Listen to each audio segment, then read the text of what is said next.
Okay. Well, we were building a bonfire, and I saw some, dry brush and leaves around, so, I said to move the bonfire somewhere else, and out of nowhere, Smokey Bear shows up and hugs me. So you noticed some wildfire hazards and moved your bonfire to a safer location. Yeah. Yeah, that's Smokey, all right. He likes it when people help prevent wildfires. It hits him close to home. Not everybody gets the hug, my friend. So that's pretty special to get a hug from Smokey Bear. So it was him. Hey, guys, I told you it was Smokey. Okay, well, congratulations, my friend. And thanks for calling. There are many ways to prevent a wildfire. Learn how you can do your part at SmokeyBear.com. Only you can prevent wildfires. Sponsored by the U.S. Forest Service, Ad Council. Hey, it's Chaz from Championship Footballs. And if you heard my cries for help, you know we lost our lease. Thanks so much for your support so far, but we've got to get all of these footballs out of here by the 31st, and we're going to make it worth your while. If you're a Chiefs fan, a Bulldogs fan, a Michigan Wolverines fan, right on the website an instant promo code for all 4 of those footballs. That's right, the Chiefs have 2 of them. Right on the website, a $20 discount, and it's even better if you're a Cowboys fan, a Tulane fan. Boom. Penn State, Buccaneers, or Baylor, it's 2 for 1. Buy one, get your second one shipped in the same box for free. It really is perfect if you hang around with any Cowboys, Tulane, Nittany Lions, or Baylor fans. So thanks in advance for helping out, because we don't want to have to pay to move these things. ChampionshipFootballs.com, the coolest present that'll open that day, guaranteed. It's the Worldwide Sports Radio Network. A man armed with a high-powered M4 rifle drove across the country from Vegas to New York City and killed 4 people, injured others before turning the gun on himself. The man shot himself in the chest and in his suicide note claimed to be targeting the NFL and wanted his brain to be studied for CTE. The MLB Trade Deadline is tomorrow at 6 p.m. And the hot stove is cooking, boys. The players are on the move to new franchises. Deals have just dropped in the last 5 minutes. The buyers and sellers are on the phone as we speak, as teams are gearing up for the stretch run. And before we dive inside baseball, we will talk about being a father, while also being a professional athlete, as Tom Brady made some strangely critical comments about top golfer in the world, Scottie Scheffler, after his comments about putting family first. On another action-packed, all-new, live, Wednesday night edition of Jabba and the Mouse. Give him a significant. They're going to have a ton of money to spend. Why not put it in one of the top 3 offensive players in the league?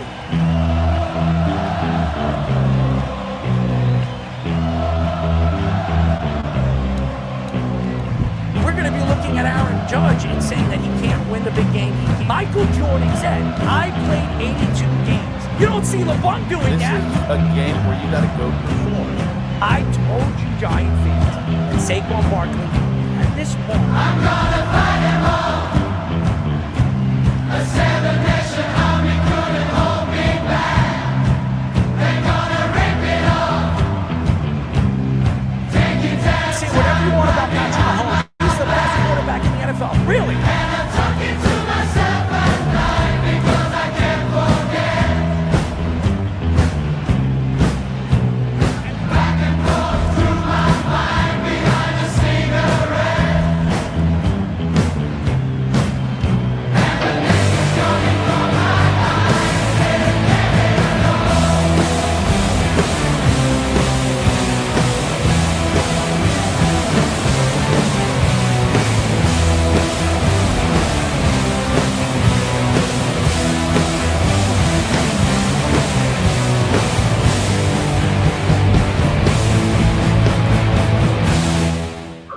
You're listening to Jabba and the Mouth.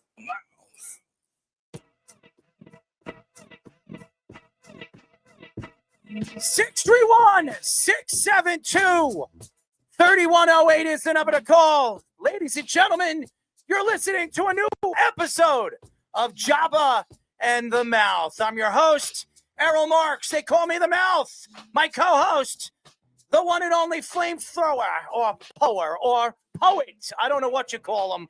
Ladies and gentlemen, Jabba Chamberlain. Speedy Petey, as always, Executive producer, you just saw him, Mr. Aaron Fishman. And on the board, Tommy Poops himself. Nick Goody will not be on the show tonight. He's working with the Cleveland Guardians. He's right now doing the pregame and postgame show for the Guardians and the Rockies tonight. Go to the website at www.worldwidesportsradio.com. Check out all our shows throughout the week, including Jabba in the Mouth every single Mondays and now Wednesdays at 7:30 p.m. All you have to do to tune in and check out our local listings for all our shows is go to our website at www.worldwidesportsradio.com. It has been an absolutely crazy couple of days. And we will get into it on our first couple of stories. But I will say this. It was absolutely heated all day here in Long Island, New York. As a matter of fact, Brittany told me she was at the beach and she couldn't even lay in the sun. It was that hot. She couldn't even go. She was hanging out at the bar, not drinking. Why would you go to a beach if you're not going to lay in the sand? That's what I don't understand. I said that to her. I'm not going in the water, and I'm not laying on sand because I hate the dirt. So, I'm not going to be at the beach. But she said that I would say 85% of the people that were there were hanging at the bar. So why are you going to the beach? I don't get it. But it was absolutely hot. I knew it at 7:30 a.m. when the sun was paling on my shoulders that it was going to be a hot one today. It was like 92, 93. It felt like it was 110. That's how hot it was. It was disgusting. It's still disgusting outside. It feels like I'm in a sauna. If you ever been to a steam room and you wait until it really just makes you sweat from head to toe, that's what it feels like when you walk outside. But anyways, I don't want to get into this story. And I was at the gym. And by the way, going and doing any kind of cardio on the treadmills or the ellipticals, I wouldn't even do that because no matter how much the air conditioning is blasting, you're still going to sweat your butt off. So I absolutely couldn't stand the 30 minutes of cardio. And by the way, Jabba, I've been doing this for the last, I would say 2 weeks. Every single day I'm doing 30 minutes of cardio. So I'm proud of myself. And by the way, I dropped from 225. Today, I am 209 pounds. So I got to give myself a golf clap. This is good for me. I'm healthy. My A1C was high. I'm staying away from sugar drinks. I'm staying away from all the different sweets. And I feel good about myself. I feel clean. Jabba, do you feel clean? Are you clean in many different ways? Are you cleaning your pants? I got to ask you, your future wife. I mean, I don't know, but I don't want to get too deep into that. We have analytics a little bit later. No, we just took a shower. Feel great. Just lubed up the beard, oiled it up, Right. got it all good and clean. What kind of lube do you use for your beard? I'm literally still going through old beard companies that they sent me product from forever ago. I literally had like Does beard products? There's like some of them are still sealed. Like they sent so many of them, like still even after I had my beard. And so I'm just going through whatever I got in there. So I learned. worried. No, you got to use a different shampoo and conditioner for your beard. And I don't have any hair, so I don't really have to worry about that anymore. I don't use any shampoo for my beard, and that's why I don't grow it that much. It's like any more than Pringly, I absolutely shave it. I don't like the way it looks when it falls. It comes, it starts to grow and it looks like Jesus Christ over here, Speedy. I mean, it's absolutely horrible when Speedy has no gray hair. He's 30 years old. I mean, he obviously doesn't stress because the guy doesn't have one gray hair in his beard. If you look at his beard, there's not one gray hair in his hair or his beard. It makes no sense. And Jabba, this actually comes from genetics of my father actually had a little gray spot on his head when he was a teenager. It doesn't make any sense. I have like Pringles in my beard. I don't have much in my hair, and I'm starting to get it in my eyebrows. So I don't like that. So I'm trying to tweeze it and clean it up. Yeah, I don't look seriously. I don't know if I have any in my hair. I definitely have it in my beard. But like if I trim my sideburns and trim this up, it's not as noticeable. That's what I'm saying. I trim it down so you really can't notice the gray in my beard. And I kind of look sexy with a short beard. I can't put any. Yes, I think I'm sexy. What's the longest you've ever grown it? Oh, the longest I've ever grown it. Probably Speedies. Like the way Speedies looks right now, I grew it like that probably in my 20s. I was in Germany, and I'll tell you guys a quick story. I was in Germany, and for like 3-4 weeks, I was like, you know what? I'm going absolute bum look. And I grew my Oh, you hair calling out. me a bum? No. I went bum look. I didn't even shave. I didn't even clean it. I just was growing out, and I looked like a bum. But I wore a backwards hat, which I don't usually do unless I'm playing sports. You will never see me really wear a backwards hat. So I like to wear it, obviously frontwards, and I like that kind of style. But nevertheless, when I do go out and I try to, show my sexiness to the women or my girlfriend, because I don't want to get myself into trouble tonight. I like to keep it fresh, and when it's fresh and it's clean. And by the way, I shave in the shower, so I don't use any shaving cream or anything. I use hot water. I let it like breathe. I like to breathe my face, as everybody says. I breathe. Who uses that? Just tells you, ladies and gentlemen. Do you have a mirror? Do you have a mirror, or you just go raw? No, I go raw. Well, I know you go raw shaving, but do you have a mirror so you can see? Not really. I just know my face, and I know the lines. I follow the lines on my face, and I cut pretty straight. So I'm actually doing it for such a long time. The first time I learned how to shave, ladies and gentlemen, I went into my father's bathroom, and he had these Bic shavers, and I was like, "Oh, this is cool." I like whiskers when I was like 16 years old, and I was like, "Was that the one blade, the Bic, the yellow dude, one?" Dude, yeah. I ripped my face so bad.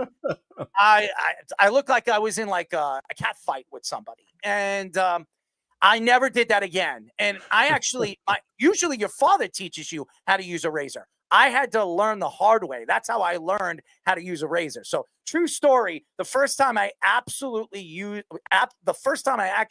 used a razor, I was in my father's bathroom trying his Bic razor, the one-bladed razor, which is absolutely horrible. Anyways, I want to get off topic. We got a lot to get into. At 9:00, we'll be talking to Emmy Award-winning sports broadcaster Dave Benz. He's been on a show before. He's the Timberwolves broadcaster, also San Francisco Giants and the 49ers, and recently founded ticket company Tixscape. Now, Speedy, you have to use your words right here, because Speedy just forgets words, and that's where Speedy is a little bit dense. But it's called Tixscapes. So you can check it out. We'll talk about it a little bit later in the show. At 10:15, we'll be talking to former 9-year MLB pitcher and Emmy Award-winning co-host. He's been on our show quite a few times. He loves coming on our show. He does such a great job on PIX 11's Sports Nation Nightly, Nelson Figueroa. So I'm excited to get him on the show. As always, we'll talk a little baseball. I'm sure he has his own thoughts with the New York Mets, who's playing pretty good baseball. And Philadelphia looks like they're falling flat on their face. Do they make a trade at the trade deadline that can give them a little bit of boost? If not, the Mets are going to run away with that division. It seems like that's the way it's going to go. But we'll get into baseball a little bit later. On Monday, during our show, there was a shooting at the NFL headquarters building in Manhattan. And the shooter killed 4 people in the lobby before eventually taking his own life. The shooter was identified as Shane Tamara, a 27-year-old Las Vegas casino worker, actually security guard, to break into the NFL league offices, but took a wrong elevator, a wrong floor in the building before shooting himself. Tamara, how do you pronounce it? Tamara was shouting out that he had mental illness issues because of CTE, wanting to send a message to the NFL league offices. Tamara played high school football about a decade ago, but never played in the NFL, which he claimed he did. Cops also found a 3-page note in his wallet suggesting a grievance against the NFL over his CTE. And the note also referenced former NFL player Terry Long, who committed suicide in 2005 and also had CTE. The note mentioned that Mr. Shane Tamara wanted his brain to be used as scientific research. And the medical examiner said a full brain investigation will be a part of the autopsy in the near future.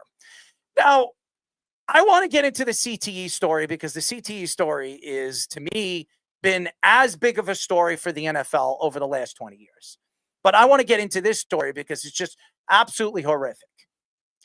And I know everybody or nobody that's ever been to New York or has had a chance to go to Times Square or got a chance to check out how beautiful New York City is.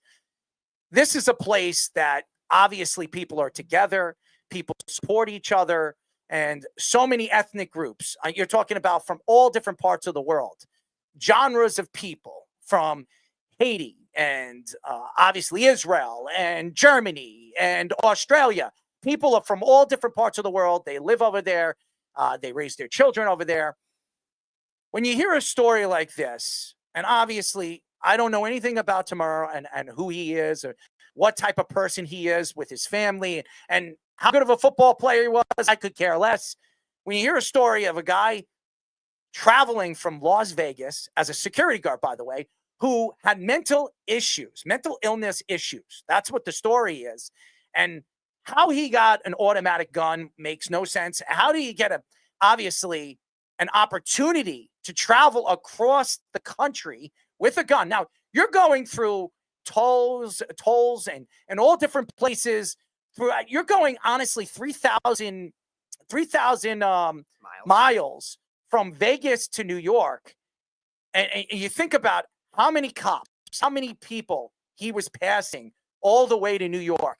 And nobody discovered any, honestly, automatic weapon. It kind of scares you.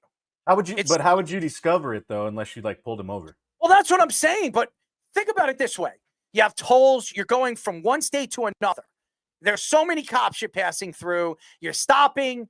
I mean, this guy had mental illness issues. I don't know if you're going to see something that was obviously wrong with the guy. This guy double parked in front of the building and walks out with an automatic weapon when he hits New York City and goes to the NFL headquarters. And he's going out there to probably try to kill Roger Goodell. I mean, Roger Goodell is the leader. He's the commissioner of the NFL.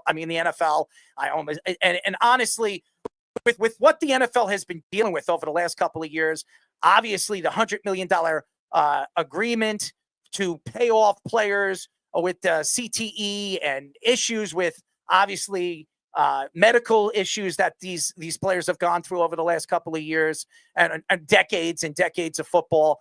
I mean, honestly, you think of the big picture here. You wonder how this guy traveled from one place to another, and nobody actually reached out. And again, he's got friends, he's got family. The fact that he just went from one state to another the way he did, and nobody reached out, and nobody knew that this guy was obviously going after NFL officials.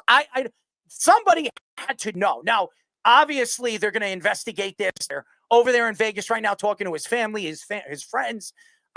There's got to be more to the story. And he obviously had somebody help him, because there's no way when you think about a guy that had mental issues, get an automatic weapon like this and travel the way he did and get all these different things to travel all the way from Vegas to New York. It kind of scares you. It really does. But to get back to the story, he pulls up, double parks, walks into a building, and kills a defenseless cop. Defenseless. A guy that had no gun. He was doing security over there in the building, and he just shot him dead. And this is a cop that had 2 kids, and his wife was 8 months pregnant and was going to have his 3rd kid. This guy was 25, 26 years old. He's a kid. He's never going to get a chance to see his children grow up. He's never going to get a chance to watch his kids get married or see his grandchildren. It kind of makes you sick to your stomach when you hear about stories like that. And Shane, obviously, this guy Tomorrow is a nut job, but he had mental issues. Now, why isn't his family obviously talking? I haven't heard anything from his family over the last couple of days. This happened on Monday. We're going into Thursday tomorrow. We haven't heard anything from his family. You have all these news stories. Everybody's trying to figure out what happened. Why did this start? Now, the CTE situation, we're going to get into in just a second. But you think about the NFL and all these CTE accusations that we've heard from different players, guys we've had on the show. We've had a tremendous amount of ex-players come on this show and say they have a grade 1 of CTE, grade 2, grade 3. There's all different grades. And you think about the NFL and why the NFL has not gone out of their way to try to help these guys. Now, obviously the NFL they have their own therapist and you can go and talk to a therapist, but CTE is not something that you can help. If you have CTE, you have brain trauma because of concussion and concussion issues, there's no way of fixing it. We were over there at the Super Bowl. We talked to doctors, top doctors that have worked with the NFL, worked with other leagues, WWE, worked with so many different organizations about and talked about concussions and how bad they are. I mean, Sidney Crosby in a 5-year span had 5 concussions in the NHL and still playing in the NHL. If you ask Sid how many concussions he's had in a lifetime, it's got to be over 15. You're going to tell me he's not going to have CTE? Wayne Corbett. Has anybody looked at Wayne Corbett over the last couple of years? How bad he looks. This guy is in his mid-50s. He looks like he's 70 years old. So many brain issues with some of these players. And again, the NFL doesn't want to protect their players. They want to protect. DeBrickashaw Ferguson left the NFL. I keep saying NHL. Well, the NHL has problems with, and I'll get into the NHL situation too, with obviously the CTE situation. You have guys like DeBrickashaw Ferguson that was 29, 30 years old, missed 1 game in his NFL career and retired at that age. Calvin Johnson retired at 30 years old because of CTE issues. Patrick Willis is another one of the best linebackers. Could have been a Hall of Famer. Didn't play long enough. I don't think he gets inducted into the Hall of Fame. I don't think so. This guy was one of the best linebackers, one of the best defensive linemen in all of the NFL. Played for San Francisco. Retired. There was another San Francisco 49er. Chris Borland, 1 year. Yep. 1 year. He was one of the best young players in the league. Mm-hmm. Retired after 1 year of playing NFL football. Ravens had one too. Played 2 years, Zach Orr, and I think he's actually one of their coaches now. Think about that. And the NFL and Roger Goodell just brushes it under the rug. Now, anybody seen the movie Concussions? Will Smith plays the doctor. I don't remember his name. It's a pretty unique name, so maybe you guys could figure it out. But the doctor was a guy that was Dr. Bennett Omalu. Dr. Bennett Omalu, who actually went out there, put his career on the line, investigated CTE, actually named it CTE, and went out there in studying ex-NFL players, guys that have killed themselves, and looked at this situation, this disease, this brain disease, and tried to reach out to the NFL to help them study these brain issues. Aaron Hernandez, who some doctors said say that was probably the worst brain they've ever seen when it came to studying a brain. Just think about that. Aaron Hernandez, who everybody thought was vicious, evil, and he probably was. But I've seen the Aaron Hernandez documentaries that said that guy, before he actually played college ball, was actually a nice guy. He was a good man. Obviously, his father was abusive and all that other stuff. And we all know the background of Aaron Hernandez. I'm not saying Aaron Hernandez was a good guy. I'm not saying that. But what we've seen over and over again in documentaries say that he really wasn't a bad dude until he started getting all this brain trauma. And then you look at the NFL and you see these stories. This isn't the first time, and this is not going to be the last time we're gonna hear about a shooting of an ex-player. And this guy wasn't even an ex-NFL player, even though in his little 3-page story or his information that he gave, he said that he played in the NFL. Now, he played high school ball. There is some truth to that. And maybe he did have CTE. And if they do study that he had CTE, well, maybe this story will grow legs. But really, not really, because the NFL had nothing to do with his head trauma problem.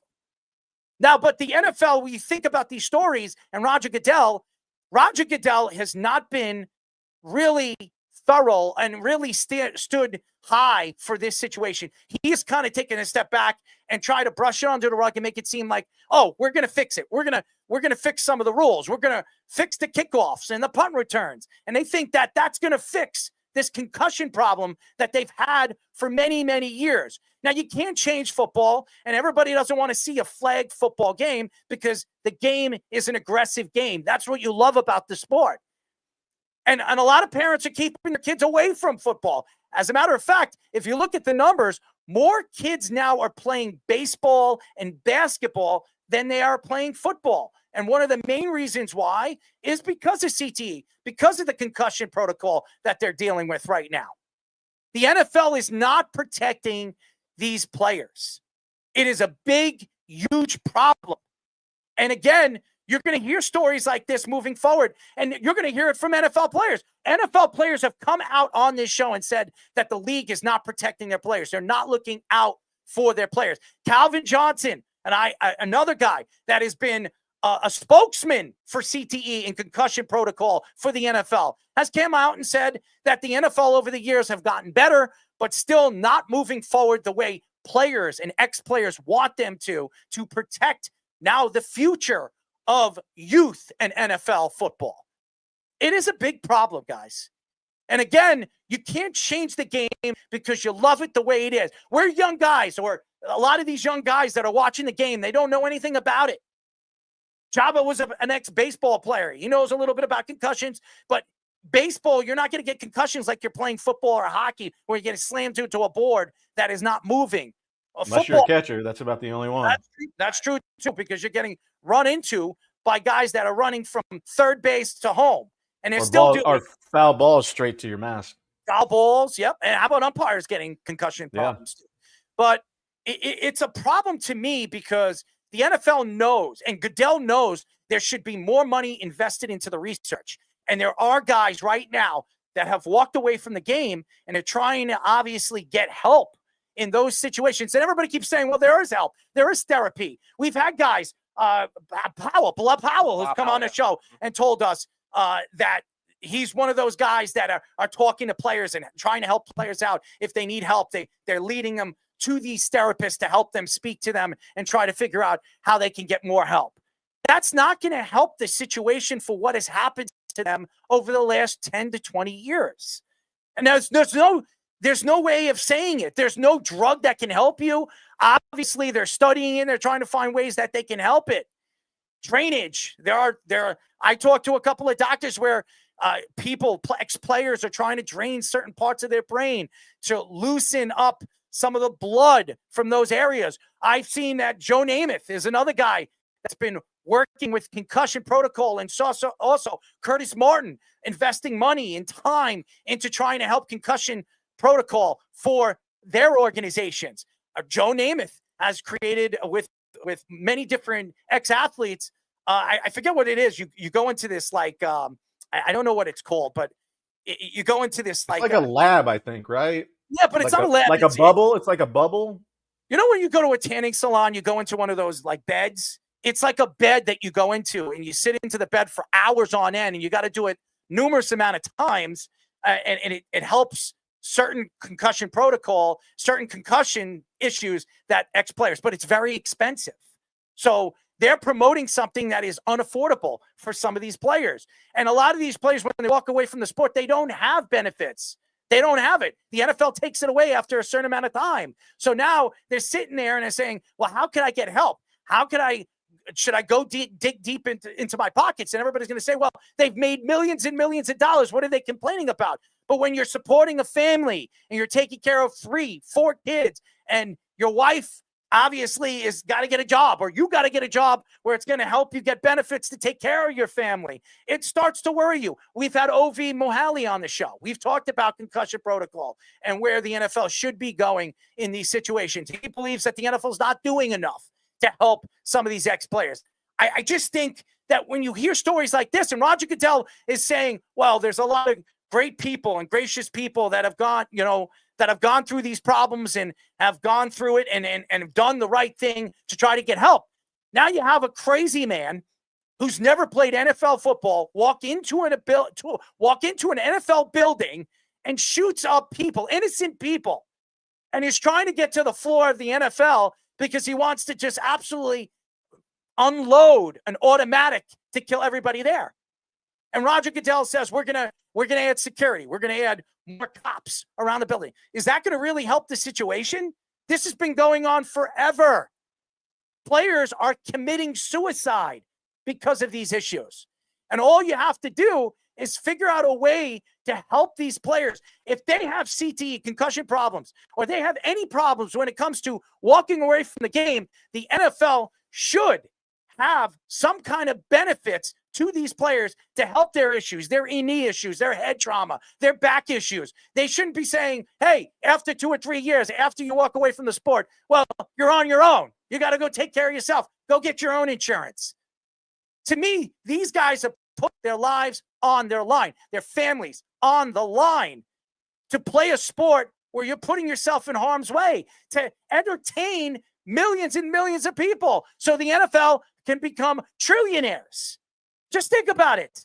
And we talk about the money that the NFL is making here on every single sponsor and advertiser they have in the game. You talk about Doritos. Doritos spent $5.5 million off of every single commercial that was played at the Super Bowl. Think about that. It was 4 times. They spent over $22 million for 4 commercials for the NFL to make a buck during the Super Bowl. Now, just think about this. If you took all the money 1 year from the Super Bowl and invested into helping ex-players get benefits for the next, 5 to 6 years, don't you think it's worth it?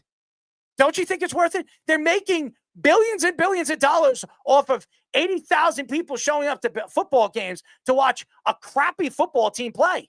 Think about that. Think about stadiums. You're looking at the Jets. The Jets pack out stadium after stadium after stadium, and year after year, you watch garbage football. And then you look at you see these stories. Again, going back to tomorrow, what he did, going up to the 31st floor. And I'll say this. I don't know if you know Tommy Poops over here. His brother is a New York City cop.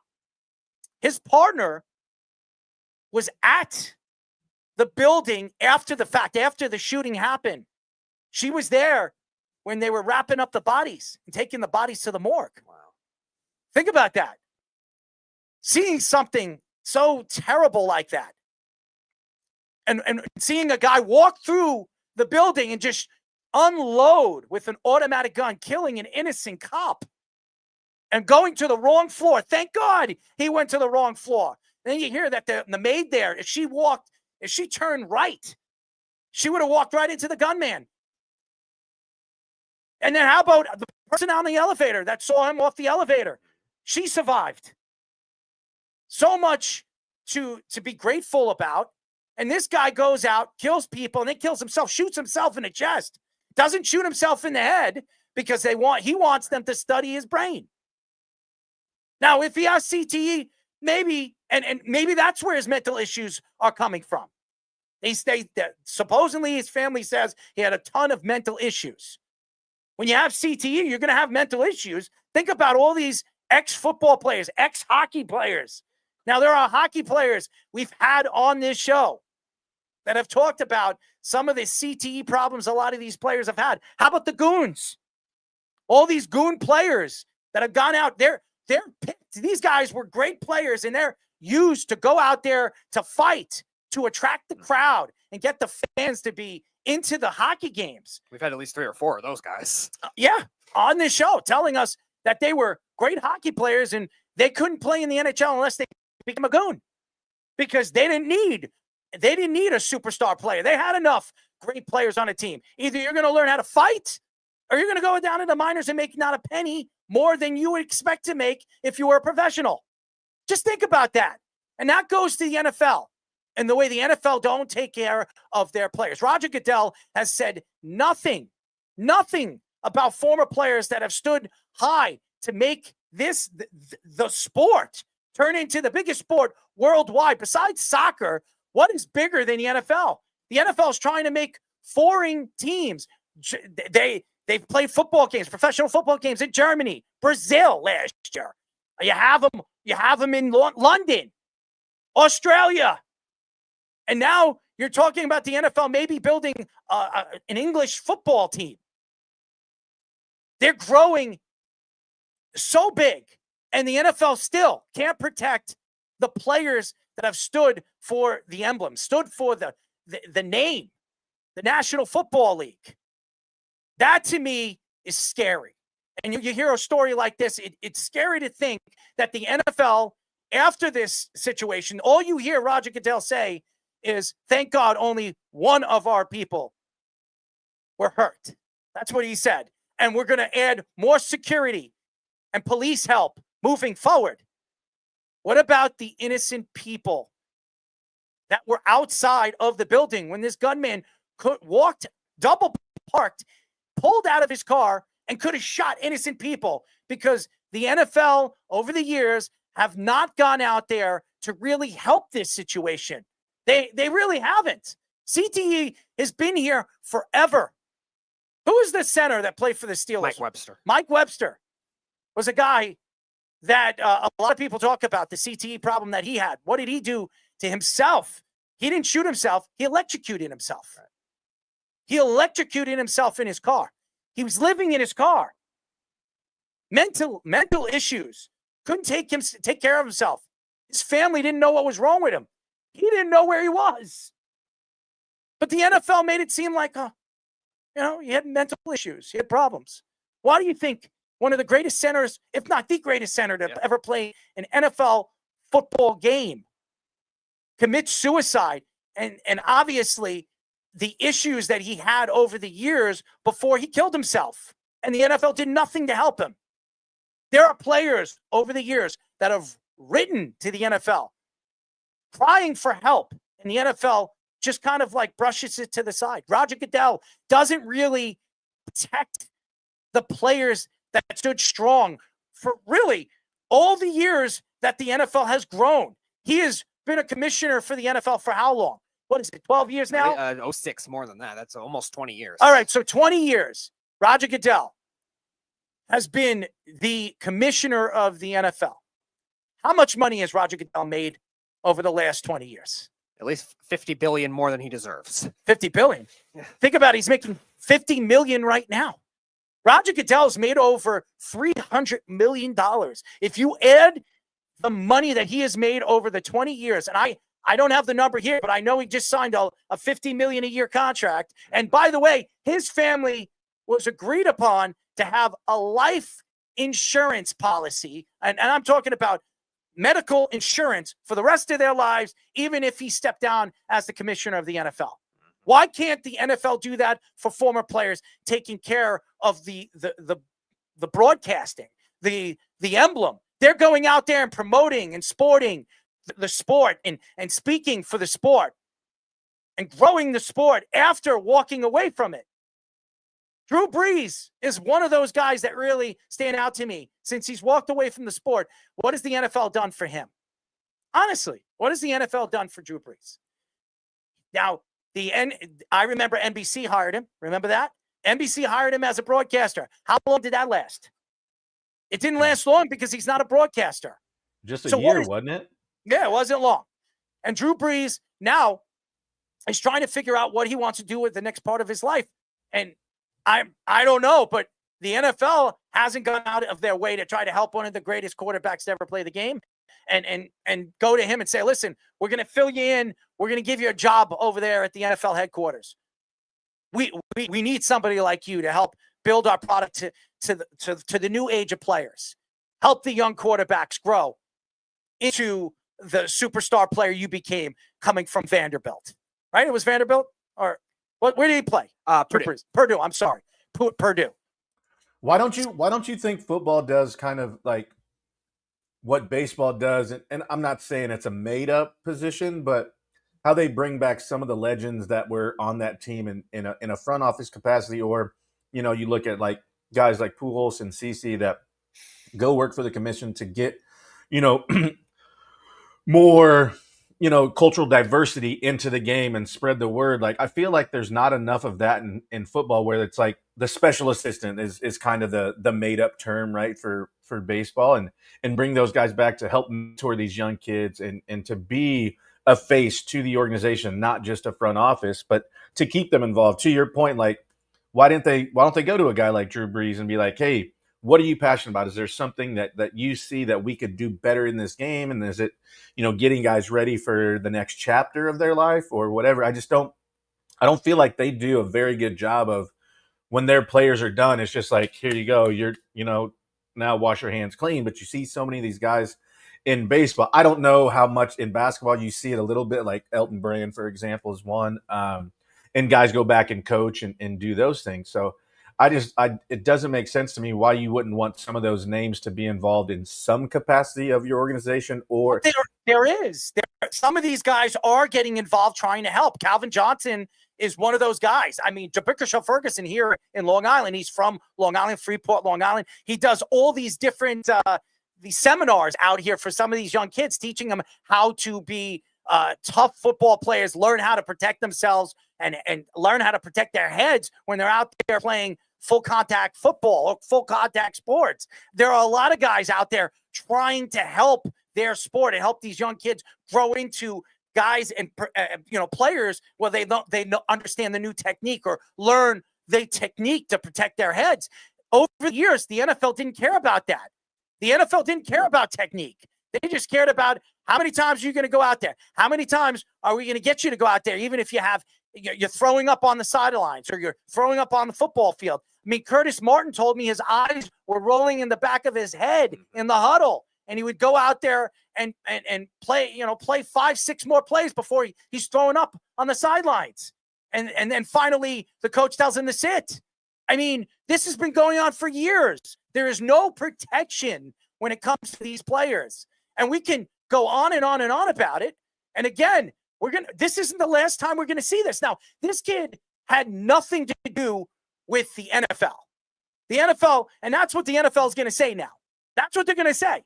Oh, this guy never played in the NFL. Who cares? He had nothing to do with our product.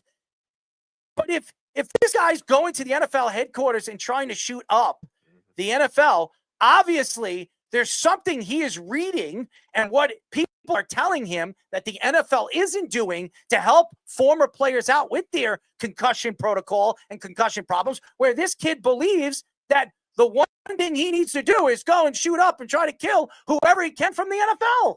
And that's the message that has to be learned from the NFL doing this too. And the NFL, I think more than any other sport, we've also seen a lot of guys dying younger, whether they're current players, like you saw with Kansas City with Javon Belcher, in season committing suicide. And we've seen it even after their careers too. Now, a lot of them aren't all CTE related, but a lot of them still have to stem from it too, where these other medical issues can spawn too. And we had one on the show in Uche Nwaneri, who was an offensive lineman, and he was going through a lot of the corruption. Killed himself, by the way, in the NFL. He passed away about 3 months after we had him on the show. Now, it wasn't directly CTE related. He was a heart attack. Again, those things. It was a heart attack. I'm sorry. It was a heart attack. Yes. He wasn't the guy that was. Who did we interview that? Obviously, I think. That was a basketball player we interviewed that passed away. Caleb Swanigan. Yes. Who was a star at Purdue in college. And he played a couple years for the Trailblazers. He passed away. He had head trauma too. Yes, he did. And there's a lot of those types of instances in the NFL. You talked about with Bilal Powell. Bilal Powell had some CT issues at the end of his career too. That's why he had to retire younger as well. And he's doing so much to get towards it. There's only so much you could do when it comes to training if you don't have the money with it. And at what point does the NFL have to realize that? There's more players. It shouldn't matter the level of players that you are getting it. There's millions of players that come through the NFL with practice squads, just 2-3 year guys that come through the NFL that are going to deal with this kind of thing just because they don't have the practices, because they don't have the stats, these flashy stats that are going to be able to do it. We've interviewed so many of them, and the list is in the email above the one you just read of all the guys that we've had on the show that have mentioned it to us. Their insurance just runs out on it, and the most recent one we had on the show was Robert Turbin. Robert Turbin mentioned it. It was literally that day, 3 days later, we had him on the show. I'm looking for it. Where is it? In your email.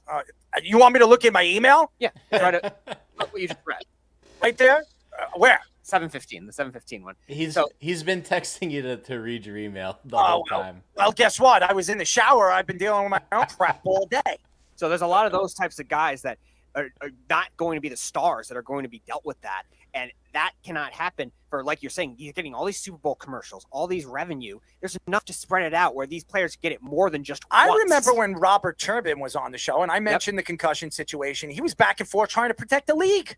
So, and again, a lot of these players are not going to go out there and throw themselves under the bus because they're working, they have podcasts, and they're protecting themselves. They don't want to be attacked where the league's going to say, you know what, we're not promoting your product anymore. We're not going to do anything for you moving forward, and you're supposed to support what we're doing. And a lot of these players don't care because they don't work with the league anymore. One of them was Jarvis Green. Yep. Jarvis Green has been on this show quite a few times. I remember he was hanging out, he was drinking in his cab. Daiquiri. He was in his cab, and I think he was going to an event, and he was just getting drunk, and he was telling us how he had a grade 1 or a grade 2 which was considered CTE, and he said that he's reached out to the NFL and still hasn't gotten any money from that lawsuit. Mm-hmm. And that's the problem right now.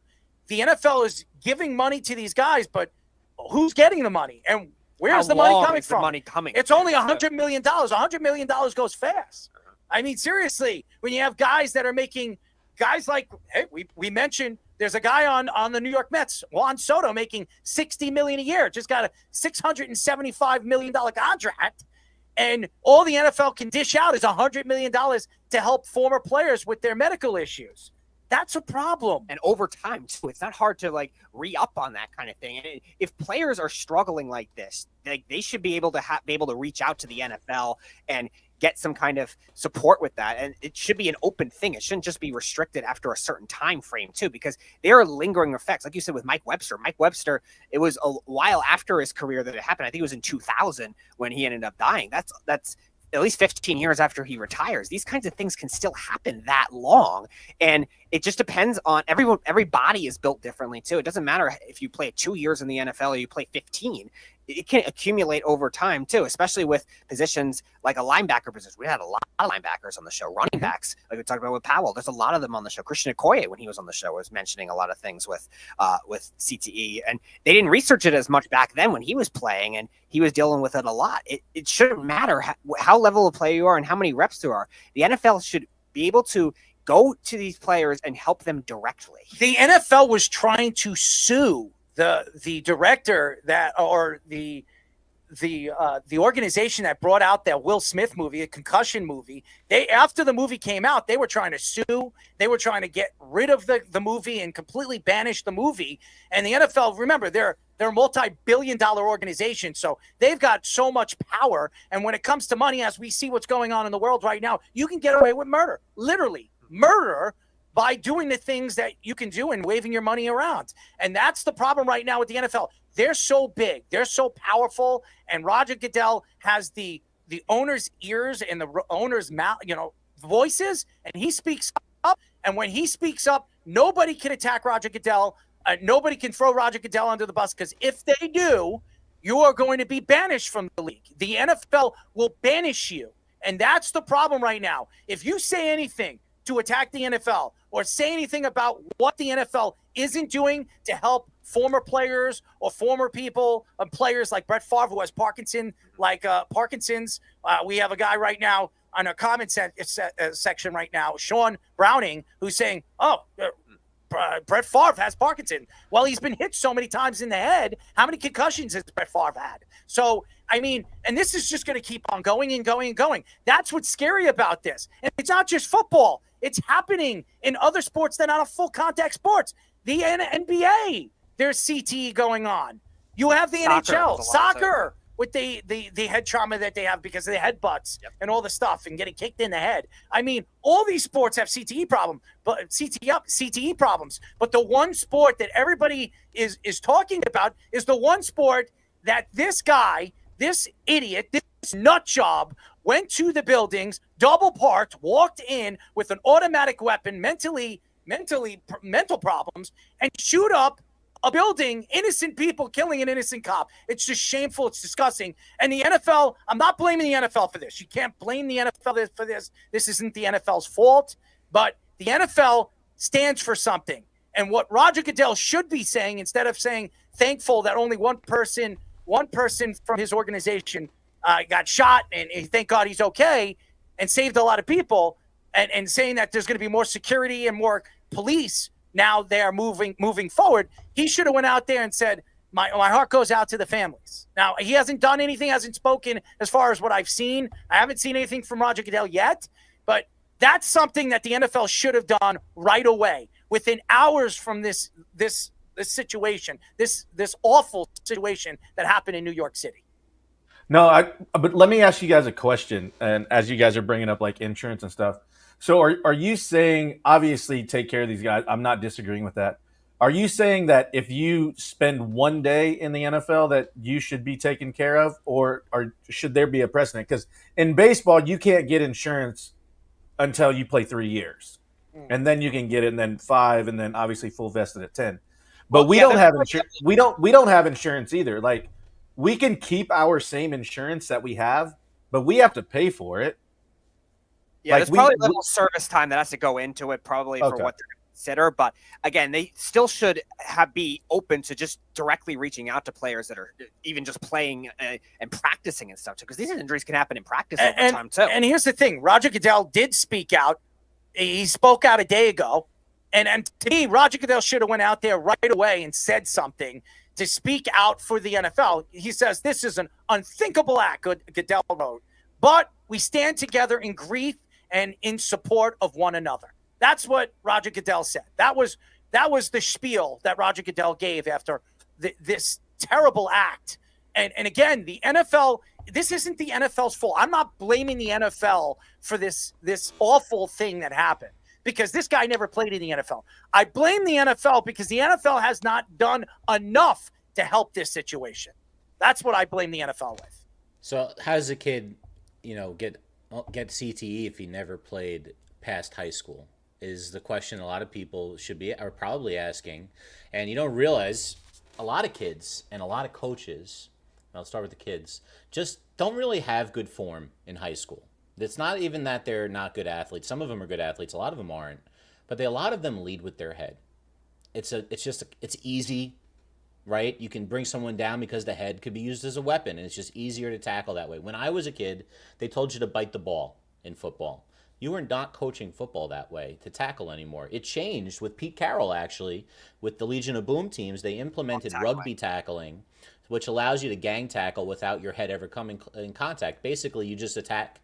It used to be head across. Now it's head to the near hip of wherever you're tackling, so that you have two guys tackle the guy in a gang tackle and your head's never hit.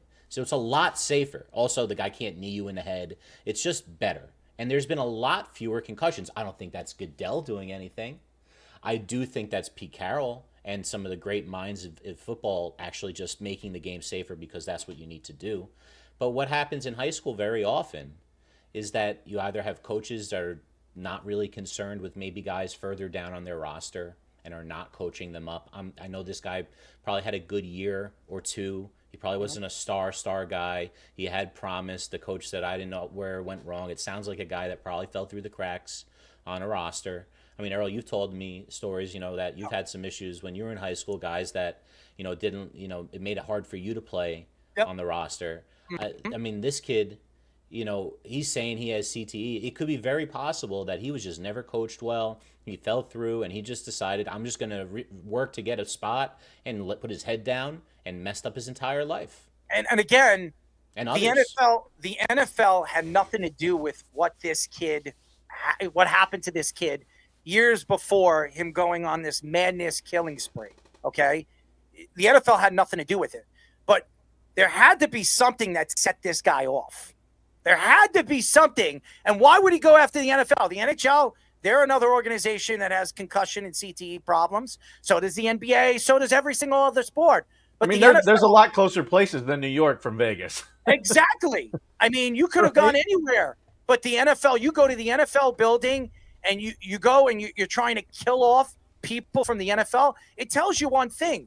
Somebody is obviously sinking information into this guy. He's reading on the internet. You could get anything on the internet now. You could find anything. To me, You can figure out there are ways now. They have TV shows that teach you how to kill people. There are TV shows that teach you how to get away from killing people. Seriously, that's what's scary about the world now. You can actually watch a TV show and it'll tell you exactly how you can go and murder somebody. And that to me is kind of scary. There's more than one show too, by the way. Yeah, There's not just one. And dozens of YouTube channels. And this guy who is has mental issues got a permit for an automatic. Think about that. How does a guy that has mental issues and will put in his file that he has mental issues, how does a guy like that get a semi-automatic gun and go 3,000 miles to another state and shoots up innocent and kills innocent people? That's scary. Concealed carry, no less, too. It's scary. And that's why I said he went 3,000 miles and nobody noticed that this guy might be a little bit out there. I mean, he's Arizona license plates and he's traveling from one city to another. I mean, come on. At least 10 states. I mean, it's kind of scary. And again, Roger Goodell, that's all he's going to say? Roger Goodell has to say more than that. Yeah. He's got to come out and actually help that family. How about the cop? Now, obviously, the mayor came out and they asked him how is he going to help the family that just lost their father, 2 kids and a newborn that's not even been born yet. Yeah. How are you going to support the family moving forward? And he says that the city of New York is going to do everything they can to help the family. Okay, how about the NFL? A multi-billion-dollar organization. How about the other people, the innocent people that were murdered? The 3 other people that were murdered. Why aren't we talking about those people that were killed? Why aren't the families getting taken care of? Think about it. The NFL, to me, is a multi-billion-dollar organization. They got so much money, they can swim in it. They're Scrooge McDuck. That's what Roger Goodell is. He's Scrooge McDuck. This could have made Goodell look like, in some people's eyes, like, okay, forget the football stuff. There is a human aspect of him, yeah. And like, hey, you know what? We're gonna get together and see what we can do for these families and help in any way. Like this, he could have handled it a lot different to where it made him look, and not to say it wouldn't be genuine, but it made him look good in a good light in a crappy situation. It's a horrible situation. And again, the NFL, looks like the bad guys. Roger Goodell looks like the bad guy. That's what he looks like. And no offense, if Roger is listening to the show, and obviously we're going to cut this up, and people are going to say, this guy is an idiot. What a jackass. What does he know? He never played professional football. I've got friends that play professional football. I have built relationships with ex-NFL players that play professional football. I speak to on the phone sometimes weekly, okay? So don't give me this crap that I don't know what I'm talking about. I speak to these people, these athletes. I have relationships with them, and they have told me that I'm not going to mention names because I'm not throwing them under the bus. They have mentioned to me that the NFL has done them wrong. That's the facts, Jack. And you want to throw me under the bus and say that I'm an asshole and I'm an idiot? Maybe so. I've got an asshole. I don't shove anything up it, but I love to do something to Roger Goodell sometimes. I just want to, before we move on, I want to read Sean's next comment about military veterans having CTE as well, and they get ignored and downplayed too. And he has nerve damage from 2 doors in Iraq too. We had Nate Boyer on the show too, who was in the military in the Afghanistan war too, and then played football too. He was saying that a lot of the drastic differences with those 2 things, and he was a part of that. Fish, you were talking about that Seattle team that Pete Carroll was implementing the type of tackling technique too, and I believe he was mentioning it. Trying to avoid those injuries as well. But then you still have somebody like Cam Chancellor who had to retire early too, even on that team doing that. So Cam Chancellor can't even walk. Yeah. He has problems walking. Mm-hmm. He can't even walk. He uses a cane. Right. Has anybody seen Cam Chancellor? This guy was built like anybody look at this guy's body? He had an unbelievable. Anybody see Terrell Owens' body? And look, still to this day, you look at Terrell. Cam Chancellor was twice the size of Terrell Owens. He was in unbelievable shape. But He was this in crazy shape. His position doesn't even really exist anymore. No. He was this box safety. They played with that one high look, or mostly one high look in Seattle. No one does that anymore. Like the game changes so fast in the NFL, and I just don't think you can play that way and stay healthy. And that's part of it. It's not like he wasn't tackling right. He was just being like a missile out there. And a lot of guys used to play that. I mean, back in the day, they used to have a segment about hit sticking people. You know what I mean? Like just launching yourself. They used to have crackback blocks. I'll never forget Warren Sapp ending some lineman's career on the Packers after an interception, running down the field. Everyone, supposed to hustle, so he run down the field. So what does he do? He just crackback blocks him and ends the guy's career, basically. And that's completely out of the game. That stuff's gone, like from the days of Mike Webster when it was, no blood, no foul. And even when there was blood, that still wasn't enough for a foul back then, right? It's been very different. Even when I was a kid, if you saw stars, you didn't want to say you were coming out. You wanted to keep your reps. You wanted to keep your spot in the lineup. And that was on a 500 team in Class A football in New York in high school. Just imagine what it's like in the real competitive places. And at the higher levels, it's especially when money's on the line. Of course they don't want to come out of the game. It's a horrible story, and obviously the NFL is going to have to answer some questions moving forward, because this is not going to be the last thing we're going to hear, which deadly shooting and killings. There was one a couple of years ago where an ex-NFL player went into a house and killed 4 innocent people, and then himself. And you know the story. I don't have to repeat it. It's a terrible story. MLB.com's Mark Feinstein reports that the Guardians are looking to trade outfielder Stephen Kwan and pitcher Shane Bieber in a package deal. MLB.com's Brian Murphy reports that the Mariners, Cubs, Tigers, and Phillies are the 4 teams most likely to trade for Diamondbacks third baseman Suarez. The Athletic reports that the Astros are interested in trading for Dylan Cease from the Padres and also trading with the Twins to reunite with Carlos Correa. The Mets have traded for 3 relievers, trading for lefty Gregory Soto from the Orioles on Sunday, and then today trading for Tyler Rogers from the Giants and All-Star Ryan Hesley from the Cardinals. MLB.com reports that the Mets are interested in trading for a center fielder with Cedric Mullins from the Orioles and Luis Robert from the White Sox being the most likely candidates. The Yankees have traded for outfielder Austin Slater from the White Sox, and reports say that the Yankees are done trading for bats. After trading for Ryan McMahon and Ahmed Rosario. The Yankees are still interested and expected to go after pitchers like Merrill Kelly, Zach Gallen, Mitch Keller, or even Sandy Alcantara, all being targets for the Yankees. The Yankees are still targeting several big-name relievers, including Athletics closer Mason Miller and Pirates closer David Bednar. So, I'm going to say this about the Yankees. I always have said this over and over again about the Yankees. The Yankees are always going to be buyers. And I'll talk about the Yankees. I'll go into the Mets. The Mets aren't done, guys. The Mets are going to add another bat. They're probably going to add a center fielder. We just mentioned 2 guys that are definitely guys that the Mets are going to be gunning for. Luis Robert being one of them, if he does become available. The White Sox have said, numerous amount of times, you're going to have to give us a top prospect if you want Luis Robert. And I don't think the Mets are willing to do that. Now we'll see how the Mets work this, and obviously Stearns decides how he's going to attack this. But I think the Yankees should be sellers. I know Yankee fans are probably going to attack me and say, how could you say that? The Yankees are still a good team. They're going to probably make the playoffs. The American League is just awful. The Yankees aren't going to win this year, no matter who they bring in. Look, they have Devin Williams. Devin Williams has played better since the beginning of the season. But are the Yankees going to re-sign Devin Williams in the offseason after what we've seen so far in the first half of the season? The answer would be no. Now you're talking about Mason Miller. Sounds like a very good pitcher, young relief pitcher, has tremendous stuff. Okay, you bring him in.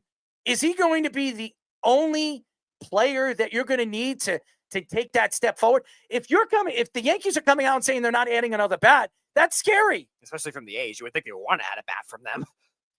They're saying they're not going to add another bat. So them finishing off and adding the players that they've added over the last couple of days is enough for the Yankees to say that that's enough. Austin Slater, that guy's a backup player. Yeah. He's not a starter. Ahmed Rosario is a backup player. McMahon is the only guy that the Yankees are going to have who's going to be starting every single game as long as he's healthy at third base. Now, if they're expecting Aaron Judge to play in the outfield moving forward, I don't think so. I know he doesn't have a tear in his UCL, but usually when you hear an injury like this, it usually means that eventually he's going to have surgery. And Aaron Judge, you're going to protect your asset. This is the best player in the league. This guy's breaking records. This guy, before he got hurt, was the MVP of the whole league. It's scary when you think about it, where everybody keeps saying the Yankees, the Yankees, the Yankees. We are buyers. We're not sellers. The Yankees aren't winning anything, boys. They're not. They have Garrett Cole coming back next year. Carlos Rodon's having a good year, finally, after all the money the Yankees are paying him. Max Fried, who's been sensational in the first half, has not been as good, maybe because of the blister problem. He pitched well the other day, still gave up 4 runs. And then you have a guy like Luis Hill, who is going to be back in weeks, maybe in a week. You have 4 guys, and then Clark Schmidt, who's again out for the season. And maybe next year, too. Just think about that. This is a team that's going to have a good rotation next year. They should be looking towards next year. Well, what does that tell you? Maybe Aaron Boone's not back. Maybe Brian Cashman steps down. Maybe the Yankees look to another manager and another GM. I don't know. Now, as long as Hal's running that organization, I think Brian is going to be there, as far as I'm concerned. Now, there are stories coming out about a year ago that the Yankees and the Steinbrenner family was thinking about maybe selling the team. Now, I don't know if that story is true. As we've seen the Lakers, who would have thought that the Buzz family was ever going to sell the Lakers? And then they sell the Lakers for $10 billion, right? It was $10 billion? Yep. So, I mean, there's no crazy story about this. The fact that the Yankees and Hal Steinbrenner, remember, George Steinbrenner bought the Yankees for $10 million. The Yankees, if they're sold, they're probably going to be sold for $12 billion. Yeah. The Lakers were sold for 10. The Yankees are probably going to be sold for 12. The only team that's probably worth more is the Cowboys. But Jerry Jones will never sell. The thought here and the process here is the Yankees are the Yankees. My process here for the Yankees is they're just not going to cut it this year. If honestly, and I've talked to Fish off air, he says Bellinger's having a great year. The Yankees got to re-sign him. Why? Trade Bellinger. He is a free agent. If he wants to come back to the Yankees in the offseason, he can. Trade him to a team that needs a bat. He's batting 280. I was looking at his numbers. I'll take back what I said about his season, but in the first half of the season, he wasn't playing well. Now he's starting to hit over the last, I would say, 4 or 5 weeks. He's been one of the hotter hitters for the Yankees. John Carlos Stanton. If you can move him right now, which he has a no trade clause, I'd move him. But I think the Yankees are going to have him for one more year next year, and then they'll have one more year in a club option. I think the Yankees will either buy out his contract or talk to John and tell him, like, listen, we can move you wherever you want to go. Pick a team, and we'll trade you there, and we'll get some assets for it. Right now, the Yankees are not winning. To me, there's only 3 teams that could win the World Series from the American League. You know those teams are? The Astros, Detroit Tigers, and the Toronto Blue Jays. Those are the 3 teams right now, if you were to ask me, are the favorites of coming out of the American League and challenging one of those National League teams. And the National League is not that good either. Let's be honest. Everybody talks how powerful the National League. Philadelphia looks like crap. The Mets have been up and down. Now, Milwaukee looks good, but they always look good until the playoffs. Hitting, though. I don't know. Now, if Milwaukee adds a bat, if they go after Suarez and they put him in the lineup, that could be scary. Yep. They had a bat like that. I mean, the Dodgers are going to be good. We already know the Dodgers are going to be scary if they can get healthy. There's really nothing out there that tells me this is a year where we're going to guarantee the Dodgers are going to win a World Series, or maybe the Yankees come out and win a World Series. I don't see it. I think we're going to see a surprise in the World Series this year. I don't think we can really make a decision on who's going to support the National League and who's going to play for the American League. Yeah, there's too many extremes right now when you look at the National League, because the Brewers, I don't know if they have enough offense. The Cubs have the best run differential in the National League, but I don't even know if they have enough pitching right now. And they haven't really done enough addressing the pitching right now. They're probably right now, I'd like to get one of those two relievers you mentioned for the Yankees. They're the biggest loser in not addressing their bullpen enough, because the Phillies get Yohan Duran, and the Mets got a bunch of relievers. Helsley was probably, I don't know if the Cardinals would have traded in division with the Cubs, but he's a very good left-handed reliever. And the other one too, and Tyler Rogers was a submariner reliever. That could have been somebody that the Cubs could have used. And I like both those moves for the Mets. A lot of people are saying that they overpaid too much for Rogers, giving up too much. But you look at the type of steady, durable reliever that he is. He has a 1.8 ERA this year, and he's at a 2 pretty much, under 2 pretty much every other year. So he has the most appearances out of the bullpen since 2020. Yes, and he hasn't gotten hurt much. Obviously, he's a submariner, so he's not throwing hard and not a high strikeout rate. But again, it's something that could be a good change of pace in that bullpen too, to go along with Helsley and go along with Gregory Soto. The Mets have needed lefties for a while as well. As far as the Yankees go, yeah, it's interesting because you want to know if there's any pitchers you would consider re-signing as a result of that. Gallen and Alcantara would be the likely candidates, because Merrill Kelly's 36, and I think the other pitcher. I hope they don't get Alcantara, because I'm worried about him. You know why? Because I can't pronounce his last name. I'm a little worried about Alcantara too. I like Gallen's stuff at this point a little more, even though Alcantara as a youngster was just call him Sandy. Yes, I had to call him Sandy like Alderson. I thank God I don't have any name in my pants, if you know what I mean. I have some rust there. This is the Yankees trade for him. Now you have to get your dog a jersey. Where's the lube, Jabba? It's on his beard. with his 10-year-old beard product from his first email. There's a lot of money in that beard goo. And how about the Mets? Products. And how about the Mets? I don't think, if the Mets have a chance to win, it's this year, because it's wide open. It is wide open right now. And adding 3 relief pitchers and an all-star relief pitcher, to me, the Mets are all in. Stern is all in right now, and I think he's get another bat. I know Met fans are sitting here. The last time the Mets were in a World Series in 2016. If anybody doesn't remember, 2015. And Jabba's Royals took us down. I remember that. But the fact here is, the Mets have the best chance. This is the best team the Mets have had since then, and that was because of their rotation. I think it's because of the Mets' depth in their lineup. In their lineup, and their bullpens now, it has a lot of depth too, and something that the Mets have not really had over the years. If you remember that years, I think Rodriguez was their closer, if I'm not mistaken. They had a combination of different guys, because Familia was the closer, but he was up and down throughout the year. Then they traded for Tyler Clippard. And Rodriguez wasn't on that team? No, he was gone. I think he was with the Brewers at that point. Yeah, he was gone. Oh. Yeah. But that's what was a couple years before. That's the pattern of what the I just remember what he did to his stepfather. Yeah, his father-in-law. That was his father-in-law. The Mets have had that pattern for a while. They've gone after the flashy relievers, and outside of Billy Wagner, they've flamed out pretty much every time that they've gone there. Now it's worked out with Diaz, obviously, but this is a different approach that they're taking this year. Finally going for a little more bullpen depth, as you see, and same kind of thing with the lineup too. Now that the young players are starting to hit with Vientos and Beatty, they're not going to be traded. You should be happy. You're a Met fan, and I'm a lot of Met fans out there. I have a lot of Met friends. There are a lot of guys reaching out to me and telling me, "Oh, I'm excited about this year. I'm excited for the next couple of weeks. We're going to get a chance to see the Mets make a run and have a chance to win, maybe even win the National League." Now, the Mets are going to have to go on a 10 or 11 game winning streak, but if the Mets add a bat, they have the talent. Vientos is sensational.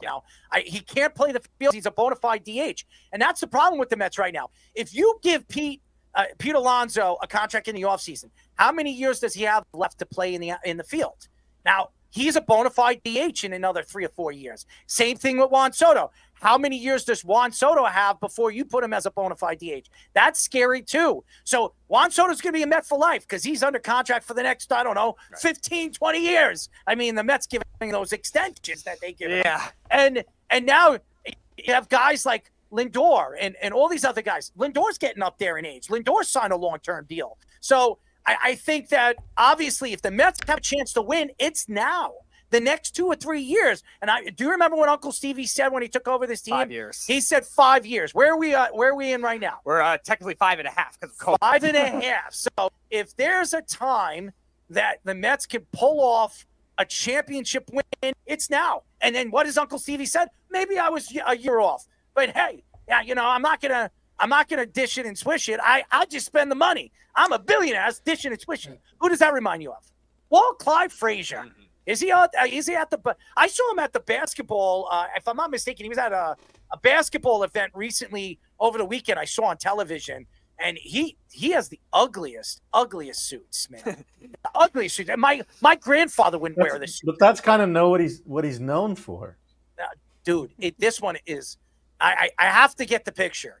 This suit that he was wearing, he was at an event. He was at a basketball event over the weekend. It was so ugly.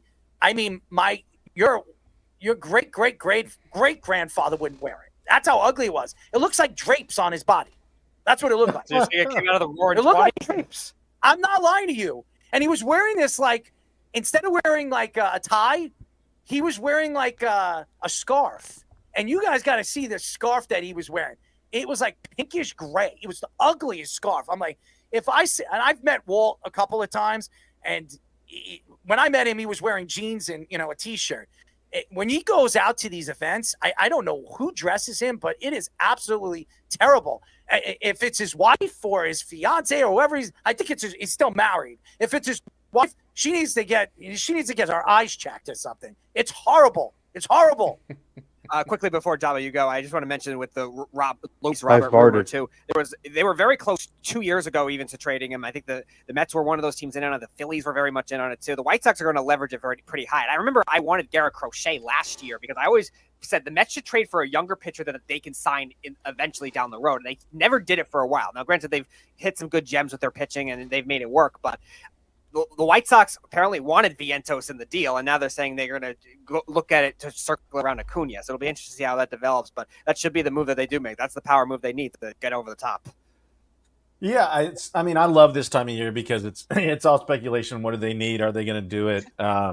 It's funny because I'm updating on here and just listen to everybody talk, and it's of course we're going to get all those guys back, like you said, Errol, and it's going to be cash from that side. Be like, oh, that's like getting somebody at the deadline and blah blah blah. But yeah, I mean, Bednar wouldn't be bad, but as I'm reading as it's going, like every time like Helsley who came off, now the back end leverage guys now are going to be asking more because now you're taking those guys off. So it's going to kind of be what they're willing to give up and what they're willing to hold on to. And is it worth, like you're saying, sellers, is that kind of, do they want to like push all their eggs in that basket, or do they want to like give and take? I don't know that answer.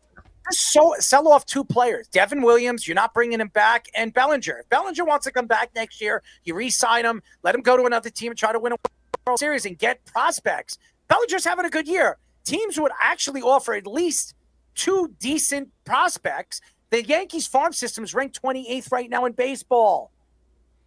To me, if I'm a Yankee GM, I'm Brian Cashman, or I'm any GM, I'm not trading away any of my young prospects. What I'm doing is I am going to trade off assets that I know that if need be next year, I still have assets in my farm system that I can call up because they're quality assets. All we know with the Yankees is there's one guy right now that's crushing it in AAA, and he's not even in the top 100 right now. And Brian Cashman's thinking about moving him. There were stories coming out in the last 24 to 48 hours that the Yankees want to move Spencer Jones. They would be absolutely out of their minds if they did that. Yeah, they would only do that in a package deal for like a big name. I wouldn't do that, period. Yeah, and you're only going to get older players. You're either going for a top-tier closer, right? And maybe they do include like a Luke Weaver or a Williams, because they could easily both be gone. I don't think they would have to do that to get Bednar. I think you probably could do it for well, that's not a top-tier closer. I mean, Bednar. So I would say Bednar and Jansen would probably come off the board after Bednar. He's closing for the Angels right now. They don't need a closer. They're not going anywhere. So I would imagine those two guys are going to get moved before the deadline. Mason Miller's the big, talented guy on a team that's not going anywhere. I don't know how long the A's are going to be like, yeah, we'll just keep a closer on a team that's not winning when we can get a ton of stuff and we need a ton of stuff. So that's the things that I see. Gallen, for them, I think the starting pitching is the real thing. The Mets don't have, and Jabba, you say this all the time, like they don't have a dude out there right now. Kodai Senga, you can't, he started the season great. Could you abbreviate what dude means? I rewrote it down. I don't remember exactly what it was. It's funny. It's funny. But something about being the man, though. And for example, the Yankees have a Max Fried right now. When we go to the playoffs, that guy's the ace taking the ball. I don't know if I trust Senga to be that guy. I don't know. Minaya hasn't been back long enough. I like Minaya, but I don't know if that's enough. And plus, lefty, you like having that, but I don't know if that's everything. And then Peterson's never, gone this deep into the season playing this well before. And then you got two guys who you don't trust in Montas and Clay Holmes, who Clay Holmes has completely fallen apart from how he started the season, which we know because he was a closer before this year. He was never pitching this amount of innings. If you can maybe bundle one of those back-end guys with some of these prospects, the dude out there right now is Joe Ryan. Joe Ryan is the best available big swing pitcher. I would want them to make. I don't know if they will, though. If you're going to make a big swing. Gallen, his numbers have been trending down for a couple of years. He's really a below-average pitcher this year. Alcantara doesn't look like the same guy since his elbow. Yes, you said it. You said it best. If the Mets have a chance to win right now, they haven't won since 1986, and this is the year. If you add a pitcher, you have a chance to get over the hump and go to the World Series. Why don't you do it? This is your best chance to win. You're right now on your roster. If you match your roster against Detroit or the Blue Jays or even the Astros, your roster is just as good as any one of them. So if you can get out of the National League and you can beat the Dodgers or whoever you face off moving forward in the playoffs, you have the best chance to win a World Series in over, 25, 30 years. So yeah, and Fish, to bring up a point too, with the way that the Mets have done with their pitching recently, it's still worth it at the right price to even consider one of those types of pitchers. Gallen still has better stuff than probably you would think that 2024 Luis Severino did, coming off his worst year of his career too. Like, yes, Gallen has trended downwards too, as is Alcantara. I'm a little worried about him coming back more than I am with Gallen, because I think Gallen's stuff is still aided well, but they don't have enough guys with length too. That's the only thing that does concern me, because even as good as Peterson's pitched, he outside of recently, he's had a couple of starts where he's provided length. There's not been a lot of those types of things. Probably Merrill Kelly is the one you would think maybe could provide length as a veteran guy. Maybe that's the move the Mets make. Yeah, and as far as the Yankees, and Errol, you said it, the Yankees aren't going to do the smart thing. The smart thing, would be, try to get guys for long-term contracts if you're going to get anybody, and try to get rid of your rentals. You're absolutely right. That'd be the smart thing to do. Farm system. Which but that's not the Yankees. Nothing. They really don't. And that's just been the problem forever, right? It's been a problem because we mortgage the future for today. Well, hold on one second. What was it? 2 years ago, the Yankees were ranked in the top 10 when it came to farm systems.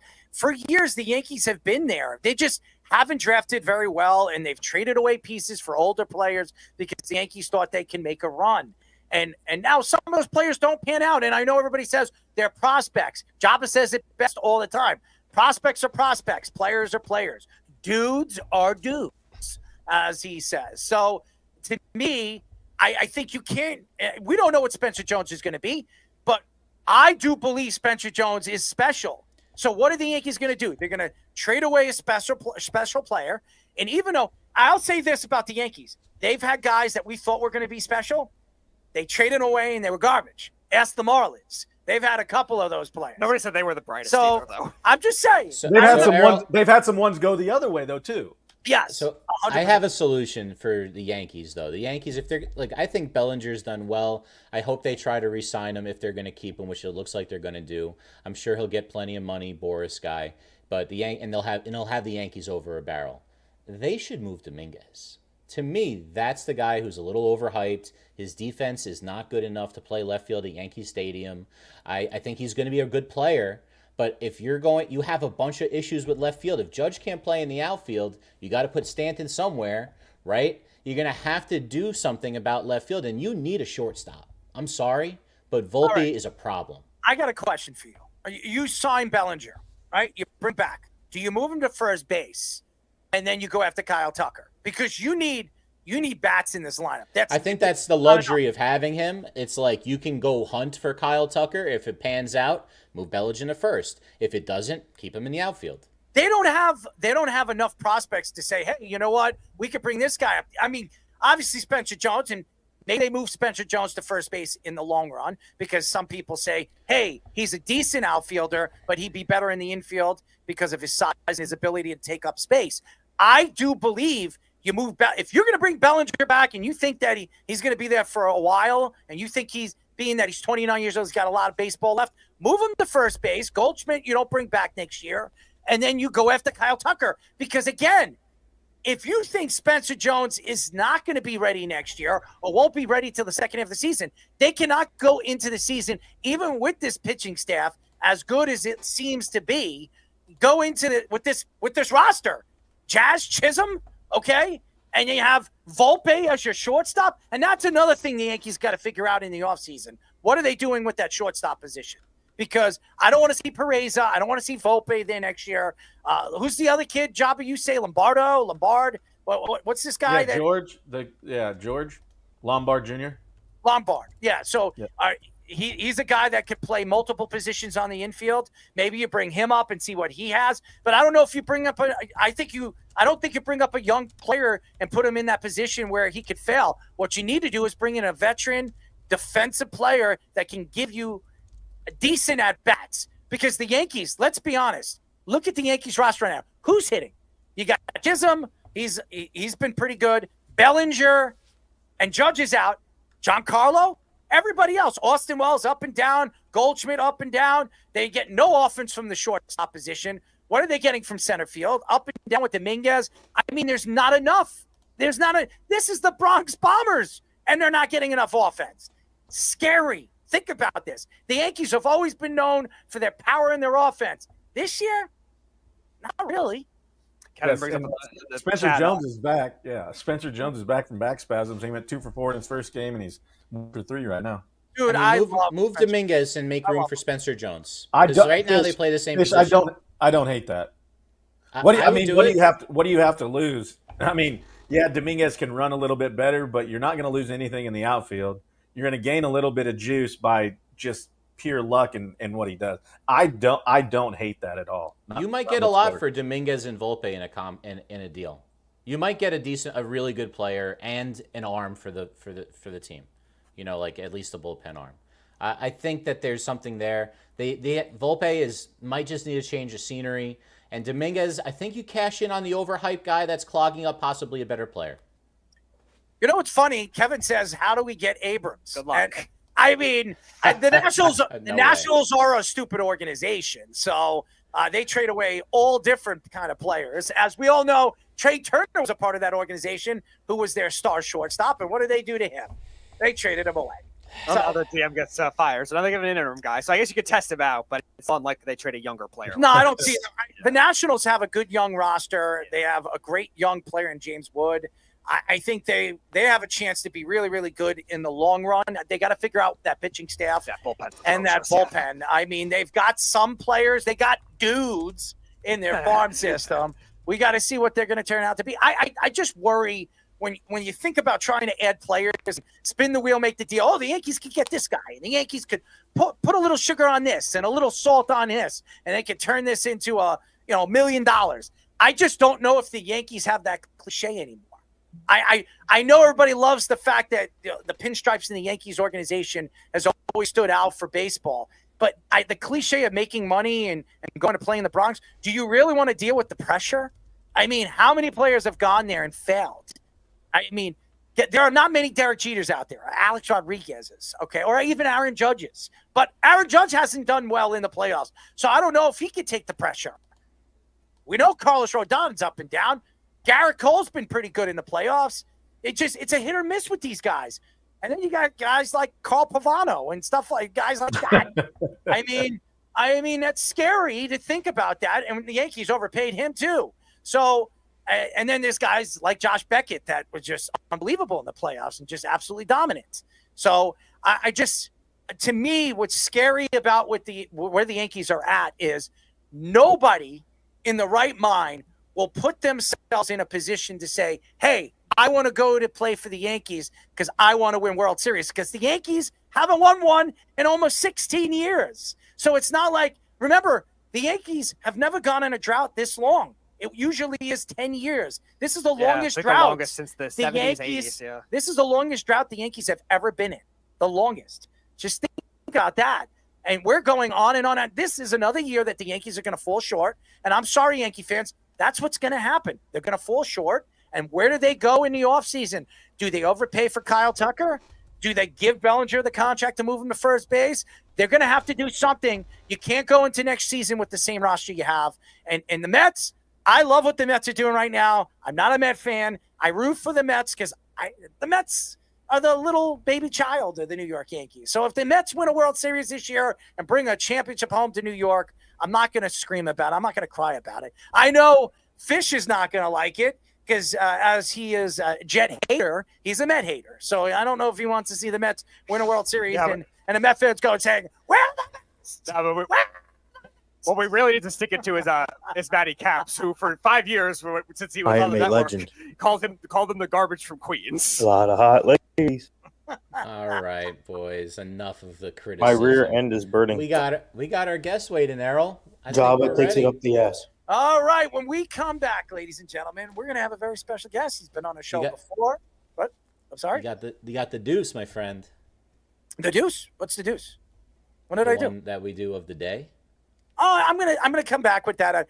I'm still kind of figuring out. I had two ones, but I didn't like one of them, so I'm gonna wait. Let's do it when we come back. Let's get I like the guest. fishes. You like the one that with the WNBA and the lime green, as my football coach would call them, lightsabers? I'm still looking into that. Okay, so let's come back. I gotta look into that. I know everybody knows what he's talking about. Still gotta look into that story. Let's go to a break. When we come back, we'll get the one and only and award-winning broadcaster David Benz. But first, our Sports Minute with the one and only Aaron Fishman. This is the Java and the Mouth Sports Minute. All right, everybody. Aaron Fishman here with your Sports Minute. Got a few stories before we get into the baseball scores tonight. Every year around this time, we get some controversy by the way of EA Sports. Yes, the 2026 Madden NFL rankings are here for the 99 Club and the rookies. They've been revealed. These rankings, of course, mean very little unless you are Jets strategist and future owner Brick Johnson, but will certainly provide bulletin board material for stars who feel they aren't getting their respect. In the 99 Club this year, wide receivers Jamar Chase and Justin Jefferson, quarterbacks Josh Allen, Lamar Jackson, running backs Saquon Barkley, defensive end Myles Garrett, and right tackle Lane Johnson. None of the members of the club were in it last year, so everybody is new. Anyone that was a 99, like Patrick Mahomes, is no longer a 99. The full ratings have not been released, but the rookie ratings have. Top rookie, Travis Hunter with an 84, followed by Ashton Genty with an 83. Dolphins cornerback Kader Kohou will miss the entire 2025 season after tearing his ACL in camp, the team announced early on Wednesday. I saw him ascend to a different level this offseason, Coach McDaniel said. The timing of it, I was crushed until I talked to Kader. And honestly, Kader made me feel a little bit better simply by his mindset. You don't know why all the time things that happen. I get concerned for guys who get stuck in the world of fixation of opportunities lost. Kader's mindset triggered like that to where he said, this is tough, but I guarantee I'm going to come back better. That is the way to approach both the game of football and life. Losing Kohou means that the entire secondary from last season will be different this year for the Dolphins. After losing safety Javon Holland to the Giants in free agency, corner Jalen Ramsey was traded to the Steelers. They released their other corner, Kendra Fuller, in February. And friend of the show, Jordan Poyer, the other safety, remains unsigned. Dolphins are expected to look for a veteran free agent corner in the market as their defense heads towards the season in pretty rough shape in 2025. And finally, former WWE chairman Vince McMahon was cited for reckless driving and following too closely after crashing his Bentley into two other cars last week in Connecticut. Photos taken by Barbara Duran, one of the cars McMahon crashed into, show heavy front-end damage to the luxury car and apparently happened mere hours before the death of WWE icon Hulk Hogan. I was driving along in the right lane and suddenly, boom, I was hit from behind and catapulted forward, and you could see the skin marks where I was trying to desperately keep on the road, said Doran, who added that she talked to him after the accident where he just, expressed concern, was glad that I was okay and all that. And I thanked him for his concern. McMahon is on a forced hiatus from the WWE and has resigned from his role as CEO and chairman of the board of directors of TKO Group Holdings, Inc., the WWE parent company, after the details of a sexual abuse scandal went public in 2022. The lawsuit is still pending. Earlier action today in baseball, and there was plenty of it. The Blue Jays knocked off the Orioles in Baltimore 9-8. The Tigers beat the Diamondbacks 7-2. The Red Sox were all over the Twins 13-1. In 10 innings, the Royals outlasted the Braves 1-0, and the Cubs beat the Brewers in Milwaukee 10-3. The White Sox knocked off the Phillies in Chicago 9-3. Astros 9. Nationals won earlier. Another 10-inning game, the Pirates come back, beat the Giants 2-1. The Mets were blanked in San Diego by the Padres 5-0. And another 5-0 score, the Guardians blanked the Rockies earlier today. Going on right now, it is the bottom of the 7th. The Yankees with only 2 hits right now against the Rays. They trail 1-0 in that inning. It is 2-2 in the bottom of the 7th in Cincinnati, tied with the Dodgers. It is in the bottom of the 5th, and the Marlins have a 2-0 lead in St. Louis on the Cardinals. Still to come tonight, Angels, Rangers, and Athletics, Mariners. Guys, we are streaming live on TikTok, Twitter, and YouTube on our Job in the Mouth handle, and on Facebook and Instagram under the Worldwide Sports Radio Network handle. Keep downloading on Apple Podcasts and watch us there, and on Spotify, now in video. Make sure to like and subscribe to all our shorts, reels, TikToks, and longer videos that you see from us throughout the week. Now back to Errol, Jabba, and Speedy for our guest on Jabba in the Mouth. Any questions? What is this? We're back. This is the Jabba and the Mouth Show. Taste it. So,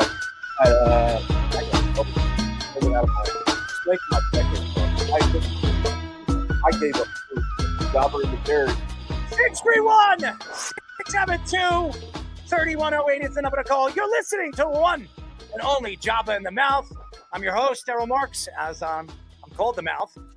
Mr. Jabba Chamberlain, Mr. Speedy Petey, executive producer, Mr. Aaron Fishman, and the one and only Tommy Poops, our board ops. Go to our website at www.worldwidesportsradio.com. Check out all our shows throughout the week, including Jabba in the Mouth every single Mondays and now Wednesdays at 7:30 p.m. All you have to do to tune in and check out our local listings for all our shows is go to our website at www.worldwidesportsradio.com. Before we introduce our very special guest, our show is brought to you by Ice Shaker. Go to iceshaker.com and shop all their official licensed collections from Star Wars to Marvel and so much more. Free shipping when you spend $50 or more. Go to Ice Shaker to check out all their great products and deals. And if you want your very own Golden State Warriors Ice Shaker, well, ladies and gentlemen, if you want to go to Golden State and figure out what dildos are, you can go and watch a WNBA game. If you want your very own dildo on your Ice Shaker, well,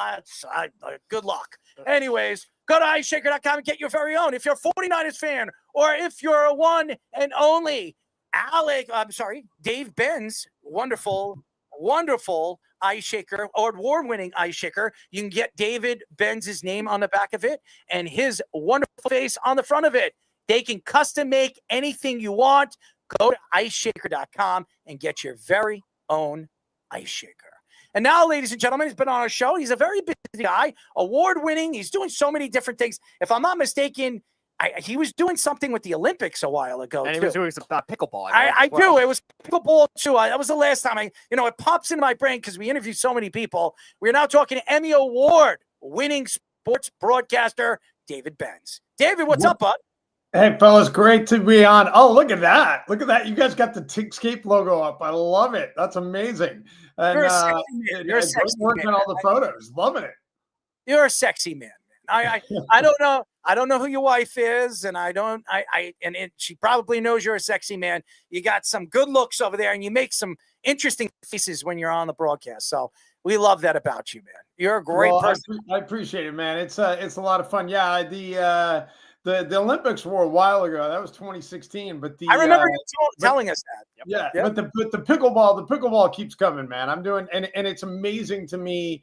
You know, you probably didn't have me on the show to talk pickleball. I could hear people reaching for the phone swiping away right now, but the pickleball just keeps getting bigger, man. I mean, it's unbelievable. What do you, Dave? What do you think the attraction to pickleball is? Like, why did it blow up like gangbusters? Like, there's courts going up, and I'm in the middle of nowhere, Nebraska, and there's courts going up everywhere. It's twofold. One, that it's anybody can play, right? And most people, once you check your ego, because a lot of people, they're resistant to play it because they're like, oh, it doesn't look athletic. Look how lame those people are. It's a terrible name, whatever. I'm not going to play that. But once you get past that and you get out and you actually try it, it is a lot of fun. And it's a great equalizer. Like, you can play, two 80-year-olds could play against two 20-year-olds, and it can be competitive if the 80-year-olds are good and skilled and know what they're doing. Like, it's not just about athleticism. So, so entire families of multiple generations can play, and I've seen it. And and it doesn't take up a ton of space. You can get basically 4 pickleball courts on 1 tennis court, so it's a better use of space. And then as far as like the sport overall, I mean, obviously, thank God, COVID is, finally feeling like it's a ways back in the rearview mirror now. But there's no doubt COVID was probably the best thing that ever happened to pickleball, because people were looking for things to do and they needed to get out. And so, the equipment sales just exploded. And that was really, put lighter fluid on the flame that was burning already. Speaking of lighter fluid, the Timberwolves had some new attractions to the organization over the past year. And one of them is a new owner. Alex Rodriguez is now co-owners of the Timberwolves. And the Wolves now have a guy that's never played professional basketball, was a professional baseball player, and has a unique personality. What were your thoughts with Alex Rodriguez being now one of the co-owners of the Timberwolves? Well, I mean, that's obviously been in the works for a while. He and his partner, Mark Laurie, they bought a minority interest on him. I mean, what was it, back in maybe 2020? And so there was a transition plan in place all along. What really made news was that the owner, Glenn Taylor, and again, I didn't dive into all the fine points of the deal, but it's from what I knew, A-Rod and Mark Laurie, they missed a payment that they were supposed to make. And so the Timberwolves owner, like, oh yeah, by the way, from the time that he agreed to sell it to Laurie and Alex, the valuation of the franchise, I think it went up like 180%. I don't know if it quite doubled, but it went up pretty darn near double. And also in that time, the franchise went from being garbage to being, a legitimate contender. So the second they missed that payment, Glenn Taylor was like, you guys have defaulted. I'm going to keep the majority ownership. So it had to go to arbitration. But, A-Rod and Mark Laurie, they now are officially, in the majority ownership control.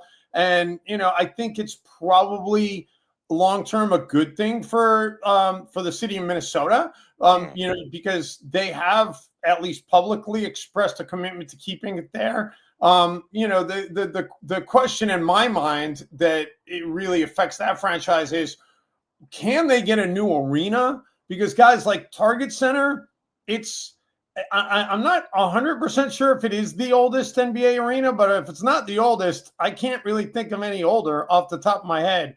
Like, it is, and the problem is, how like Camden Yards kind of started the new trend with all the great baseball stadiums, right? Camden Yards is still amazing today, but anything that was like built the year or two before that, it's not really any good. In the Timberwolves, they built Target Center like in 1990, and then all the arenas started getting good in like 1993. And so it's like, it's a really old, 35-year-old arena, and they need a new arena badly, especially considering if anybody's been to the Twin Cities, like you go to a Minnesota Wild game over in St. Paul and you go to Xcel Energy Center, like that place is a palace and it's amazing and it's a pleasure to go there. Target Center, it's like the parking is terrible, the arena is terrible, Like they really need an upgrade. So the question is, can they get that kind of money, and can they get a commitment from the city to be able to build something new? And that's going to be, I think, one of the biggest challenges in the immediate future for A-Rod and Mark Lowry going forward.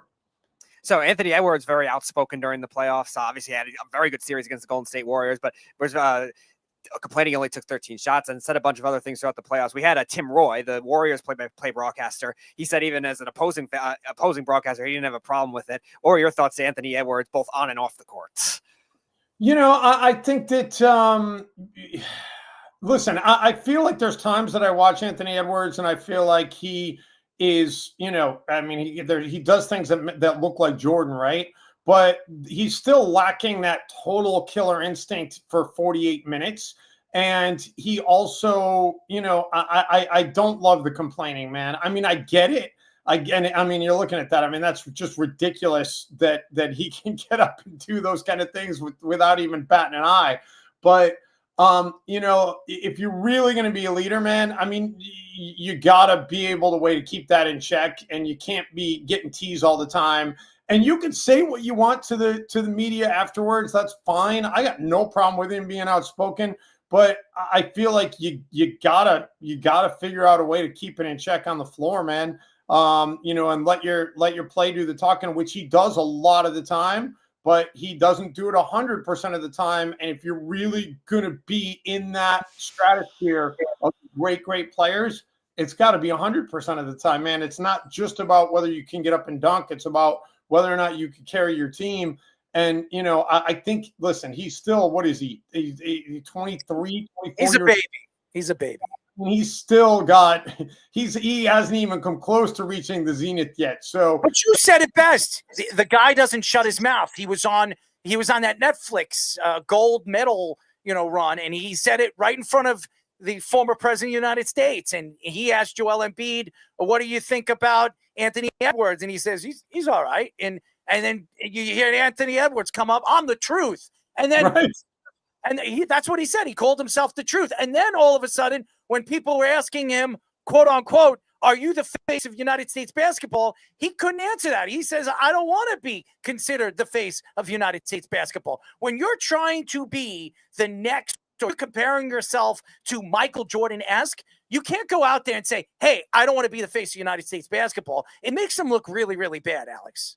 Yeah, and until you've done something. The only thing I will say is I would love to see, wouldn't we all? I would love to see like what the daily, grind of Michael Jordan's career in his early 20s would have looked like, with social media and everybody having a camera and on their phones at all times, and it is a different animal in that regard.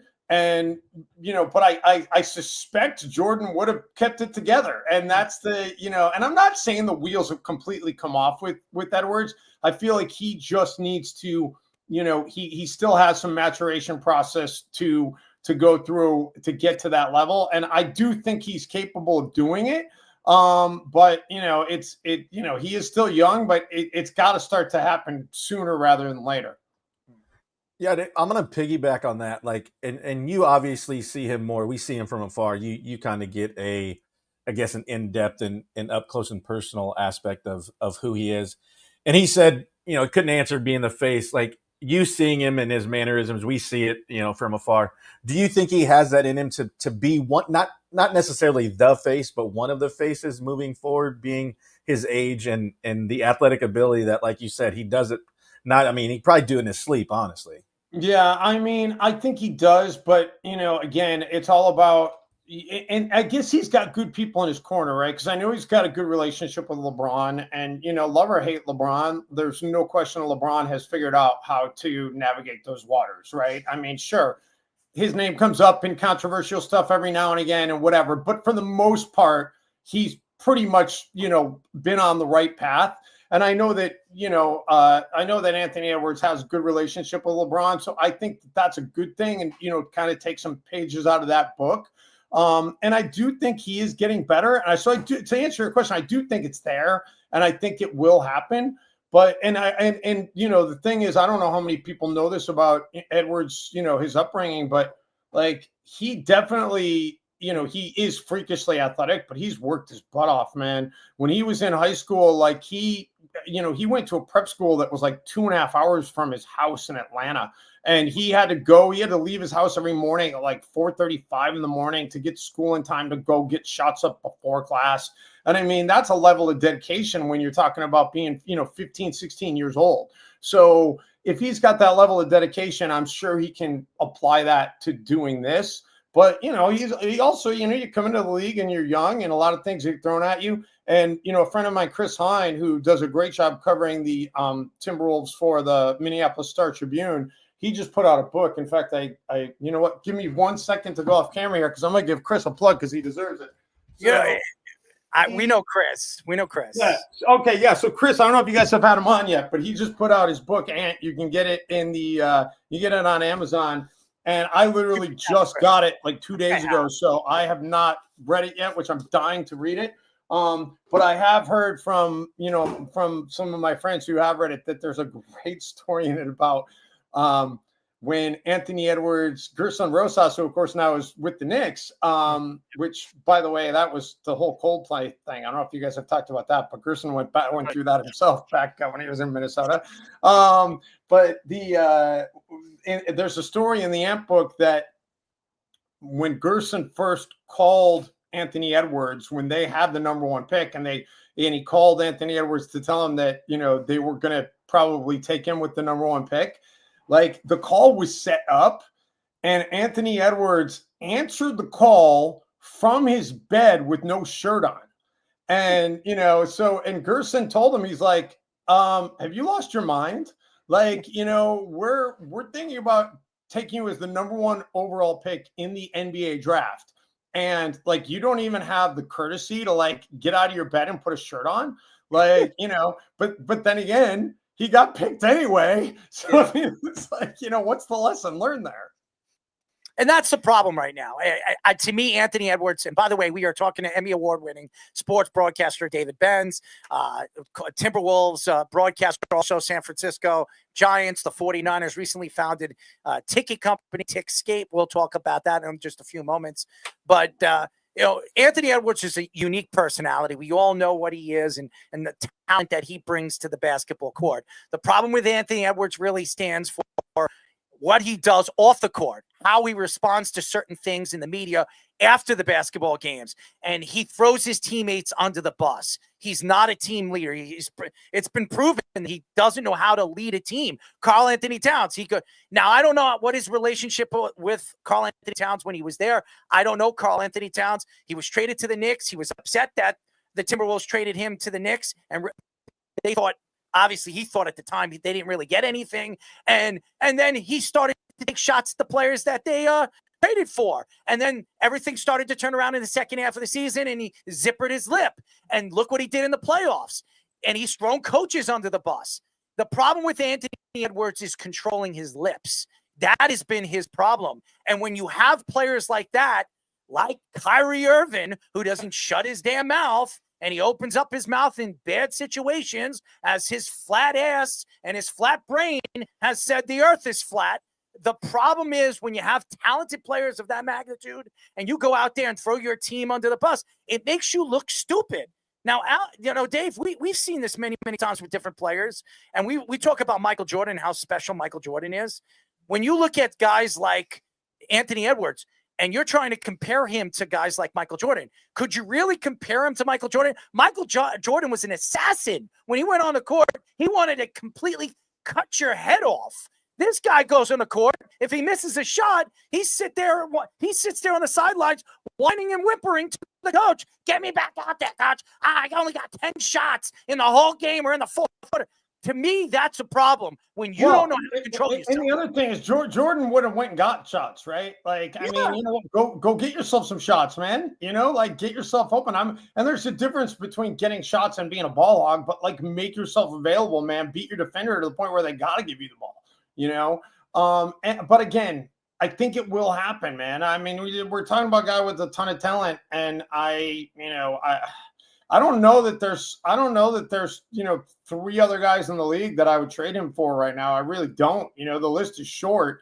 But again, that the shine could start to come off if he doesn't take that next step this year. And that's going to be, that's going to be what everybody's going to be watching. And if I was in his camp, the one thing I would tell him to do is, man, and maybe he has already, but I'd be like, dude, you need a full-time publicist that's around you at all times. Like, you don't send out, you're off social media. You're not sending out any tweets. Like, you're not doing any of it. Like, you're not doing anything yourself. A publicist is handling all of it. He's Kevin Durant. His favorite player growing up is Kevin Durant. He is exactly Kevin Durant until he gets over the hump. Kevin Durant couldn't do it himself. He had Russell Westbrook. He had James Harden. He had Serge Ibaka. Could never win.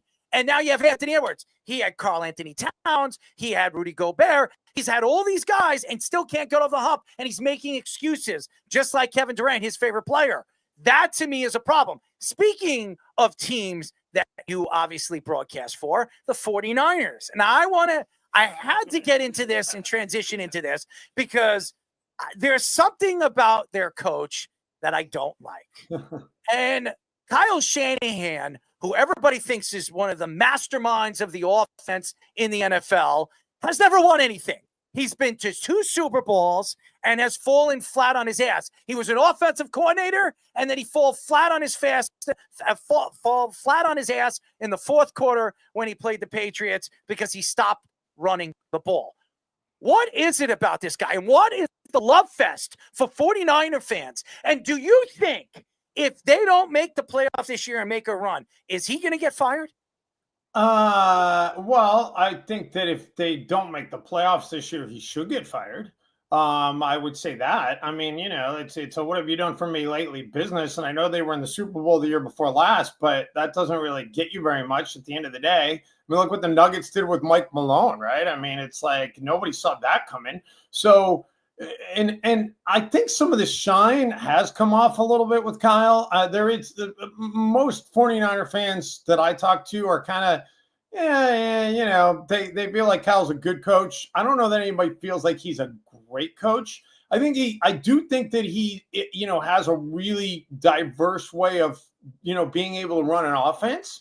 And when you've got the right players, it can really be accentuated. When you've got a healthy Christian McCaffrey, and you can be able to do a lot of things. And then last year, you don't have a healthy Christian McCaffrey, and all of a sudden you look very pedestrian and you're struggling. I mean, they had a lot of injuries last year, but so it wasn't just McCaffrey. But at the end of the day, yeah, there's no question, man. It's I think this is a must-do year for him to be sticking around. And I mean, what is the average tenure of an NFL coach nowadays? I bet it's probably not he's even 5 overrated. years. We have guys that have this love fest for him on this show. Coach Fish over there, love fest. Owen, love fest. And I don't think the guy's won anything. To me, he is, a bona fide assistant coach. That's what he is. He hasn't won anything, and until he wins something, and by the way, when was the last time that San Francisco 49ers won something? For all those 49er fans listening to this show right now, let's hear it. When was the last time? I don't even think you are alive. You know what? Their biggest win in the last decade was probably that NFC Championship win over the Lions, a game they had no business winning, right, to get to the Super Bowl. And that was like a miracle that they came back to win that game. So, we'll see, man. Kyle Shanahan paid off the NFL. That's what happened. I'll say this, Errol. Here's my gut, though. My gut is last year at this time, I was telling everybody, because everybody last year at this time was like, oh, the preseason power rankings, the 49ers were like, top 3, top 2 on a lot of the power rankings. And I was telling everybody, I was like, I got a bad feeling, man. Like, everybody's too high on this team. Like, they were really healthy the Super Bowl year. Like, I just feel like they, and that's obviously a big part of it, right? Like any team in the NFL, you're only as good as your injured reserve. If you could keep your injured reserve from getting too long, you got a shot. And and last year it played out terribly for the Niners. This year I have the opposite feeling. This year I feel like everybody's down on them. Like they'll probably have a pretty good year. But a good year here. I mean, the bigger question in my mind is, does making the playoffs and losing in the first round keep Kyle Shanahan a job? That's a bigger question, right? Like, I mean, if they have a losing record and they're out of the playoffs for a second straight year, I don't think there's any question he's gone. But if they win, say they go 10-7 and they lose a first round playoff game, that depending who's available, then that might be enough to make a change. Well, they invited Bambi. They invited Bambi back, and if you don't know who that is, that's Robert Saleh, as we gave him the nickname. And they traded for Jets. A deer in the headlights. That's what we call him, Bambi, because he absolutely doesn't. Well, as a head coach, as a defensive coordinator, I think he was pretty good. So but he keeps you're not high on him, but he people out here think highly of him. So we'll see. So another guy that the 49ers fans are very split on, and just football fans are very split on, is Brock Purdy as well. He gets a big contract this offseason. Everyone calls him a system quarterback. Cam Newton loves hating on him, saying he's like a 16th ranked quarterback in the NFL. What are your thoughts to what he has been? I mean, listen, if I was going to just based upon talent, and I know you were talking about the Madden rankings earlier. I mean, what I'd be curious to know, what is Brock Purdy's Madden ranking amongst quarterbacks? It's probably like 22nd out of starters, right? And I think that's probably a fair reflection of where you would take him based upon talent. But prior to last year, without the injuries, when he had healthy players around him, he did. He was more than a game manager, man. He made plays, and he made plays with his legs. I mean, listen, he's not Josh Allen. He's obviously not Lamar Jackson, but he can get out and run, and he can beat you, and he makes the smart play. I mean, even when he got in, when he got in that rookie year, I can remember they played a big game against Seattle, and he scrambled for a first down and could have gotten more, but he went down so the clock would expire. And, it's like he's got good game awareness. So is he a $50 million quarterback? I mean, come on. Like, but at the end of the day, if you got a guy that helped you win, you got to pay him. And plus you got, if you prorate that out for the fact that you were paying him, $800,000 for the first couple of years, maybe it doesn't sting as bad. But we'll see if he has healthy weapons. I think he could be good. He's not going to be great. He's not going to be an all-pro, but I think he's fine back there. But I'm not a Brock Purdy hater. I'm not a Brock Purdy, huge fan. I'm not leading the bandwagon. I think he's fine. I think he'll do a nice job. I don't think he's going to, lead the league in interceptions or take the highest number of sacks, but I also don't think he's not going to lead the league in touchdowns. And, but the bottom line is, can he be clutch? And he's proven to be clutch in his career when it's mattered. And if he can continue that, then, what more do you want? Yeah, it's funny. I get in an argument with my buddy all the time because he's like, I hate him, I want to trade him. I was like, well, he still wins, so you got to take that for what it's worth. The same person that wanted Daniel Jones over him. Yeah, true. But you see it all the time in multiple sports, and like, what do you think, like, from the dynamic of a team? What do you think separates the good teams from the great teams? Is it individual players? Is it them coming as a team? Is it the clubhouse, or is it a virtue of like all things combined? Yeah, I mean, listen, you could go back to Casey Stengel, right? I mean, everybody in the history of sports has been like trying to find out what the secret sauce is, right? I mean, it's some years you win because you got a Michael Jordan and he pulls everybody along. Some years you win because you're the Detroit Pistons and you guys just coalesce the right way. I don't think that there's one tried and true pattern. And it's just kind of a living, breathing thing that comes to life. And are you lucky with injuries? Do you have the right schedule? Do you get the right hit at the right time? Do you make the right catch at the right time? I mean, it's just so many things that that come into it. And the margin nowadays in every league, especially the NFL, is so razor thin, man. I mean, it's so razor thin. I mean, if we could go through the 32 teams right now and probably pick 5 teams that we know for sure are not going to make the playoffs, and pick another 5 that we know for sure will make the playoffs, and probably get 1 or 2 of them wrong on both sides. Like, that's just how razor thin the margins are. And, you just don't know what is going to happen. So I think you just got to ride the wave, man. I wish I had a better answer to that, but I think, again, everybody's been trying to find that answer for the history of time across every sport. We are talking to Emmy Award-winning sports broadcaster Dave Benz. He's been on our show before. He works with the 49ers, the San Francisco Giants, everybody. He works for everybody, okay? He's the pickleball winner. He's the pickleball announcer. And speaking of pickleballs, and you were speaking of one Brock Purdy, who I actually like, and I think he's a lot better than a lot of people think he is going to be this year. I don't know if he's an all-pro guy, but I think he could be a top 10 quarterback in the league. I don't understand why anybody thinks he doesn't have the talent to be that. And especially Kyle Shanahan, as Kyle Shanahan is the offensive goddess. But I want to get off football, and I want to talk about the San Francisco Giants. And the Giants, they've been up and down all season long. The trade deadline's right around the corner. Do you think somebody named Buster Posey has something up his sleeve? And if you think he does, who do you think it is? Man, I prior to doing the Devers trade, Buster really hadn't done anything. Buster hadn't made any deals. So, I mean, does he have anything else up his sleeve? I mean, what are they sitting right now? I had to pull up the standings because, to be honest with you, they started off great, right? They started off so incredibly red hot, and then when they brought in Devers, everybody was like, "Oh, this is the ticket." Now they've lost 6 in a row, and they're a game under 500, and I guess they're benefiting in some respects from the fact that the Dodgers were hurt much of the year and didn't really take off. Although now now the Giants are 9.5 back. Listen, if I'm Buster Posey, I'm looking at a 500 team right now. I'm probably not going to make it. I'm probably not going to give up anything really to try. I mean, what are you going to do? I mean, you're going to try and get in and sneak in as a wild card, maybe with this team. They've got some decent pitching, and I think that they're probably better than a 500 team. They'll probably finish with 85 wins. Is that enough to get you a wild card? 85, 88, maybe if things go well.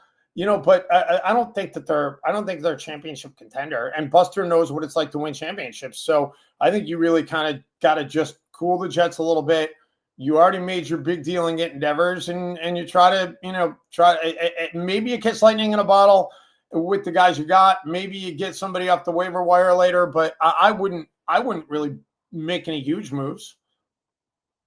So in terms of the Dodgers, so we're talking about the deferred money throughout the year with Shohei Ohtani, Freddie Freeman, and a lot of people think it's ruining baseball. As a Giants guy, a rival with the Dodgers, what are your thoughts of that?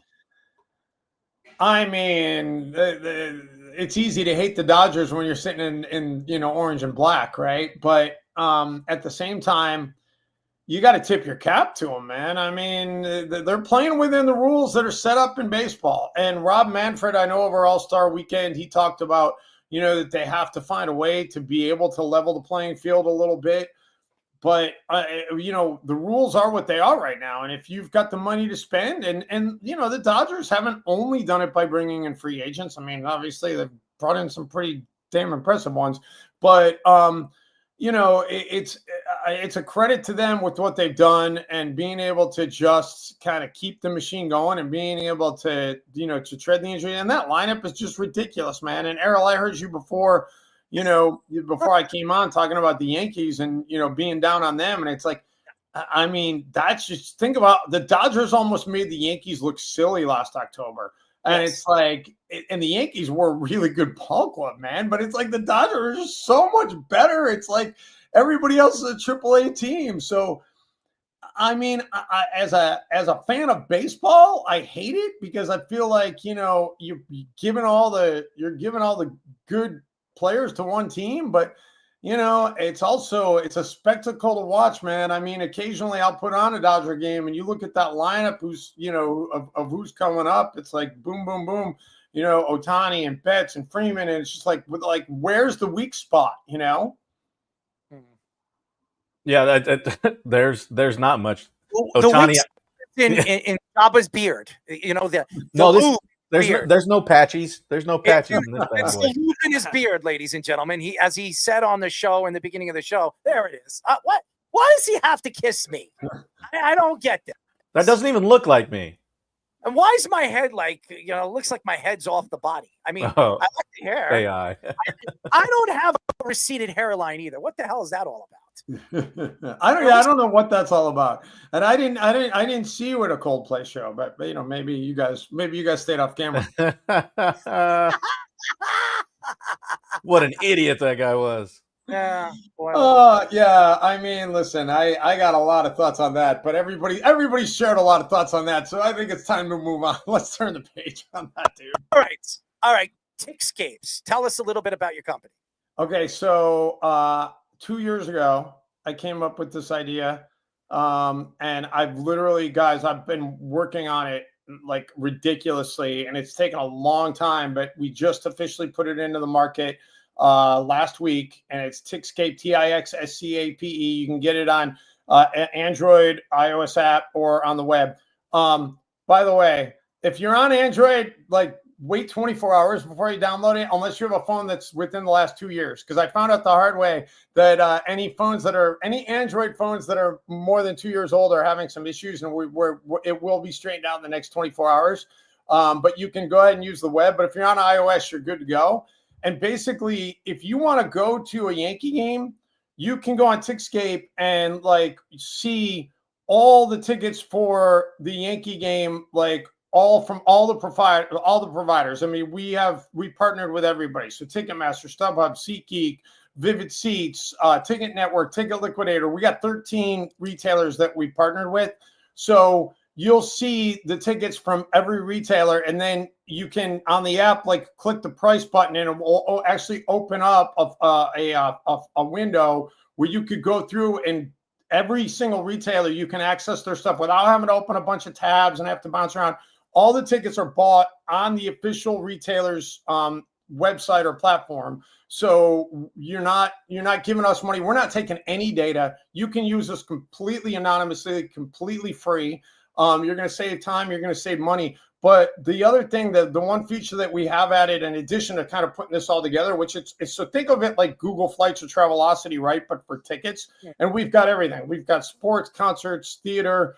You want to go to a beer festival in your small town, we probably have that. We got, like a million events on there. But the thing that we added that I really think is the thing that people are going to like the most is we've added a price alert. So some retailers will give you, like, you might get an app notification like, hey, tickets prices are dropping, whatever, for an event that you looked at. We'll actually let you set a price point. So say that, I don't know, say you wanted to go see Coldplay and they're playing at, Giant Stadium, and you're like, I'm not going to pay $800. Like, I'd go, but I'm not going to pay $800. Well, you could be like, you could set the price alert and say, okay, I'd be willing to pay $400, and you put it in. And if a ticket hits, and the secondary market's like the stock market, man, it's going all over the place. So if a ticket hits 400, you'll get a notification right away with a link to buy it, so you can get the ticket at the price that you want. So, that's something that's not out there right now. Well, we need to talk off air because, hey, we need to promote you. Maybe you'll be a sponsor of our show. We're doing great things right now on Blue Wire. So let's talk off air. I think we can really work together. Well, and we've got swag that is on order. It hasn't arrived yet. So I'll hook you guys up with some swag, and you guys can rock that on a future show. And let's make something happen. Oh, boy, I'm in. I love it. Yeah, I got my buddy's bar on right now. Dave, there you go.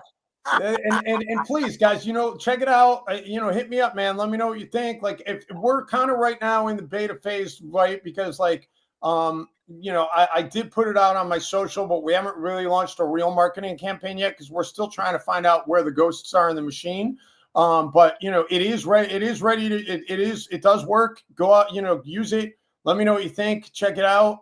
If there's something you like, you don't like, let me know, man. But I'm really excited about this, and it's been and I'll tell you off air the story of how I came up with the idea. I'm not ready to put that one out yet, but it's there's a hell of a story with how I came up with the idea. Well, hopefully you weren't at Jabba's house or looking at checking out the lube that he was putting on his chinny chin chin. But we love you, Mr. Dave, and you do such a great job, and you're one of the best. We really appreciate the time, and we'll talk to you soon, buddy. All right, guys, I appreciate it, man. Anytime, and enjoy the rest of the Yankees run, man. I'm hoping they're going to do a little bit better than you're feeling. They Whatever just you're blew it. smoking, He just gave up a 2-run homer in the ninth. There you go. So whatever anybody or whatever Yankee fan is smoking, keep smoking it because they're not going anywhere. Anyways. Yeah, well, we'll see. Well, that's why they play the games. That's what somebody said once. I apologize. I called you Alex because I was thinking about Alex Rodriguez. So it's all good, man. Right over the head. But Dave, we love you. Keep up the good work, and I'll talk to you off air. We definitely should talk about that. Sounds good. All right, man. Hit me up. Dave Benz, ladies and gentlemen, fantastic. As always, great personalities and the voice of pickleball, as we always said. Oh, man, what a day. What an interview. And we have another one that's coming up in just a few moments. We'll have Mr. Nelson Figueroa, Tom Brady, in a recent newsletter, questioned Scotty Scheffler's comments about wanting to be a better father than as a golfer. This came after Scheffler's comments after he won the British Open, when he was deeply discussing his family's impact on his golfing career. Scheffler also referenced winning the Byron Nelson Championship, a small tournament that's near where he went to college in Texas, being just as valuable as winning a major. Brady questioned why being a father and a golfer are mutually exclusive and said his dedication to football for 23 years made him a better father. Brady also mentioned a similar experience after beating the Eagles in the Super Bowl in 2005, where he was wondering what else was there for him to prove to his life. I'm reading Speedy's ridiculous word. Scheffler has a son that is only 14 months old, and Brady mentioned that growing up with his father's life in golf will be good for him. I don't know why Tom Brady's even opening his mouth. I really don't know why there's a conversation about this. I honestly think Tom Brady is a unique personality. I understand Tom Brady thinks that, well, he could be a good father and good football player. Let me ask Tom Brady, when he decided to retire and come back and he pissed off his wife, why isn't he not married still? He told his wife when he walked away from football, he wasn't going back. And then he decided to re-sign with the Buccaneers. And then his wife decides to sleep with his karate trainer. Right. And now is remarried with him. Honestly, Tom Brady talks about family, and it's great. Tom Brady was a great football player. Tom Brady looks like he loves his son, as we've seen in his documentary. He likes to kiss his son on the lips. Tom Brady is a unique personality. He also owns a piece of the Raiders. I think he should really concentrate on his team and his broadcasting, because he's not very good at broadcasting. And we'll see where the Raiders go. It seems like they got it right with Pete Carroll, and I don't know what Geno Smith's going to be over there in a Raiders uniform. We all know Vegas likes to have superstar DJs go and support their football teams, as during the football games, they're the only team that has live superstar DJs there putting on a concert. As we all know, Tiesto was there for the Super Bowl. I think, honestly, Tom Brady and Scheffler are very unique individuals. Scheffler, who comes out, he was in the new Happy Gilmore movie. He looked really, really good, has a good personality, made jokes about him getting arrested on the golf course, which is pretty funny. I think he has a good personality, but I don't think he loves the sport. That's what he's great. And when you're great and you're making money, that's great. It's good for his family. It's good for golf. Scheffler doesn't care about golf like he cares about his family. Tom Brady cared about football more than he cared about his family. Let's be honest. He retired and went back to play football because he liked the camaraderie. Golfing is a single-man sport. There's no teamwork in golfing unless you're playing in the Ryder Cup. That's the truth. This guy is all about his family. Why are you taking shots at Scheffler? This guy is the best golfer in the world. He's been the best golfer in the world for the last 3 years. He's just speaking the facts. He wants to be closer to his family than the game of golf. Tiger Woods loved the game of golf, and he loved sex, and he loved pornos. So what did he do? He cheated on his wife, and he did his things off the court and off the field. That's just the sport in the sporting world. You love something, you love your family, you're going to go for one or the other, or you go for both. Tom Brady loves his kid or kids, and he loved the game of football. I think he loved football more than his children. I'm just speaking the truth. I don't know Tom Brady personally, but anybody that retires and decides to walk away after he told his wife he was going to step away from the game and move on in his career and then go back to the sport tells me that Tom Brady took the game over his family. That's all I'm saying here. Now, again, I don't know Scotty Scheffler. I think he's got a unique personality. I think he's good for golf. I think there's nobody challenging him in the game of golf. I mean, seriously, I don't watch golf as much. You would thought McIlroy is one of those guys, but McIlroy is an up and down golfer. There's nobody as good as Scotty Scheffler. So it's like when Tiger Woods was great. It was always him and Mickelson, right? It was back. Mickelson was never Tiger Woods, but when they played in big tournaments and they were head to head, there were two Americans fighting to win the British Open, fighting to win the US Open. I don't think there's anybody right now, even in the same conversation as Scotty Scheffler. And I think that's why Scotty Scheffler's like, yeah, it's just golf. Who cares? I care more about my family. I care more about my kids and my wife and spending time with them. I don't know why Tom Brady is taking shots at him. And by the way, Tom, how good of a golfer are you? Could you actually get on a golf course with Scotty Scheffler, even compete with him?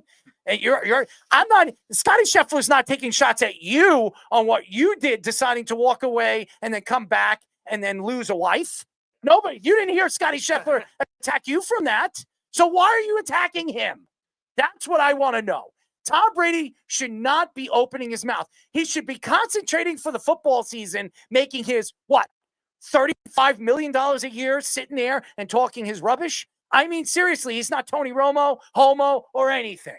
Yeah, you want to use that $35 million to pay the dead cap you owe for getting rid of your star. Did you get what I too. said? Tony Romo, homo. That's what they call me. I got that. I love Tony Romo, by the way. He's the best in the business. Yeah. Now, going on to this aspect of competitive nature too. Obviously, you see it more impassionate with football, because football, it's a hype sport. You want to get fired up, and obviously golf is thought of more as a traditional sport. And I think Scheffler still has good personality, considering compared to a lot of the other golfers. You're seeing it a little more with some of the younger ones, but again, you're not seeing it throughout the sport as much. So I don't know how Tom Brady differentiates the difference of, he doesn't like golf because he's not showing that kind of passion. Like Tom Brady, obviously you're seeing on the sideline throwing tablets and yelling at his teammates and stuff like that. Like everybody handles it differently in every sport. So I don't know how you could necessarily differentiate it. Like you said, it's distracting from what you're trying to accomplish. Obviously they have a good enough relationship for him to maybe jokingly say this kind of thing, but it's still enough of a criticism that's still very weird. Now, Jabba, obviously you're knowing more about being a father,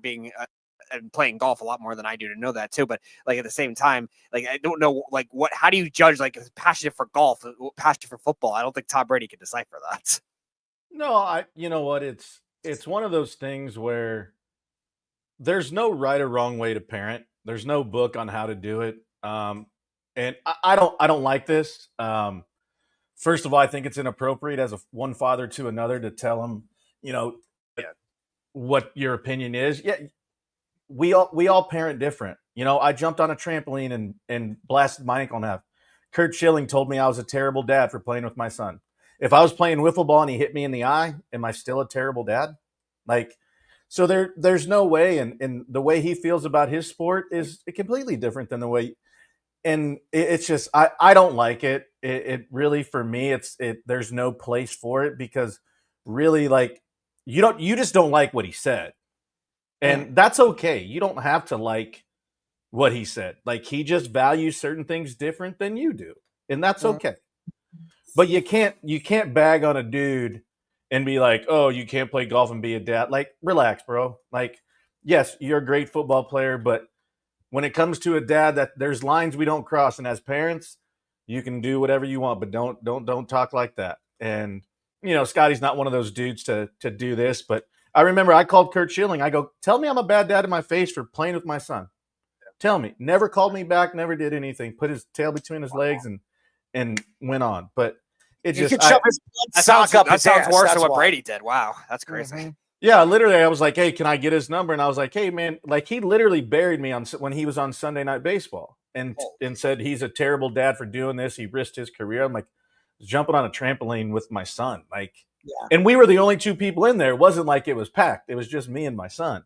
So yeah, it's when this came up, I'm just like, man, you've got to be absolutely kidding me. Like, first of all, what, like you said, Earl, why is he opening his mouth first? Like, it's a topic of a dad being a dad and him saying like, yeah, golf is great. My wife thanks me for going out and working hard and providing for our family, but it's not the end all that meets all. Like, I love being a dad. Like, and I won't even touch on what Tom did in his career and all the other stuff because that was his choice as a father.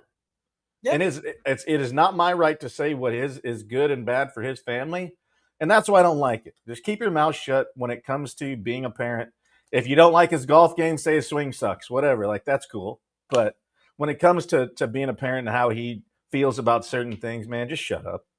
Yeah. And he's the best golfer in the world. He's been the best golfer in the world. And he wants to spend more time with his family than playing golf. Do you realize like how good Tiger Woods was? So the way Scotty Scheffler's going right now, and he's obviously great, for him to tie Tiger Woods, he'd have to stay number one till 2035. Wow. To tie Tiger Woods. Damn. Yeah, and to me, Scheffler's been the most dominant American player since then. So it just says a lot about who he is. And he didn't even love the game as much as Tiger Woods did. Or he didn't love the game like Brady loved the game of football. Because Brady, I don't care what... And that's okay. I don't care what Brady would say and deny. Brady loved football more than he loved his family. That's a fact.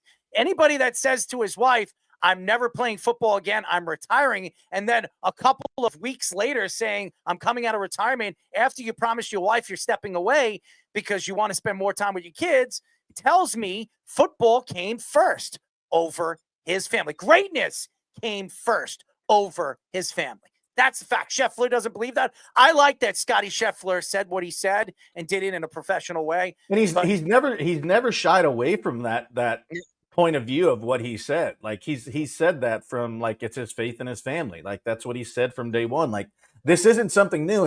And obviously Tom likes golf. He's been on the match. He's done all this other stuff. So unless he's just a front and doesn't really like golf and just does it for whatever, but he's obviously watched golf and seen it. He knows who Scotty Scheffler is.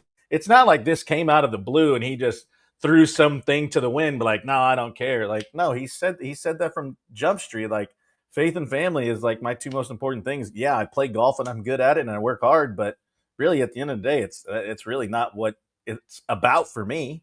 And I respect the heck out of him for standing on his laurels and be like, hey, if you don't like it, you don't like it. But that's just who I am. You know, Fish, I know you want me to go into inside baseball, but I want to do my dildo of the day. Can I do that? I told you you're going to love this story. I told you. I did. I read the story when we went to your sports minute. So let's do it. My dildo of the day. The deuce of the day. You not a log. I don't have a log, but you know.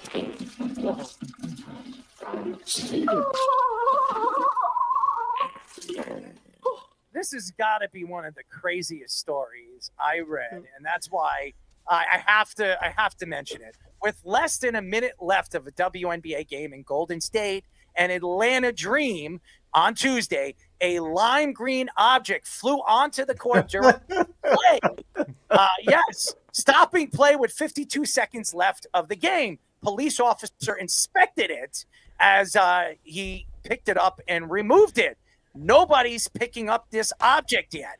Oh my gosh. One of the TV announcers said, and it dawned to him what it was. Yes, ladies and gentlemen, the object was thrown from the stands, bouncing near the free throw line of the Golden State end of the court, where the action was at the time. It then bounced to the sidelines near the mid-court. Yes, ladies and gentlemen, it was the one and only dildo.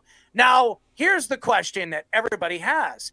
Now, and this is a question that a lot of people have. First, how do you smuggle a dildo at a WNBA game?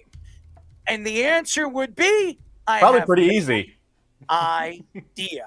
Now, if we've heard this many times, they check you for guns. They check you for metal weapons. This thing is a rubber weapon. Now, what you use it for? Well, I don't know. I'm not using it, and I'm sure one of these girls might. But nevertheless, the fact is, this is disrespectful. Anybody that brings something of this magnitude, this rubber thing, into a basketball game and throws it on the court is disrespectful to the women playing on it. And to me, the WNBA need to figure out on how somebody brought this in an arena and disrespected the game. And I know you laugh at it. I know it's something funny, but to me, it just disrespects the game. It disrespects what they're trying to do for the game. People are making jokes about it. I read something on Stephen A. Smith's show, and I'm not going to mention the name. He made a joke about it, and one of the guys made a joke about it. I don't think this is funny. I think it's disrespectful. So I think that the WNBA needs to investigate this, find out who threw it, and make sure that this person could never or should never go to a WNBA game again. That's my opinion. And that, ladies and gentlemen, is my deuce of the day. I don't get it. Unbelievable story, Errol. I don't get it. Unbelievable. I want to laugh at it. It's a completely disgusting story. Yeah. If you think about it, if it was a man's game, it was an NBA game, and somebody threw it out, I'd be like, oh, who the hell's bringing a dildo to an NBA basketball? LJ. But maybe it's LeBron James. I'll tell you guys a funny story. You didn't bring up your name today. I want to tell you Sounds guys. like a Dennis Rodman thing. Not I will tell you guys a quick funny story. Now, me and my friend, I don't know if you guys know Eric Martini, and I have a friend named Nate. We're very good friends. And when LeBron James came into the league, LeBron James was like doing all these crazy things, owning everything. Sneakers, shorts, all this other stuff. So I played a practical joke on one of my friends, actually both of my friends. I took a rubber dildo, and I put LeBron James's symbol on the dildo, and I sent it to both of my friends. And I said, look, LeBron James is getting involved in sex toys. And both my friends actually believed that LeBron James was really getting into the sex toy industry. And both of them said I was sick, and where'd you get this? And then I showed them the picture. I made it. So funny story is my friends tell me I'm a pervert and that I should keep my comments and my craziness to myself. So that's a true story. And I threw LeBron James or the LJA under the bus. And I put the Nike sign on the balls. So it was pretty funny. It was pretty funny. You need to tell Brian Snow that story. I'm sure he'd love that for his broad sexual segment. I would probably think that he would think that I was a pervert. Anyways, we call this next segment Inside Baseball. Now let's go deep inside. What? I am excited. This is Inside Baseball. Jabba likes my shrimp cocktail. Droba. You're muted. Droba. Haven't done that all show. That's one of my favorite ones, the shrimp cocktail one. But boys, here we go. Inside Baseball. Got a few stories. We're going to kind of lightning round around them, but we'll stay here a little bit because truly sad story. We saw a couple of weeks ago that Ryan Sandberg was fighting cancer. Said he was going to keep the fight. He passed away yesterday, 65 years old. Hall of Fame second baseman, played until 1997. I'm old enough to remember him, in his last couple of years playing when I was watching. I started watching around that strike season with when the Yankees and the Expos were at the top. So I have a lot of fond memories of like those All-Star games. Sandberg, just a legend even then, 10-time All-Star. Guys, let's talk about Rhino. I don't know him. Joppa probably knows him better than anybody. I'm sure. No, he's never met him. I'll tell you this. Ryan Sandberg was one of the best infield defensive players of the early 80s into the early 90s. This guy was as talented defensively than we've ever seen and had a great bat. Tremendous bat. Career 280 hitter. I don't even have it in front of I don't even have the numbers in front of me. But I know how talented he was. I mean, controversial things he said over the years on and off the field, but the guy was a great leader. He was the face of the Chicago Cubs for almost 14 years. Sensational player. Sensational. Yeah, you look at the guy that, like, after Ernie Banks and those 60s teams, the Cubs, they kind of transitioned into the 80s, and he was that focal point of that team. So, like you said, one of the best defensive second basemen, one of the better power-hitting second basemen for that era, too, which they weren't really coming by until probably the 90s. So, it definitely will be missed. He was a fighter for a long time. He will be missed. Rest in peace, and condolences to his family as well. Yeah, no, it was fun because, you know, we obviously being in the Midwest, we got WGN, so we got to watch him a little bit more than most. We had to struggle with the White Sox there too, but yeah, no, it was fun. I never met him.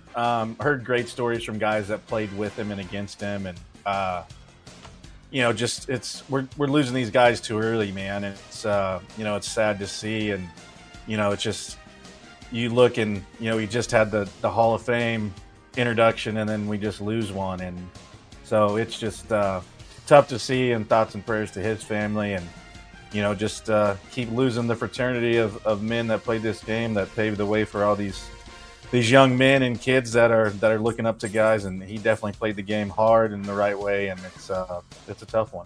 He played on really bad Cubs teams too. Ooh, rough. Really, really bad Cubs team. I remember Andre Dawson. I remember when he played with Andre Dawson. Hawk. Yep. Those were the two best players on the team. And you can argue both guys wanted out.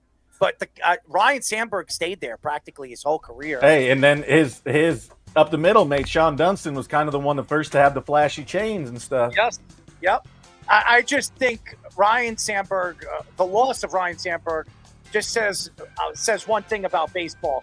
Baseball is a game that you want to play for a significant amount of time, and you do as long as Ryan Sandberg can do it as well as Ryan Sandberg, I called him Sandberg, and you just hope that you have the career of Ryan Sandberg. So, you know, Sandberg, when I was doing the research for this, you know, he was a throw-in in a trade between the Phillies and the Cubs. Yeah, he could have been the face of the Phillies.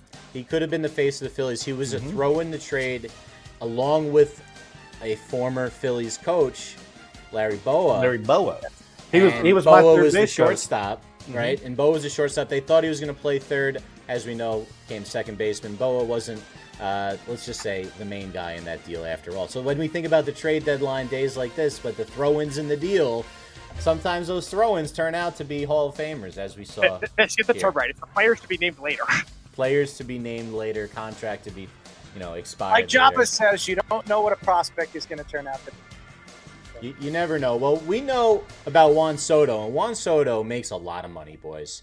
But I think there are some umpires that might not like Juan Soto, including this guy, Emil Jimenez. I don't know if you watched the game yesterday, but Juan Soto, first off, Mendoza got ran because Juan Soto, let's just say, you're not supposed to argue balls and strikes, but it wasn't even close. There was one that went good foot outside, second one that was wide, and Soto, you could say a lot about Soto. He definitely has one of the best batting eyes in the league. He has the best at-bats. If he's arguing, that means there's something to argue about. If you go later in the game, I gotta play this clip for you guys before we talk about it. Here's the reaction. You're gonna see this ump stare him down. There's the first one, not even close. Catcher has to reach all the way out to the side to get it. That one's a little closer. Soto's not happy. This is where Mendoza's gonna get run. There's one more though that's just unbelievable. Look at that one. He waits, rings him up, stares him down, daring him to get himself run. I've played with a bunch, just in youth sports. I mean, we get some of the absolute worst officials in youth sports because we can't get anybody. So you just have to deal with it. I always just tell my guys, don't worry about the zebras, just control what you can control next play, right? But I would be pretty upset if I was Juan Soto in the Mets and I was getting treated like this. It was clearly intentional, wasn't it? Here's the thing, and I know everybody's going to sit there and say, I'm going to take shots at Juan Soto. I think Juan Soto is a great player, and he has one of the best eyes in baseball.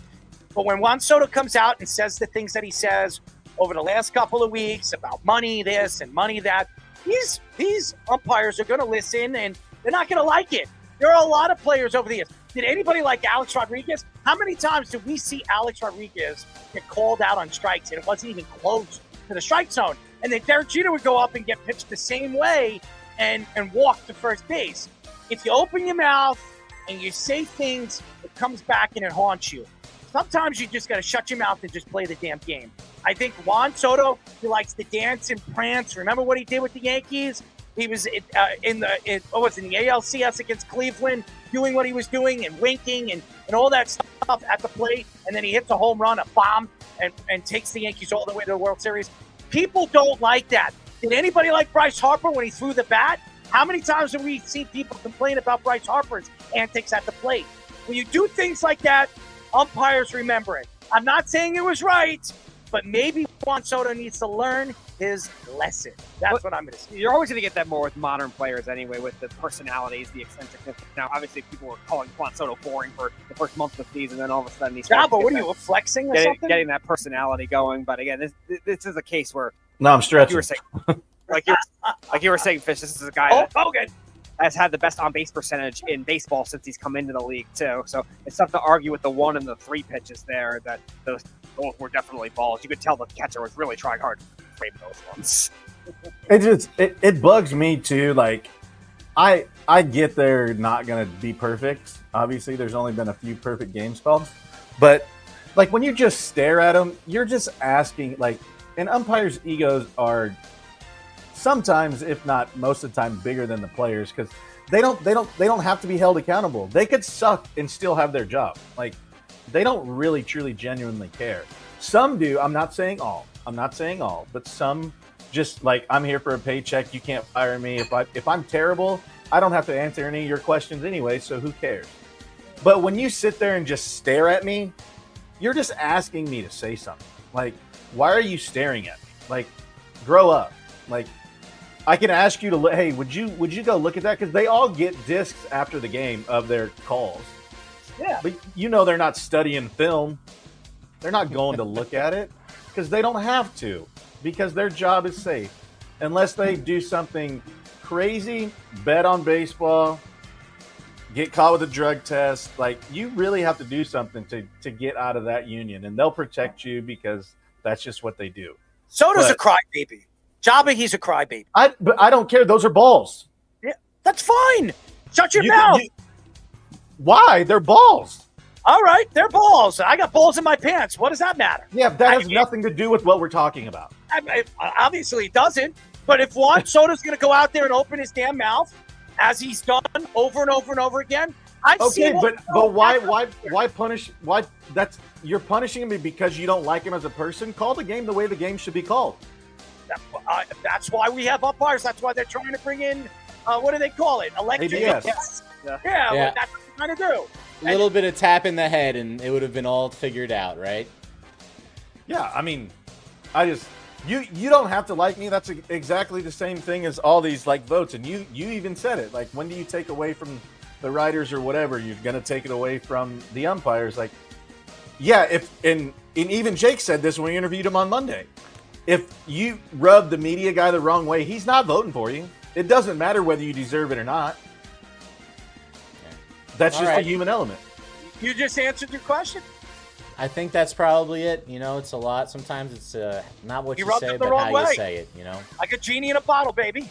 Let's go through some of the injuries quickly.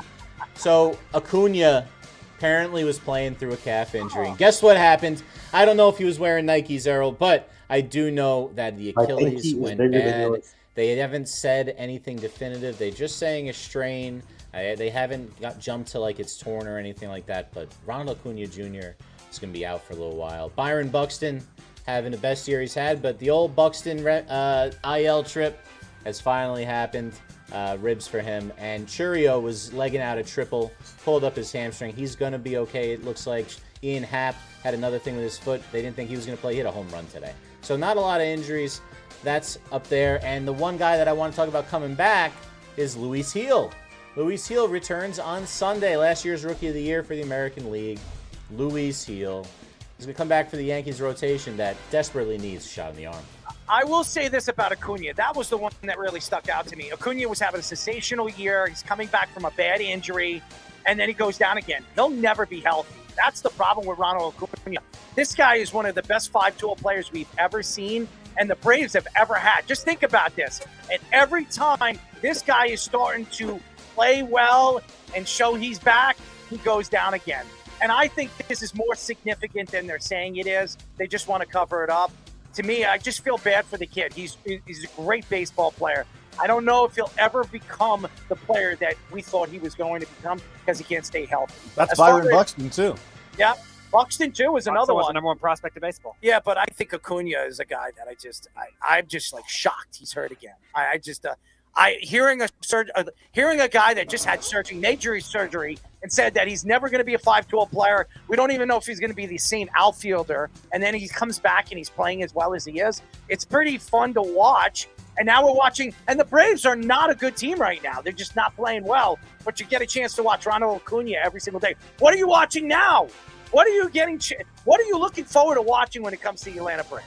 Yeah, we were talking about it with Josh Towers a few weeks ago. He was saying, the entire Dodgers training staff needs to be fired. The Braves might be doing that too. We were talking about the pitching injuries on Monday, Java, and then now all of a sudden this, the number one thing you have to realize is that you're coming back from a guy that had multiple leg injuries, and then you're still doing a lot of the same things. But something's got to happen if they want to keep their franchise player happy. Well, boys, look, it's going to be pretty tough for some I will of those say guys. this. And I want to say something about Luis Hill. I love it. I'm happy for him. Can't wait to see the kid come back. He's going to add a little bit more spunk to that rotation. The only thing is, the season, to me, is over for the Yankees. Him coming back right now, it's just a mistake. We don't want to see him go down. We want to see him ready for next year. I would just sit him out for the rest of the season. I know everybody's going to say the season's not over. I mean, I had Keith attacked me on and off air telling me, you don't know what you're talking about. They still have a chance to make a run. Fine. Yankee fans, you want to believe they have a chance to make a run? I'm sorry. I just don't think they're good enough. But I'm looking forward to seeing what Luis Hill adds to that rotation. They need it. Losing Clark Schmidt again for the rest of the season, it just makes you shake your head. And again, I just want to see Luis Hill come back slowly. I don't want to see the Yankees kind of drag him and then put him in a bad position and where he gets hurt again and he's out a significant amount of time next year. But it's a great story. I'm looking forward to seeing the kid on the mound. All right, boys, let's move on to the last story for Inside Baseball. I don't know if you saw this, but we had some dugouts being emptied not that long ago. We had a benches clearer in Texas. I believe they were in Texas. Mike Trout was hit by a pitch. Corey Seager was hit by a pitch. Youngster Zach Neto, who's one of the better young shortstops in the game for the Angels, probably their best young player, was also hit. Luis Rengifo. Everyone was getting hit. So there was one. They loaded the bases on back-to-back pitches. Clearly didn't have control, the Texas pitcher. And then the Angels, who have an interim manager named Ray Montgomery, they seem to tell his guys to go after him. We haven't really seen a lot of that in recent years, and obviously Texas is a Bruce Bochy coach team, and Texas is pretty hot. They're only a few games out of wild card contention right now. I told you about Texas, by the way. And if they sneak into the playoffs, watch out. Bruce Bochy, they got a tremendous lineup. And by the way, they have two sensational pitchers that can pitch. So I'm telling you right now, watch out for Texas. And the lineup is deadly. That infield, Corey Seager, if he's healthy, I mean, he can hit right-handers, left-handers. They got a tremendous amount of talent. I can see Texas, again, the American League, there's a lot of questions with the American League. Detroit's up and they're down since the All-Star break.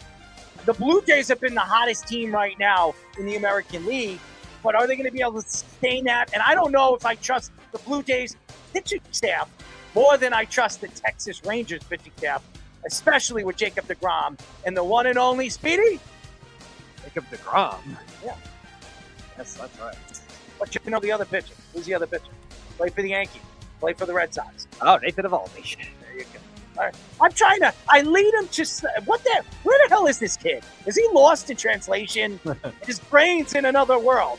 He's in Speedy world. Okay. Evaldi's a different dude in the playoffs too. Yes. That is scary. He's sensational. Oh my God. Hey, but did you see that fight? I don't know if you guys saw it, but Boach was going hammer time.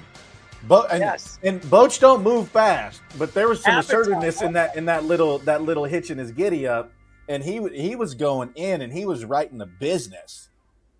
I would love to play for him. I love guys like that. I mean, old school, has a great feel for the game, protects his players, stands up for his players, has a gigantic dome.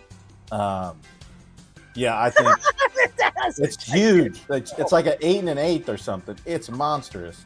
I mean, there's a couple of good drops in this one. Good night. But yeah, it's and crazy. You know, I don't know if that inner manager is trying to spark things up, whatever. But when you're going against Boach, you think Boach is going to back down? No, he's gonna top step you and get his hitch and a giddy up, and he's gonna come at you. Hitch and a giddy, that's a good one. Breaking news. You want to jerk me off? So yeah, it's a baseball scuffle, nothing crazy. All right, boys. By the way, I love Bruce Boach.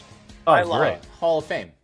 Best manager in baseball. I don't think you can argue that. I mean, you could argue Terry Francona. I think he's the closest thing to Bruce Bochy, but Bruce Bochy is unbelievable. And if you see, he's the only major league coach in major league history to take not one, not two, but 3 different teams to a World Series. So that's an amazing stat. And by the way, won multiple World Series too. So I you can't argue this guy's as great as anybody we've seen in the game. So great story. And I'm looking to see if Texas can make the run. If Texas makes a run and they make the playoffs, I don't think anybody wants to play the Texas Rangers in a wild card game. So just my opinion there. And if they win the division, even more scarier. All right, Speedy, are we going to go through the Let's Parlay picks? Sure, yes. Weston sends the picks, CFL picks. He's got, for this week, Toronto covering the plus 6.5 point spread. Toronto on the road against Saskatchewan. 79% this year. Yeah. 79%. Yes, he's CFL picks. Yep. So he's got Saskatchewan covering on the road against Winnipeg, the Blue Bombers. He's got Calgary covering plus 3.5 against the Ottawa Red Blacks on the road. And then Hamilton, home favorites. He's got them winning outright minus 3.5 against Edmonton. And then Saskatchewan against Montreal at home minus 3.5. It's interesting. And I will say this, for all you fans out there that hasn't tuned in and hasn't taken anything Wes has said for the CFL, and I know Carl thinks it's absolutely bogus. If you're a betting man or woman and you want to make money, you should be listening to Wes's picks. I think they're sensational. 79% all season long. Just think about that. 79. And by the way, Fish has been taking some bets on the one and only Wes pick. So, and he's made a couple of bucks. Wes is killing it right now. He's making a ton of money, and he's doing so many things right now off air that I'm not going to mention because he doesn't want me to throw him under the bus. He's doing the right thing, as we always say. Anyways, let's go to a break. When we come back, hopefully we'll have he's coming in. He's Nelson Figueroa, and then we have King of the Hill and the final week for a while of analytics. But first, Mr. Aaron Fishman. This is the Jabba and the Mouth Sports Minute. Okay, everybody. Aaron Fishman here with your Sports Minute. Got a few stories before we get into the baseball scores tonight. Golf is number 1 at the in-home box offices, at least, as Happy Gilmore 2 became the most watched opening weekend movie in Netflix history with just under 47 million views. The movie, which is a follow-up to the 1996 original, featured tons of cameos from movie stars and musicians to famous athletes such as Travis Kelce, Bad Bunny, golfers Rory McIlroy, Scotty Scheffler, Bryson DeChambeau, Brooks Koepka, Justin Thomas, Tony Finau, and Bubba Watson, amongst others, including the Golden Bear himself, Jack Nicklaus. John Daly actually has a larger role in the movie as Happy's brother of sorts. Lots of cameos. Everyone apparently is watching Adam Sandler movies once again. Another funny one, Orioles announcer Kevin Brown and color commentator Ben McDonald were put on blast by their production crew and could not keep it together through an ad read during the first game of the doubleheader on Tuesday versus the Blue Jays. Orioles outfielder Colton Cowser, who has been dubbed the Milkman by McDonald as a pun off of his last name, has got a whole crew of fans that show up dressed as milkmen and moo at the games. Well, the Orioles decided to reward the Cowser fans with the Cowser Corral fan section with a free cow hat giveaway. Brown could not get more than 10 seconds through the ad read, and they were cracking up on the air. The whole thing has gone viral, and it probably did more to promote the Orioles than their underwhelming season has done, and this weird cow hat giveaway would have done, honoring their .220 hitting third-year outfielder. And finally, former NBA superstar Gilbert Arenas was arrested Wednesday on a federal indictment in relation to illegal high-stakes poker games at his Encino, California mansion. He is officially charged with 1 count of conspiracy to operate an illegal gambling business and 1 count of making false statements to federal investigators. Apparently, Arenas is charged with renting out his house to a suspected Israeli organized crime group from September 2021 to July of 2022. The operation was first class, apparently, with hired chefs, young women serving drinks and giving massages and companionship to the players in exchange for tips. There were also armed security guards, and the conspirators took a cut from all tips, according to the indictment. Arenas faces the statutory maximum sentence of 5 years in jail for each of the 2 counts against him. Arenas, who's 43, last played in the NBA in 2012 and was a 3-time All-Star and averaged 20.7 points a game in his 11-year career. In baseball tonight, already final, Blue Jays 9, Orioles 8, Tigers 7, Diamondbacks 2, Red Sox all over the Twins 13-1 in Minnesota. In 10 innings, the Royals outlast the Braves 1-0. The Cubs destroyed the Brewers 10-3 in Milwaukee. 9-3, White Sox over the Phillies. 9-1, Astros over the Nationals. In 10 innings, the Pirates beat the San Francisco Giants in the Bay 2-1.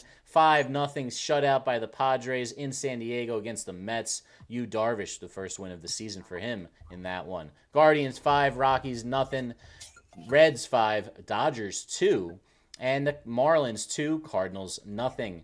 In action right now, going to the bottom of the 11th, Rays and Yanks are tied at 4. Lots of lead changes late and bad base running and another couple of errors by the Yankees, including another one by Anthony Volpe, who did hit a game-tying home run in this one. In the top of the 4th is 0-0, Angels and Rangers. End of the first, 2-1 Athletics Mariners. And that's everything tonight. Guys, we are streaming live on TikTok, Twitter, and YouTube on our Jabba in the Mouth handle and on Facebook and Instagram under the Worldwide Sports Radio Network handle. Keep downloading on Apple Podcasts and watch us there and on Spotify, now in video. Make sure to like and subscribe to all our shorts, reels, TikToks, and longer videos that you see from us throughout the week. Now back to Errol, Jabba, and Speedy for our next guest on Jabba and the Mouth. Any questions? What is this? We're back. This is the Jabba and the Mouth Show. Breaking news, I am a legend. Breaking news, I need Brittany Olsen. Breaking news, busy all day today. Breaking news, Buck Bunk. 631-672-3108. I am disgusting. Yes, we're listening to Jabba and the Mouth. I'm your host, Daryl Marks, my co-host, Jabba Chamberlain, and the Speedster, Petey. Go to our website at www.worldwidesportsradio.com. Check out all our shows throughout the week, including Jabba in the Mouth every single Mondays and now Wednesdays at 7:30 p.m. All you have to do to tune in and check out our local listings for all the shows is go to our website at www.worldwidesportsradio.com. Before we get Nelson Figueroa, he's sitting, waiting calmly and carefully. That Gilbert Arenas story makes me absolutely laugh. Are you that dumb? Are you really? It's Gilbert Arenas, duh. He is absolutely stupid.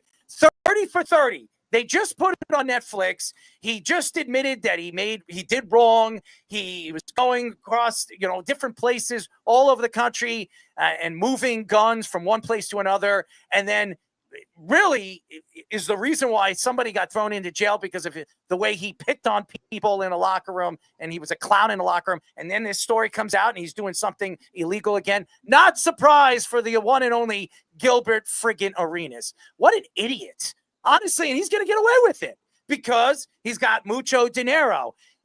Why do you need to do so many stupid things? You've made millions and millions of dollars, and now you're doing poker games in your basement that are illegal. It's so stupid. It's dumb and stupid. Speaking of great, don't be a clown sitting on trashed rentals or homes from hell. Don't be a clown. Get paid for it. These guys, we want to buy yourhouse.com. Pay cash fast. Close in days. No fees or headaches. We want to buy yourhouse.com. Go type it in and scan our QR code on our page. It's easy. Go to the top of our page at worldwidesportsradio.com. And now, ladies and gentlemen, he's been on our show quite a few times. We love him. He's got a great personality. And yes, ladies and gentlemen, he's won a couple of Emmys as our last guest. The one, the only 9-year MLB pitcher, Emmy award-winning co-host, Nelson Figueroa. Nelson, what's up, man? What's up, boys? How's it been going? You look good, man. I mean, you're not dressed in the suits like you usually are. You're sexy in front of the camera, and you should be excited because your team or your former team made some pretty good moves so far and might make one or two moves before tomorrow. Your thoughts to the Mets moves, and what do you think they have up their sleeves before the trade deadline? Well, I mean, without a doubt, they just overnight have an elite bullpen. You think about Gregory Soto, left-handed, a guy who even, Jazz Chisholm said it was one of the toughest lefties he's ever faced. Yes, he had a bad game the other night. The 1-2 pitch left it over the middle, 98 miles an hour, and it got deposited to left field. They lose the game, but he's going to have more success than he's going to have failure. This guy has tremendous stuff. That was the beginning piece, right? Now, all of a sudden, you got these two arms and Rogers and Hesley. You talk about a closer who saved over 40 games just a year ago. Still has tremendous stuff. Two rentals. The Rogers one to me was a little bit surprising about the amount that they paid for the rental. Don't get me wrong. Rogers is a unique talent. 1.8 ERA. He's got 38 strikeouts to 4 walks. Doesn't walk guys. You don't have to worry about him in big pressure situations. The funky arm angle from down below and the frisbees moving upwards makes him a tough at bat against anybody. And that's the different look that you want to have, right? Than all the power arms going back to back to back late in the ball game. So I thought it was a very nice trade. Two pieces to get tonight. For me, the Rogers one was a little bit steep. When you think about 3 guys, one who's a major league caliber who can start, relieve right now, you can plug him right into your rotation. Also, the other 2 guys, Tidwell was one of their guys that were up and coming. They gave him some chances. He hasn't really panned out as of yet. And then, of course, the outfielder who Drew that they were very high on going into this season. To see him go for a rental, 3 guys for a rental was I thought a little bit rich for that blood and not be a closer type per se, but you got to admit the stuff plays and plays well against any matchup. So speaking of outfielders, they've been in the market too for center fielder. We've heard Cedric Mullins, Luis Roberts, obviously the big name that they're pushing for. Apparently the White Sox wanted Vientos in that deal, but now they're trying to make it work without it. What would you do in the center field position? Yeah, center field position, again, I think if you can get Cedric Mullins a little bit cheaper than what they're asking for Luis Robert. I like both players. I do. Mullen, again, he made an unbelievable catch. I don't know if it was tonight or yesterday. We showed it on the highlight. That was a great catch. A guy who plays hard, knows how to run the bases as well. Luis, we saw great things out of him his rookie year. Since then, he's fallen off. Like a lot of the White Sox players, which is a shame. And sometimes you get used to that culture, you get used to that clubhouse, and maybe just a change of scenery wakes you up, brings you back to life. And it's a possibility with either one of those guys. You're looking for an offensive upgrade over Tyrone Taylor, who is fantastic with the glove, but he is a liability with the bat. And so you like having Tyrone as your fourth outfielder, bring him in as a defensive replacement wherever that last guy makes the last out in the seventh. You can bring him in for the last 2 innings to lock things down defensively. But I think Mullins, for me, I think is a better fit. I just think there's too many question marks with Robert and his effort. We've seen that time and time again. That's always been brought up. A guy who has amazing ability, reminds me a lot of Puig, where it was amazing ability, but there's something not all the way there. And do you have time to let that come into your clubhouse and change the chemistry that's already going on there? I think Cedric Mullins is a much better fit. Do you think, Nelson, that they kind of, with the Rodgers, obviously most appearances since 2020, do you think they handcuffed themselves a little bit, giving away, their system and the way they did it to get that center fielder? Because seeing what they did and the guys that they threw in for that, and I don't necessarily, if I'd have thrown in all three, maybe two, but do you think they handcuffed themselves a little bit to get that next tier center fielder in a way where it's like, okay, well, asking prices going up now that you're getting rid of these and guys are coming off the board? Do you think they kind of strapped themselves a little bit? I think when you look at it, I immediately went over to the prospect list to see exactly where those two guys were on the Mets prospect list. They were already removed and put on the Giants prospect list. They're ranked 12th and 13th right now for the Giants prospects when you talk about Drew Gilbert and Blake Tidwell. Of course, Buto is going to be in the major leagues. He's going to be, whether it's starting or leaving, he can do both, kind of that Seth Lugo kind of feel that if had the opportunity to start, he could be a pretty good starter, especially nowadays starters are only going 5 innings max anyway. But as a reliever, he's got a guy with a really good breaking ball, really good changeup. And he had some success, at least, that you can say, hey, there's something still there. For me, I don't know. I think they have a lot of prospects that they were really fortunate enough to recoup for the Verlanders and the Scherzers. And when they got that crop for the first time in a long time, you have 10 guys that you could see in a major league uniform, and you have seen. I mean, you look at the young Mets that have come up, besides Vientos and besides Alvarez, the young guys that have come up like Acuna, you got Beatty, you've got Mauricio, the three-headed monster at third base right now. So you have a plethora and a surplus in certain areas, but it's almost as if you don't want to choose the wrong one, because that Pete Crow-Armstrong trade is looking real suspect right about now, right? To go get Javi Baez. But it was a win-now move, right? We didn't know that Pete Crow would put up a 30-30 season so quickly. He wasn't – nobody ever gave the comp that Pete Crow-Armstrong would be a 30-30 guy. The comp was always Mark Kotsay. If you're going to go get Javi Baez to try and fortify your team at that time of the deadline, and you've said, hey, Pete Crow could be a Bart Kotsay type outfielder, then, good for them that he developed and he showed so much power that I didn't think that they knew about. They knew he had a good stick, but I didn't think they knew that he had 30 home run power in him. And of course, it's the first time through the league when it happens like that, right? Now the league gets to make adjustments. Vientos is feeling the wrath of that in year 2, of course. So, when you get that little guy coming up and you think, I'll just throw him a high fastball and let him hit a fly ball. That ain't the new baseball no more, right? That used to be the for us, the scouting report without even getting a scouting report. He's a little slap hitting leadoff guy. Oh, I'm just going to make a one pitch one out. Now it's a very dangerous game to play, especially with somebody. So I think there's a lot still left in the tank as far as the minor leagues are concerned. And it's just, what are you willing to give up at this point? And I was very floored about the Phillies deal. That to me was a much better deal to get Duran, that it's a multiple year deal. It's not a rental. This guy's going to be a Philly until 2028. And you know what kind of plus stuff he has at the back end of the bullpen. We are talking to former 9-year MLB pitcher, Emmy Award-winning co-host Nelson Figueroa. He's been on our show many, many times.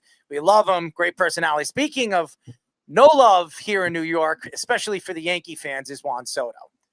And Juan Soto has said, or we haven't had you on the show since what he said before the All-Star game, There was a lot of interesting comments that he made about what he thinks he should be and why he should have made the All-Star team and why shouldn't I want to be on the All-Star team? I'd be $100,000 richer. And this guy's making $60 million a year. He really made himself look bad. We have attacked him on this show plenty of times. Speedy is a Met fan. Jabba was obviously an ex-Yankee, and I don't think he hates the Mets. I don't hate the Mets, but I'm not too fond. I was never fond of Juan Soto here with the Yankees either, just so you know. So it has nothing to do with me and Juan Soto not liking him because he left to go to the Mets. But this guy's an egotistical, crazy SOB, and he makes himself look so very bad when he opens his mouth. Just play the game. That's what I want to say about it. Play the game, play the way you like to play, and you're going to win a lot of games, and you're going to put up really, really good numbers. Look what happened to him recently because of that, buddy. The umpires are calling strikes when they're not strikes, and then he's complaining, and now it's only going to hurt him worse as they move forward into the playoffs because this might happen again because the guy doesn't shut up. Your thoughts to Juan Soto, and why do you think Juan Soto doesn't know when to shut his mouth? Well, I'll go first on the $100,000 bonus for making the All-Star team. A little bit of sarcasm was thrown in there, obviously, like he needs the $100,000. I get it. You're talking to reporters who are living paycheck to paycheck, possibly. It rubs people the wrong way. But at the same time, it's called sarcasm. I mean, I think you realize he's not hurting for the $100,000. Did he deserve to make the All-Star team? Absolutely. He's one of the faces of baseball, and he's leading all right fielders in home runs and, top 3 in RBIs. I blame the fans. So let's get this straight. I don't blame baseball for not selecting him. I blame the fans for not voting him in. Steve Cohen went out there and spent $750+ million to bring you a superstar in his prime. And he came to New York, and the Chicago Cubs had 2 of the 3 outfielders for the All-Star game because their fans outvoted Met fans. Plain and simple. It was easy. All you had to do was vote Juan Soto, but you know what everybody thought? He's going to be an all-star anyway. Or they were pissed off because of the way that he started and that slow trajectory, and this guy is so overpaid and blah, blah, blah. But remember what he did in the month of June. In the month of June, he turned it on. His OPS was over 1,100. He all of a sudden wins Player of the Month. How do you do all that and not make the all-star team? But Jazz Chisholm makes the all-star team, batting .250 with 17 home runs. So there's a lot left to be desired. Oh, it gets put in the home run derby too. That was fantastic. His name is not Jazz Chisholm. Jazz Chisholm. So when you're talking about guys that run their mouth and open their mouths, there's no comparison in the two. So let's be very, very clear with that. The other guy has done it at the major league level and at an elite level for a long time, not just in the regular season, but in the playoffs as well. Remember, as a 19-year-old, him staring down future Hall of Famers in Greinke and Verlander and challenging them to throw their best pitch and then depositing it 430 feet up in the upper deck. So Juan Soto has earned the right to tell an umpire, I don't think that was a strike. And when you watch the tape, they weren't strikes.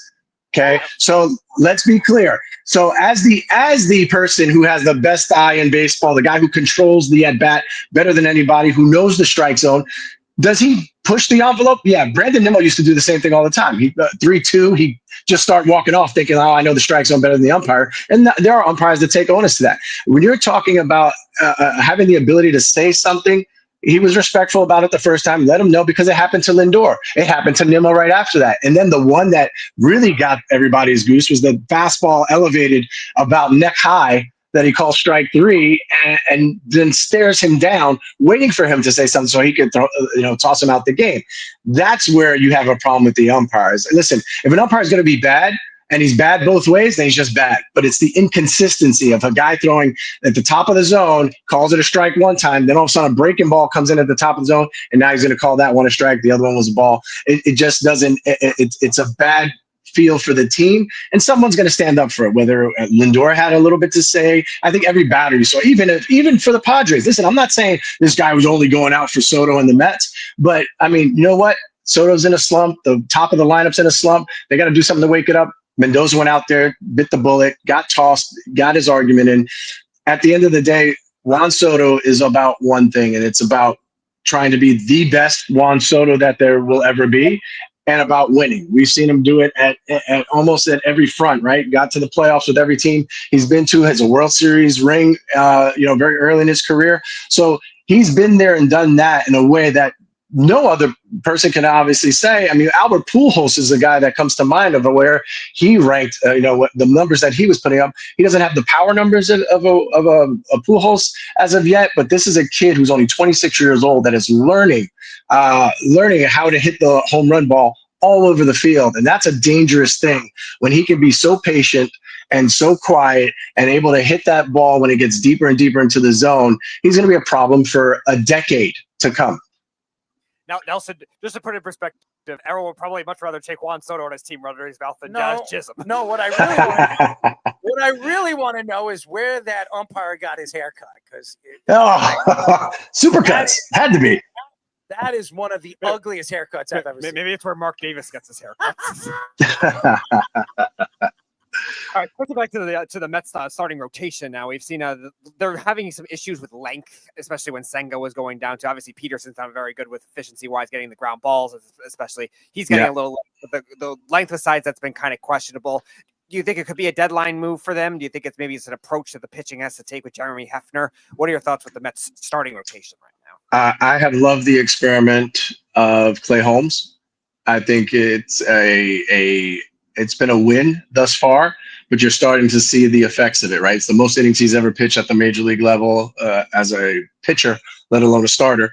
The sinker was ineffective his last start today. Ball's up in the zone. He's only throwing 92, 93 miles an hour. That's not the Clay Holmes we knew as a closer, throwing the 98 plus mile an hour bowling ball sinker that was, almost impossible to hit and impossible to lay off of. I had loved seeing him adapt and being able to throw this kick change 4 times in a row to a lefty and getting out, and then save his bread and butter pitches for later on in the game. He's been a really nice addition. I am of the ilk, and I know he wanted to be a starter, and I know he wants to do everything. But is he going to be one of your 3 starters when you make the playoffs? No, it's going to be Peterson, it's Senga, and it's going to be Manaea. So if he's not going to be one of your 3 starters going into the playoffs, why wouldn't you slide him down and look at the bullpen that you've already put together? And then you could use Clay Holmes, maybe use him in a longer role if you want to do it that way. Put him as a 3-inning middle reliever. I get it. You're paying him $12 million, but what's $12 million nowadays for an effective reliever? And money means nothing to Steve Cohen. So I think at this point, when you're looking at Clay Holmes, and if you're only going to go 5 with him, then you need a bullpen for the rest of the day. Are you going to be able to piggyback a guy like Blackburn or McGill? I mean, that would be the plan as of right now. But once you start getting towards the end and you get into the playoffs, what is Clay Holmes going to be for you? He's not going to be one of your 3 starters. So are you going to be able to tell him all of a sudden, hey, we need you to dial it up again the way you used to do it? Or can you start preparing him in a way where those 2 starters are coming back off the IL? Can you get them to piggyback a little bit and give him the time to get acclimated to, maybe 3 innings here and there, maybe going 2 innings, maybe becoming a setup man. And I don't think it hurts his value going into next year, because I think there's a lot of teams that if you were going to sign him, it's a 2-year deal that he got with the Mets. But I think if you were going to sign him or he was looking to go elsewhere as a starter, that he can continue to ramp it up and get stronger next year for what he did in year 1 with this experiment. Yeah, I know a little bit about experiments and how. You do. It's tough too, because we kind of fell in that too in 2009 with we had the extra off days and Soch was complaining about that, and so I just and that was kind of a question too, like and you kind of touched on it, so I'm kind of gonna veer off too, and I don't think it hurts his development. Obviously, we kind of knew what he wanted to do.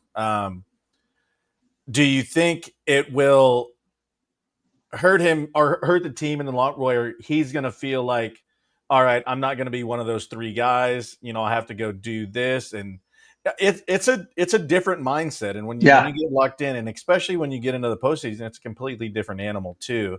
Mm-hmm. And do you try to somehow figure him out in with one of those 3 guys, which I don't think he will, Right. And then if you make that decision, how early do you tell him, hey, this is the plan? Do you wait till the end? Or me personally, I would tell him as soon as you have an idea of, and you can't say it too soon because you don't want to put the cart before the horse, right? Right. Of course. You got to get Of there course. first. Yeah, no doubt.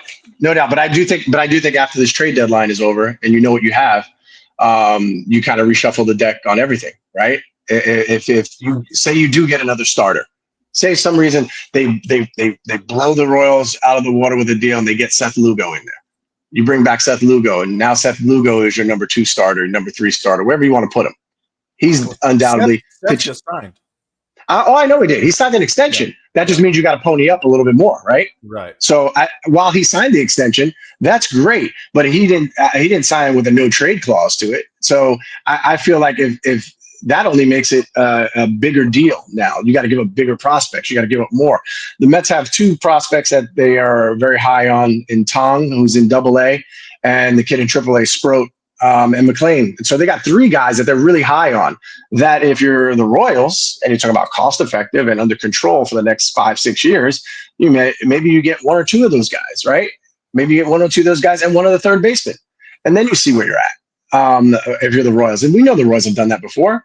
They've done it time and time again. So I still think that it's not totally out of the realm of possibility. The same thing when we thought Byron Buxton would be a tremendous fit as the center fielder in Queens. And what did Byron Buxton say? No, thank you. I'm good. I'm good in Minnesota. I get that he earned it. He's earned that, the right to have a no trade and been there long enough. But yeah, if you talk about the right fits. So whether it's, that was just one of the names that I really liked and thought would be a tremendous fit. There's some other starters that you can put in there, but I think if you're going to get a starter, you're not looking to get a back end guy. You have those already. You have 3 or 4 of those already. But the Clay Holmes experiment, is it about him wanting to prove that he can do this throughout the whole season? So say he gets injured, pushing himself a little bit beyond, right? We get into August, he doesn't make it to September as a pitcher, period. And we're like, well, what were you thinking? He's thrown 125 innings. Like he's tapped. What good is that going to do you come playoff time anyway, right? You're going to put a guy who's, gassed at the finish line, or if you can find a way to even say, hey, like I said, you make him a long reliever if you want to keep guys going only 5 innings. I'm me, man. I'm old school. Like this 5-inning thing, this 5 and dive. Like 5 and dive for us used to be an insult, right? The guy that did it, you're like, oh, bro, you kidding me? Again, 5 and dive? Must be nice. Now you're like, oh, what a great job. You're getting high fives and everything else. Like, that's not a starter to me. Like, that was just a long relief appearance for a guy like me. I would come in the 2nd inning and be like, let me see if I can get through 7 for the team. If I could finish the whole game, that was my job. But I think in this day and age, if you're able to, if his plan is to win and be a part of it in a way that can be effective, then, you put it out in front of him and see what he says. I think you do it early enough so that he has time to think about it. But I think the writing's on the wall for what you're seeing. What you're seeing is a guy who had tremendous strikeout numbers early on with the new kick change. And, he had added a little cutter to his nasty slider and sinker combination, right? But once baseball started going, oh, Clay Holmes has 4 pitches. Oh, now look at his numbers in each month since then. His walks to strikeout ratio, they're getting a lot closer.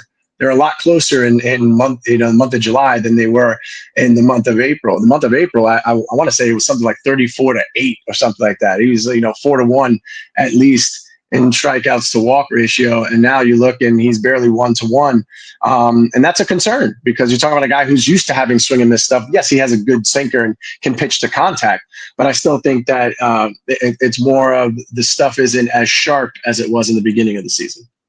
We are talking to former 9-year MLB pitcher, Emmy Award-winning co-host Nelson Figueroa, friend of the show. I know you're a busy guy, Nelson. I have 2 quick questions for you, and we've been back and forth. One that I think I've argued this with Met fans. It's a Met and Yankee question. First one is you're talking about the captaincy, and obviously Lindor is the guy, and everybody loves him and all that other stuff. Pete Alonso, to me, is the heart and soul of this team and this organization. He was a draft pick of the New York Mets. He's been a star. He took away his social media, stood for something, the polar bear, and now he's going to earn himself a lot of money in the offseason because he will opt out of that contract. He's going to make a whole load of that money. That's my question. I think that Pete Alonso should be the captain of the team, not Lindor. No offense to Lindor. I know he's a great player. He's a great leader, but he is not a Met. Pete Alonso is. So that's my argument to the Met fans. And then the Aaron Boone story. Every single Yankee fan can't stand Aaron Boone. But this guy is not to blame for the Yankees' woes. It's ownership and their analytics. It has nothing to do with Aaron Boone. He's given what he is dealing with.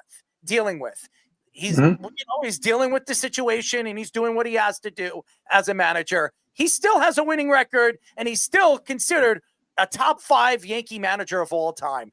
Do you think Aaron Boone should keep his job? So those are my 2 questions for you. Okay.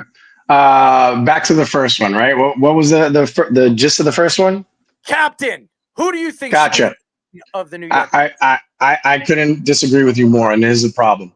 You're going with the homegrown idea. Problem is Keith Hernandez was not homegrown. He was the captain. Before him was John Franco. After him, I'm sorry, is John Franco, who was homegrown as far as Brooklyn, but was not homegrown as far as being a Met, drafted by the Mets. He was a Cincinnati Red in his first incarnation into the big leagues.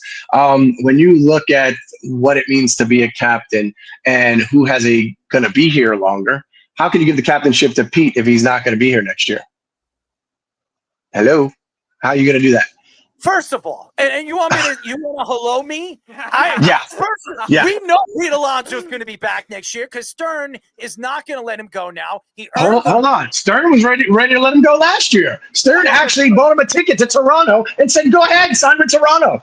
It shows that Stern didn't know what he was talking about because this guy is on the team. So hold on. So I think you wait. And I think you see what you're going to do with him and then decide who the captain is. I just think he's the heart and soul of this team. Listen, since the day he put on a Met uniform, he has been a guy that he gets it. He gets what it takes to be a New York Met, a New York ball player. He gets the grit, determination. He gets you need to have an edge. Florida kid who comes in there and he says, LFGM, changes the vernacular of the team where everything was cut and dry and you can't say certain things. Listen, Pete has been fantastic. Here's the problem. Pete's going to have the home run record, right? And that's great. So say if Pete doesn't come back, you're telling me Juan Soto in the 15 years isn't going to hit 20 home runs a year for 15 years? No, he is. Okay, so there's a home run record. So there's a home run record. So he is definitely going to be a bona fide DH in about 3 to 4 years as well. So the home runs are home runs. I don't care if he's a DH, the first baseman, or the outfielder. I don't care if he's pitching and he gets to hit him. So we're going to have like 4 DHs on that team. This is true. So back to Pete. And listen, I love Pete. I love Pete to death. But here's what the problem is: the Mets know this, just like they knew it last offseason. The market will dictate Pete's worth. Okay. Was there a market for Pete? Nobody signed him. Nobody wanted him. Nobody was ready to jump for whatever number that Boris put out there. And it was said that it wasn't a high number or it wasn't a record-breaking number, but he wanted the $30 million. They knew that. That's why they gave him 30 in the first year and then 24 for the second year if he opted in, right? So he's already taken a pay cut. He already agreed to that contract. So if he's going to opt out and get another deal, it's years, right? It's years, not necessarily money. He's not going to get Guerrero money. Let's be real. He's not going to get Guerrero. He got a year older. And throughout this year, we saw him start out hotter than he's ever been. It looked like the rejuvenated Pete Alonso that came in the best shape of his life, retooled his swing. Pressure wasn't on him as a free agent anymore, even though it is because, again, he was going to opt out. He started out, and it was phenomenal. Can you tell me what his numbers are from the month, about middle of June on? Are you going to pay? His numbers are never good in June. But hey, why Why did they beat Milwaukee last year? Why did they make that run all the way to the NL? Now I got it. One swing is historic, but I'm not paying a guy $150 million for one swing.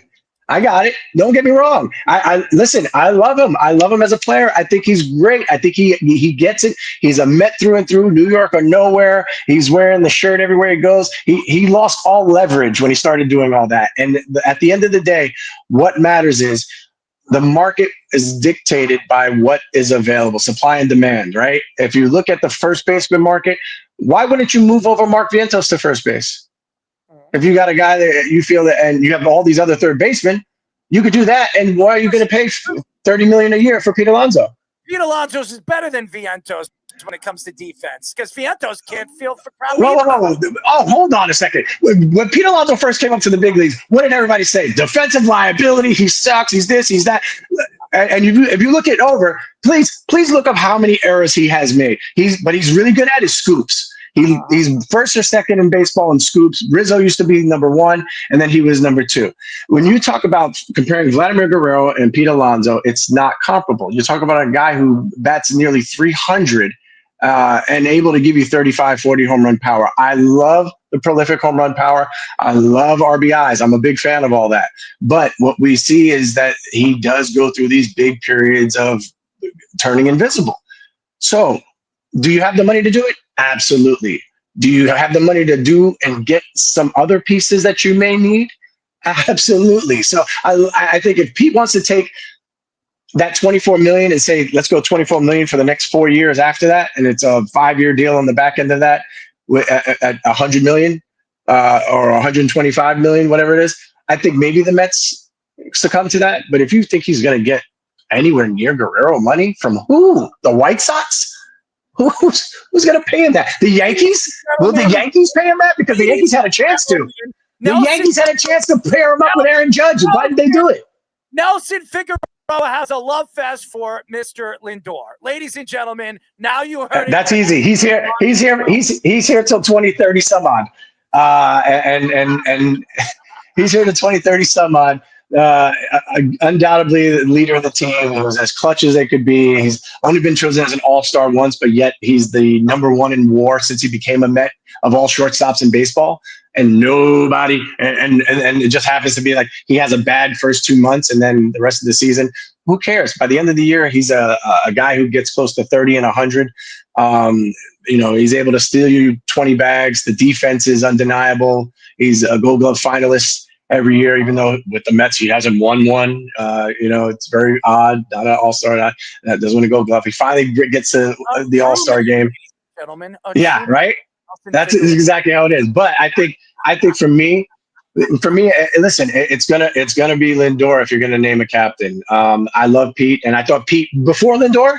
I said Pete is the next captain when I first saw him.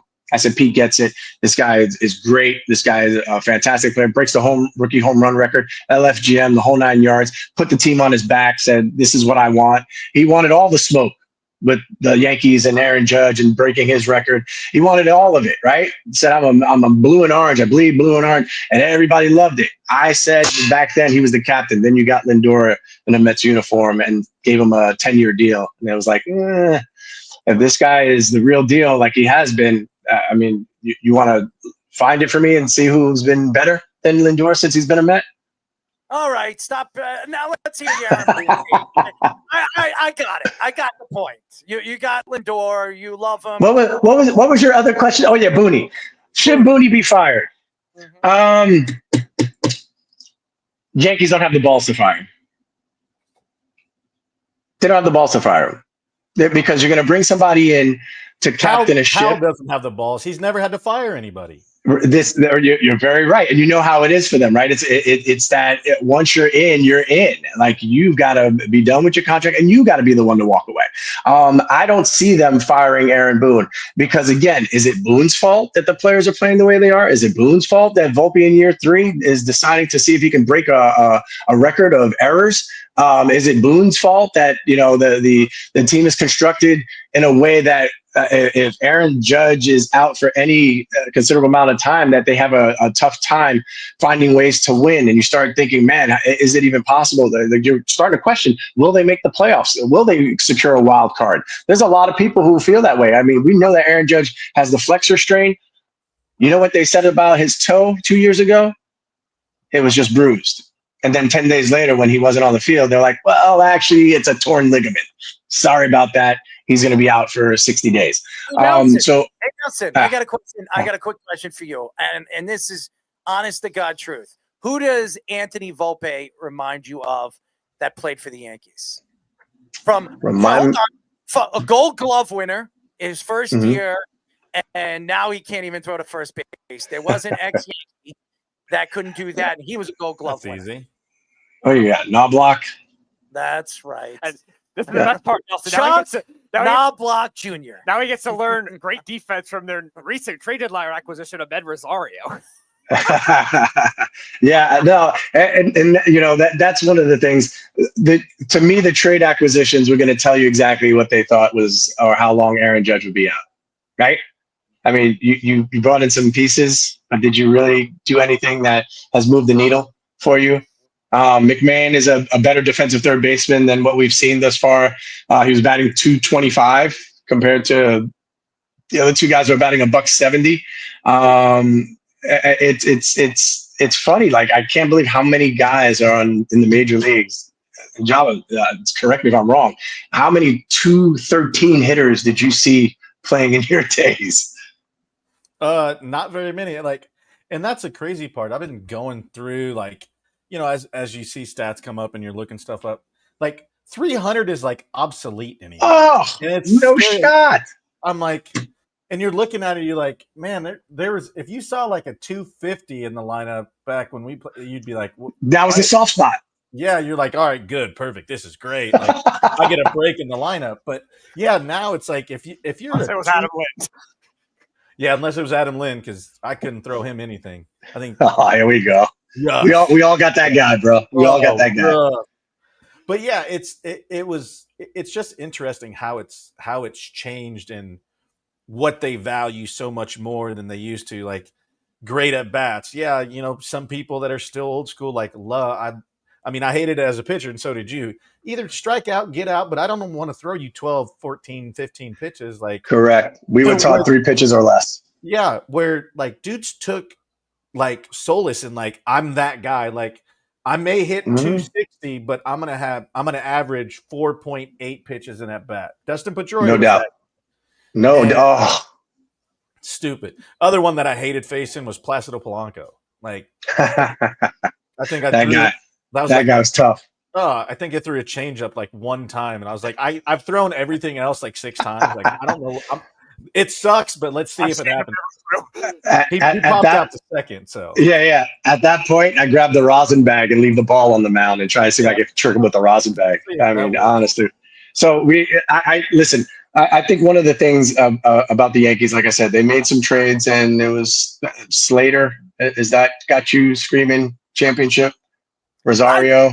First of all, I already said the Yankees should be sellers, and everybody attacked me on social media saying, what do you know about the Yankees? The Yankees should be sellers. Next year will be their year. You got Garrett Cole coming back, Max Fried, Rodon's pitching well, and then you'll have the best rotation in the American League. You can't even argue that. Aaron Judge healthy, you make a move, maybe you bring in Kyle Tucker, and if you want to sign Bellinger and move him to first base, then you have some kind of lineup. Right now, their lineup sucks, and to me, a bunch of players that shouldn't be in the major league. So you said it you said it best, and that's all we got to say about the Yankees. By God, I'd rather sit and watch cartoons than watch the Yankees play right now. So yeah, it would be like watching. You just need the sound effects, right? Every time there's a ball hit, and you're going to see rumbling, stumbling. Bellinger has been, you know, everything. They got their money's worth with Bellinger. You know, it was a trade, obviously. He's making $25 million. You got $12 million for Goldschmidt. You know, the Yankees team could look a lot different next year. Spencer Jones is down there, absolutely tearing the cover off the ball. And while, you know, what's Giancarlo Stanton going to be if Judge is going to play? Nelson, I got to cut you off. Coach Fish over there said to me, "Oh, We don't know if he can play in the league. He strikes out too much. And all the Yankee fans, trade him. Let's get a big bat. Let's get a relief pitch. Get out of here.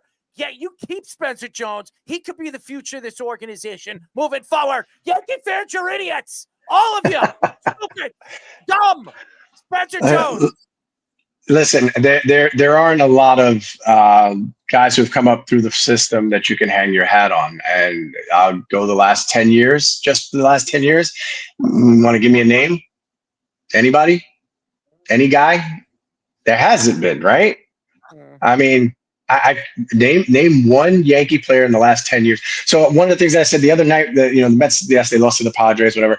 But out in the field, all but two were homegrown Mets. All but two, which was Lindor and Soto. Those are the two superstars that they signed as free agents. Everybody else was drafted and grown through the farm system. So that's pretty impressive to sit there in this day and age and say, hey, we grew all these. And finally, we're seeing the fruits of our labor. Then you look on the other side with the Yankees, and other than the core four, give me a starting pitcher that you can say that guy was a great Yankee pitcher. CeCe Sabathia was not an original Yankee, so we can't go with that one. And either was Heel. Heel was not a Yankee. The Yankees. I know. So correct. When I see Coach There's no. He was. No. Yeah. There's no guy that you can say and sit back and go, man, that guy came up. Greg Bird was supposed to be that guy. He was that dude, right, for a while, and then injuries and goodbye. We haven't seen Greg Bird. We didn't see Greg Bird make it to the age of 30 in the big leagues. Aaron Hicks, remember that 4-year deal? Lock him up. Good defensive player, a guy with a solid bat, switch hitter, and nope, he didn't do anything else.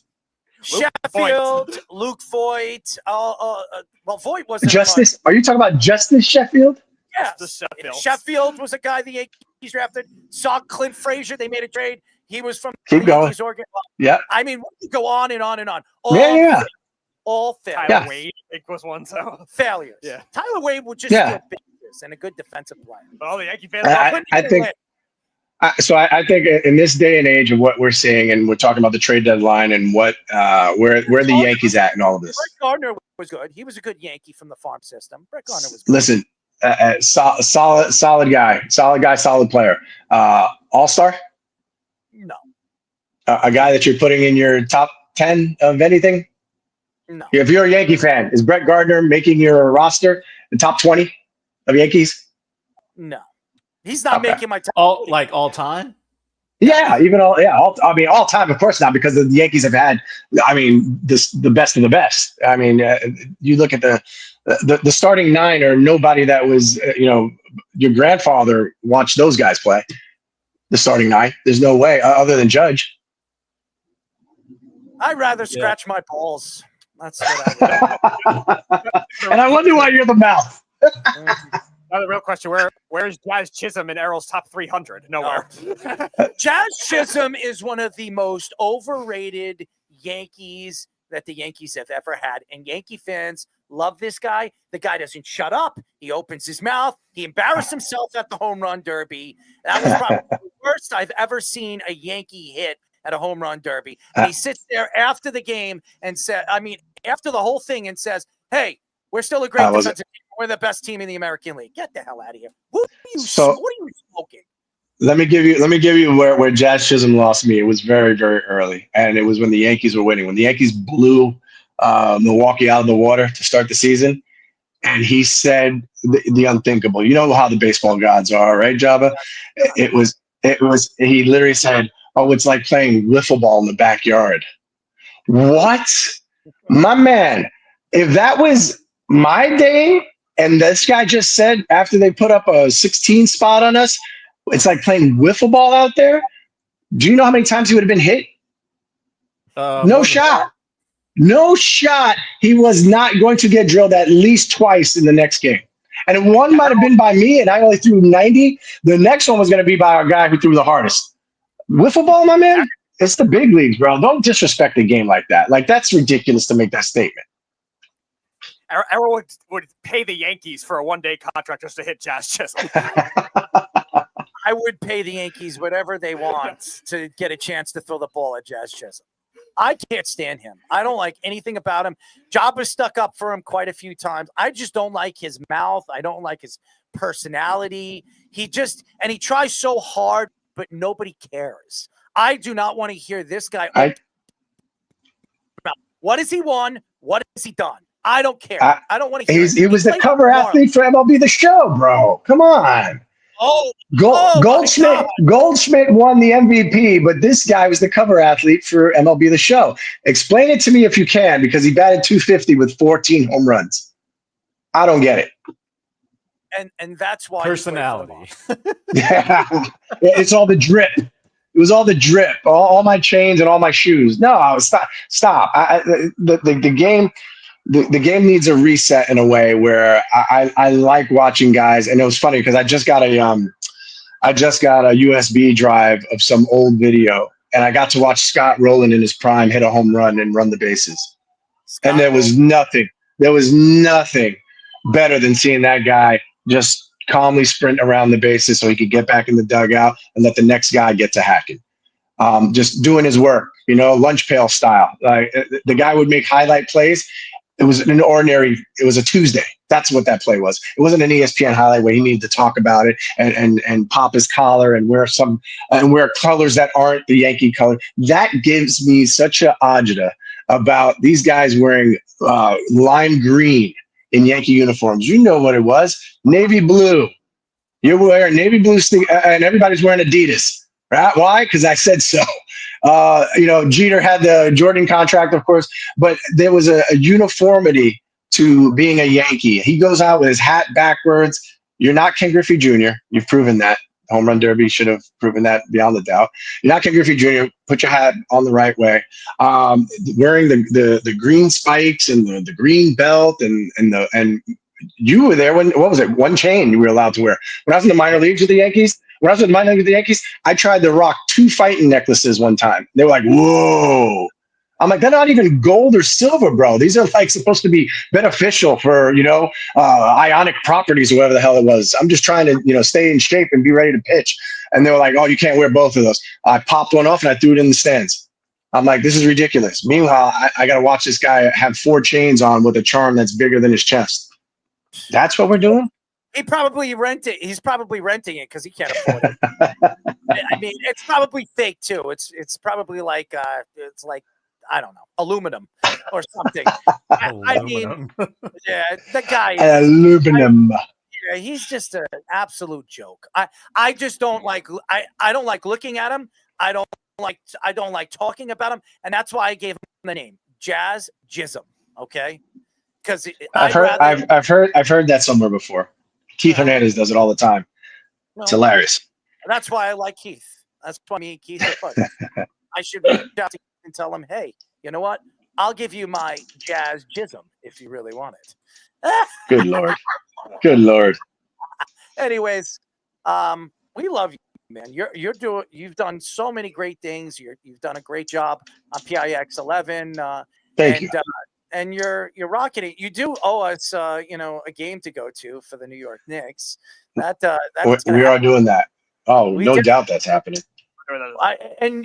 Maybe we'll invite Jabba. I don't know. Jabba might rip somebody's head off if he goes to a Knicks game. So I don't know. No, then as soon as we leave the garden, we can just go to my restaurant and eat. There you and go. out. Yes, free food. I like it. You don't got to tell him twice. Nope. Well, I mean, I don't eat too much. I'm a cheap date. So, anyways. We got honey mustard. Don't worry. You're good. There you go. I need that honey, baby. I need that honey. A little mustard. That's great. Speedy doesn't shave, so we'll have to keep him away from it. Yeah. No dipping sauce for him, if you know what I mean. Don't worry. I'll go after Jabba's old lube. Maybe he'll make that work. Well, Jabba actually told us he put lube in his beard. Now, Speedy, have you ever used lube before? I have not, but I'll have to. Have you ever smelled? Lube? Speedy, have you ever smelt your lube? No. I have Interesting. Jabba, if you need to get rid of the lube out of your house, you could send it to me. All right. I don't want to scare this guy away. Well, I will say the next segment is one of the funniest ones, and we're actually putting it to bed tonight. We call it analytics. You could stay on and actually listen to it if you want. It is a funny one. I just got in and I've been doing this. I'm gonna take my leave of you guys so we can do this again soon. Absolutely. Tell your wife I said hello. You got it, brother. Thank you so much. The one. I'll see you, boys. Our friend Nelson Figueroa. Fantastic. He is fantastic. Always. An Emmy Award winning, as we all know. 2-time Emmy Award winning. So we can't forget the 2. Double deuce. And 2 in a pink. And this, ladies and gentlemen, could be the last one in the stink. We call this analytics. Ladies and gentlemen, And now it's analytics. I want everybody together to go ahead and say penis, penis, penis, vagina, vagina, vagina. All right, everybody. It's so sad that we may be coming to an end right here with this wonderful segment, a game show that is always a quality educational experience. Yes, of course, I am talking about analytics. The way the game works is there's a mystery term that Errol has for Speedy and Speedy has for Errol. They will each have up to 3 clues to solve it, and whoever gets it right first is the winner. If they tie, there is a tiebreaker. They do have to use the term in a sentence. Whoever's sentence is better is then the tiebreaker winner. There's a catch, though. The terms are different. So Speedy is our resident statistician guru. And yes, he will be asking Errol, who's more of a traditionalist, more of an eye test man, an originalist, as they would say politically, when it comes to sports. He doesn't know these newfangled terms, this war crap. No, he's going to have to solve this, though. He doesn't know it. On the same token, Speedy has some things he doesn't know as well. He always calls them gross sexual crap. Yes, these are sexual innuendos. These are the analytics compared to the analytics of the sports. Boys, it's been a long ride. Are you ready for perhaps the last episode of analytics? Let's go. Alrighty. All right, so here we go. We're going to start off, as we always do, with Speedy. When the music starts, it's time for the big reveal of the sports analytical term of the night. All right, so we got football again for the last one. SRS. We got them. SRS. Football. SRS is something rating. Rating is correct. Yeah. SRS. SRS. I don't know the other accent. SRS. You're trying to do some kind of country accent. I have no idea. All right. We got one of the letters, though, rating. Let's move on to Speedy Petey. Here it is, Errol. The music is playing. Let's hear the big reveal. All right, Speedy, you ready? Alrighty. Boofing. Oh, God. Boof. Oh, God. All right. The action of a man sticking his hand inside a woman's vagina.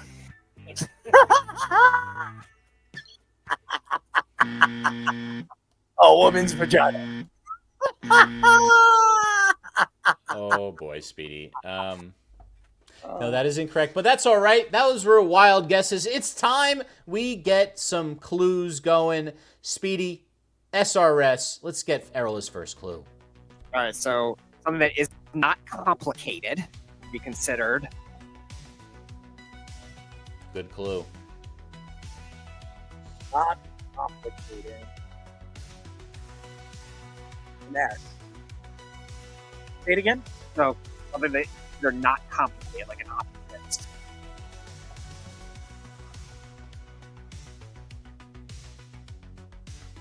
Not complicated. Simple. Yeah. Mm-hmm. And then another term for like a scheme, like a way you want to run things in basketball, you could consider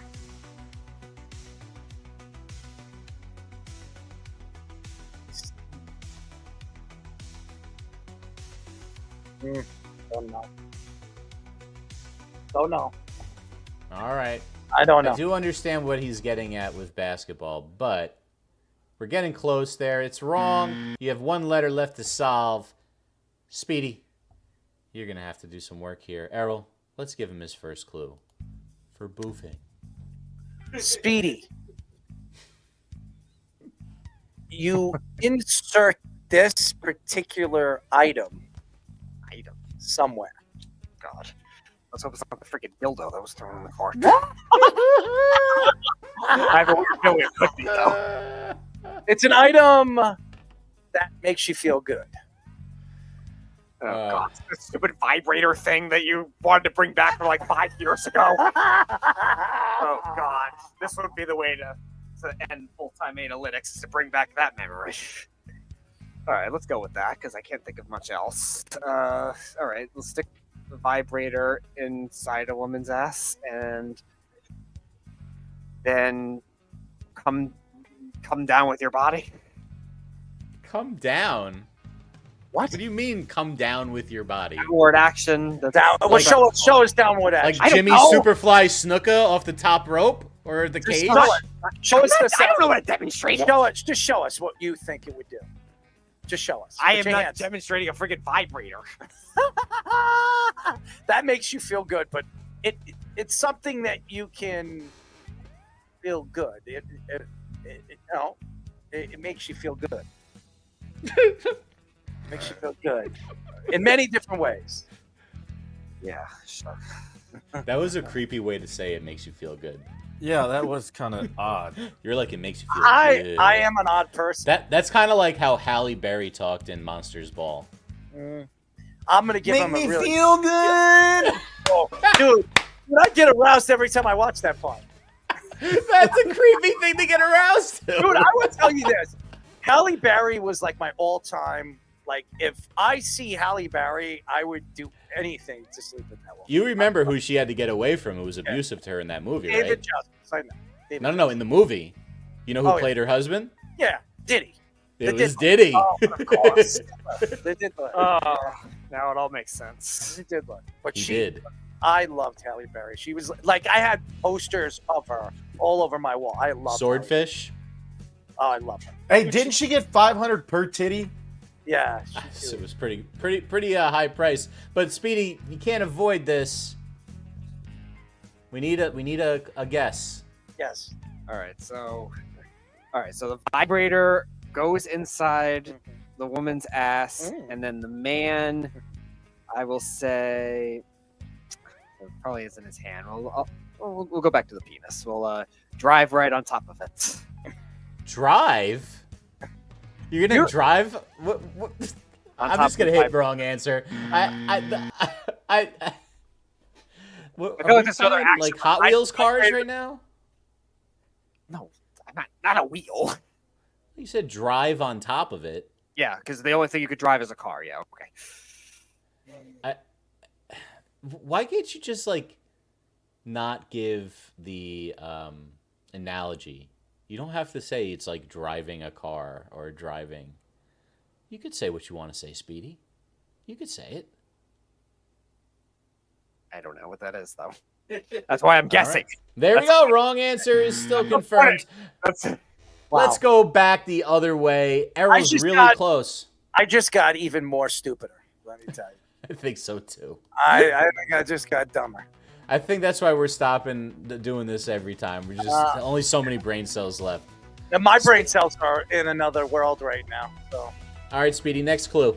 All right, so a more general term, not even just a sports term. If somebody has a methodology of doing something, a certain set of rules or something like that, something that is more organized, consider it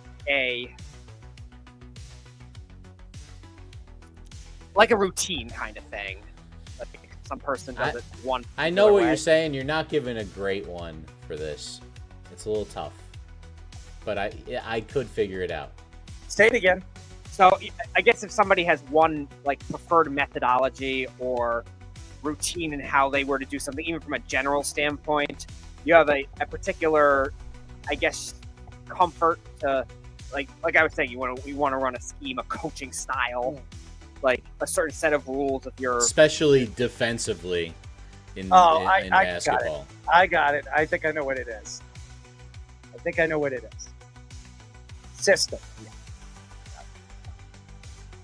Simple rating system. Yep. All right, and a ding, ding, ding. Now you know what you have to do, Errol. You got to use it in a sentence. I'm a little lost with this, so I'm going to have to guess on this. And this is football, right? SRS. The New York Jets simple rating system is amongst the league's worst over the last 20 years in the NFL. That tracks. I mean, I would say that's a good guess. That would be a pretty good guess. I mean, it's competition. It's probably them, the Browns, or the Raiders. Woody has no Woody. As a teacher, I would say the sentence is a little vague. So there is some room there for Speedy. Speedy, give us a full definition for SRS, please, and like how it would be used. If I somehow get to my sentence, I'm using Nathan in it because they didn't show up. Where is Nathan? He was supposed to be here. Nathan was supposed to be here for the last farewell tour of analytics. Speedy, tell us SRS. Simple how rating we use system. It. Yeah, so simple rating system is it is a team metric. So him using the Jets is actually right. So it actually combines point differential with strength of schedule and a few other factors to judge how strong a team really is in a decimal-based rating system. The Bills were the highest one this year, combined with a bunch of those factors in the regular season. And the Jets, one of the worst, as always. As we always know, 20 years, absolutely. Yeah, in a 20-year sample, I would imagine the Browns are the worst, but the Jets are probably bottom three, I would imagine. It would be them, the Raiders, and the Jets. Yeah, I would imagine. I would say all three of them. Yeah. The Giants would give you a run for your money since 2012. I'll tell you that 20, right now. 20 years? 20 years? No, they won. No. They won. No, I said since 2012. Since 2012, if you did that. Oh, yeah, since 2012. Yeah, then you're looking All right, so look, Errol solved it. I would give a B- to that sentence. You're going to have to solve it right now, Speedy, and do better than that. Here's the music. Let's go. All right, Speedy. You take this particular thing in many different ways. You can smoke it. You can pop it. You can get high on it. Okay? All right? Hold on. Sounds like a good time with Kenny. Hold on. You got to put it into a body. Okay? A certain part of the body. So Kenny's going to put weed in it. He sucks. This can be done. You're off the hook. I'll use a Kenny. This can be done with a certain part of your body. Okay? And then, ladies and gentlemen, it could go in many different areas. In a man's thing and another thing. Again, sounds like something Kenny would do. He's smoking All right. Speedy, you've gotten your clues. Let's recap the clues to help you out. You almost gave him the whole thing. The first clue, Errol, I can't even tell you what your clues are at this point. You're going to have to recap them for him. Because Speedy needs all the help he can get. So you can pop it, you can smoke it, you can enjoy it. And then you're going to take it and you're going to put it somewhere in somebody's body. All right, so I'm still back on. All right, you're smoking it, so it comes from your mouth originally, I guess. Then you smoke it, and then put it into the butthole. Okay, but what is it? So you're smoking. It's probably something a flame. I mean, a cigar seems like the obvious one, but could be a joint. But what is it? And then. So it's a. All right, let's go with a joint, I guess. A joint. But what is that? Weed. But what is that? Smoking. But what is that? How would you classify weed? As a drug. Okay. So keep going. You're smoking it, and then you're placing it into the butthole. Okay. And then while it's, I guess, hot, you drive your your sex part in. I don't know. Your penis or your. Did you just say your sex part? You're a man or a woman. Both genders could do this, apparently. Again, it still sounds like something Kenny would do. Your sex part. You got to cut that one out. Oh Your my sex goodness. All right, Speedy. He would never do this with a goose, but you never know. Surprisingly, you actually got a lot closer than any of us thought you would. It did not go right for you at the end there. That means for the last time for I a got while, my Kenny description in, which would have been my sentence anyway. It was there for you. you were set up, and Mighty Casey struck out at the bat. I will go out on top with my great description of the Kenny hypothetical, though. Well, going out on top is one thing. Why don't you tell us, Errol, and so Speedy can get his last educational lesson, All right. what boofing is.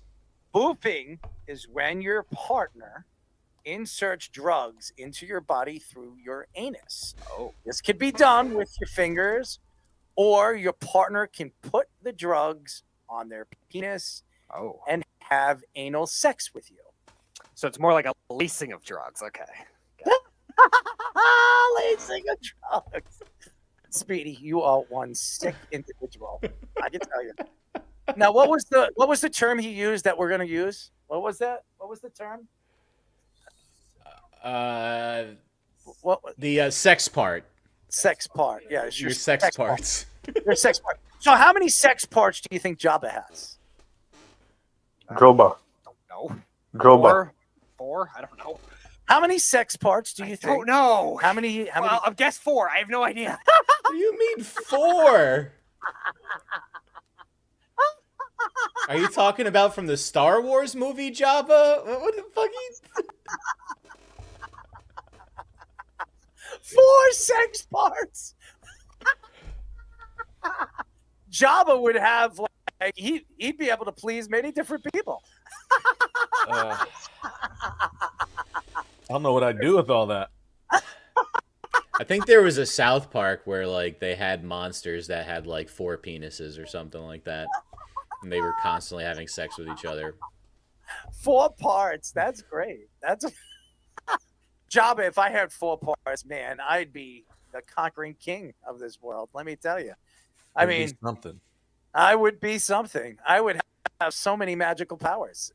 Speaking of powers, Tommy Lee got his, is a thing rearranged in many different ways, long and thick, right, Speedy? Like the sausages you love. I wouldn't be surprised. Not surprising that Tommy Lee did that by any means, but I don't think it any. Would you grab it if he pulled it? No. Why not? You like sausages? I can have sausages that aren't attached to people's bodies. But if you closed your eyes and you touched it, wouldn't you think it was a sausage? No. Why not? Because I know what the difference between food and body parts are. It's right in front of your face. It's got the. If I close my eyes. All right, ladies and gentlemen, that's it for our show. Thank you, Tammy. Wow, this is like back-to-back. This is something we've never done before. 2 Emmy Award winners on the same show. That's pretty cool. Dave Benz and the one and only Nelson Figueroa. And Nelson missed the last analytics for a long, long time as Speedy learned what boofing was tonight. So I thought it was Kenny related. And he does not want to touch Tommy Lee's sausage. So I know a lot of women that probably still would. Anyway, thank you to all the fans. Thank you to everybody taking a look or checking out our show on Blue Wire. We are now on Blue Wire. You can find us on Blue Wire. So thank you to the Blue Wire team for posting it up. Finally, I'm just kidding, you guys.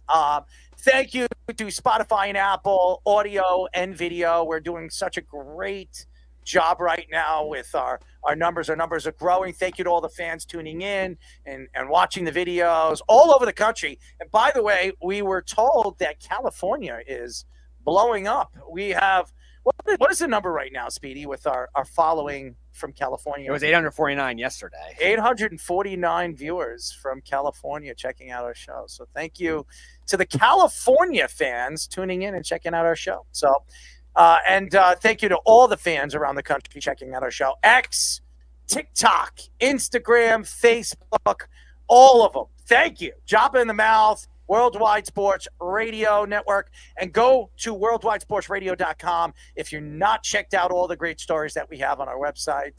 We'll be back on Monday. Speedy, we have anything lined up? Nothing yet officially. Nathan is working on former Broncos cornerback Chris Harris. He's going to come on the show. I believe he's in coaching now. He's future Hall of Famer. He's working. Yeah, he's working on getting him on the show. So we'll see on that. But Jabba has our guest for Wednesday. Who's that? Jabba. Ariel Epstein.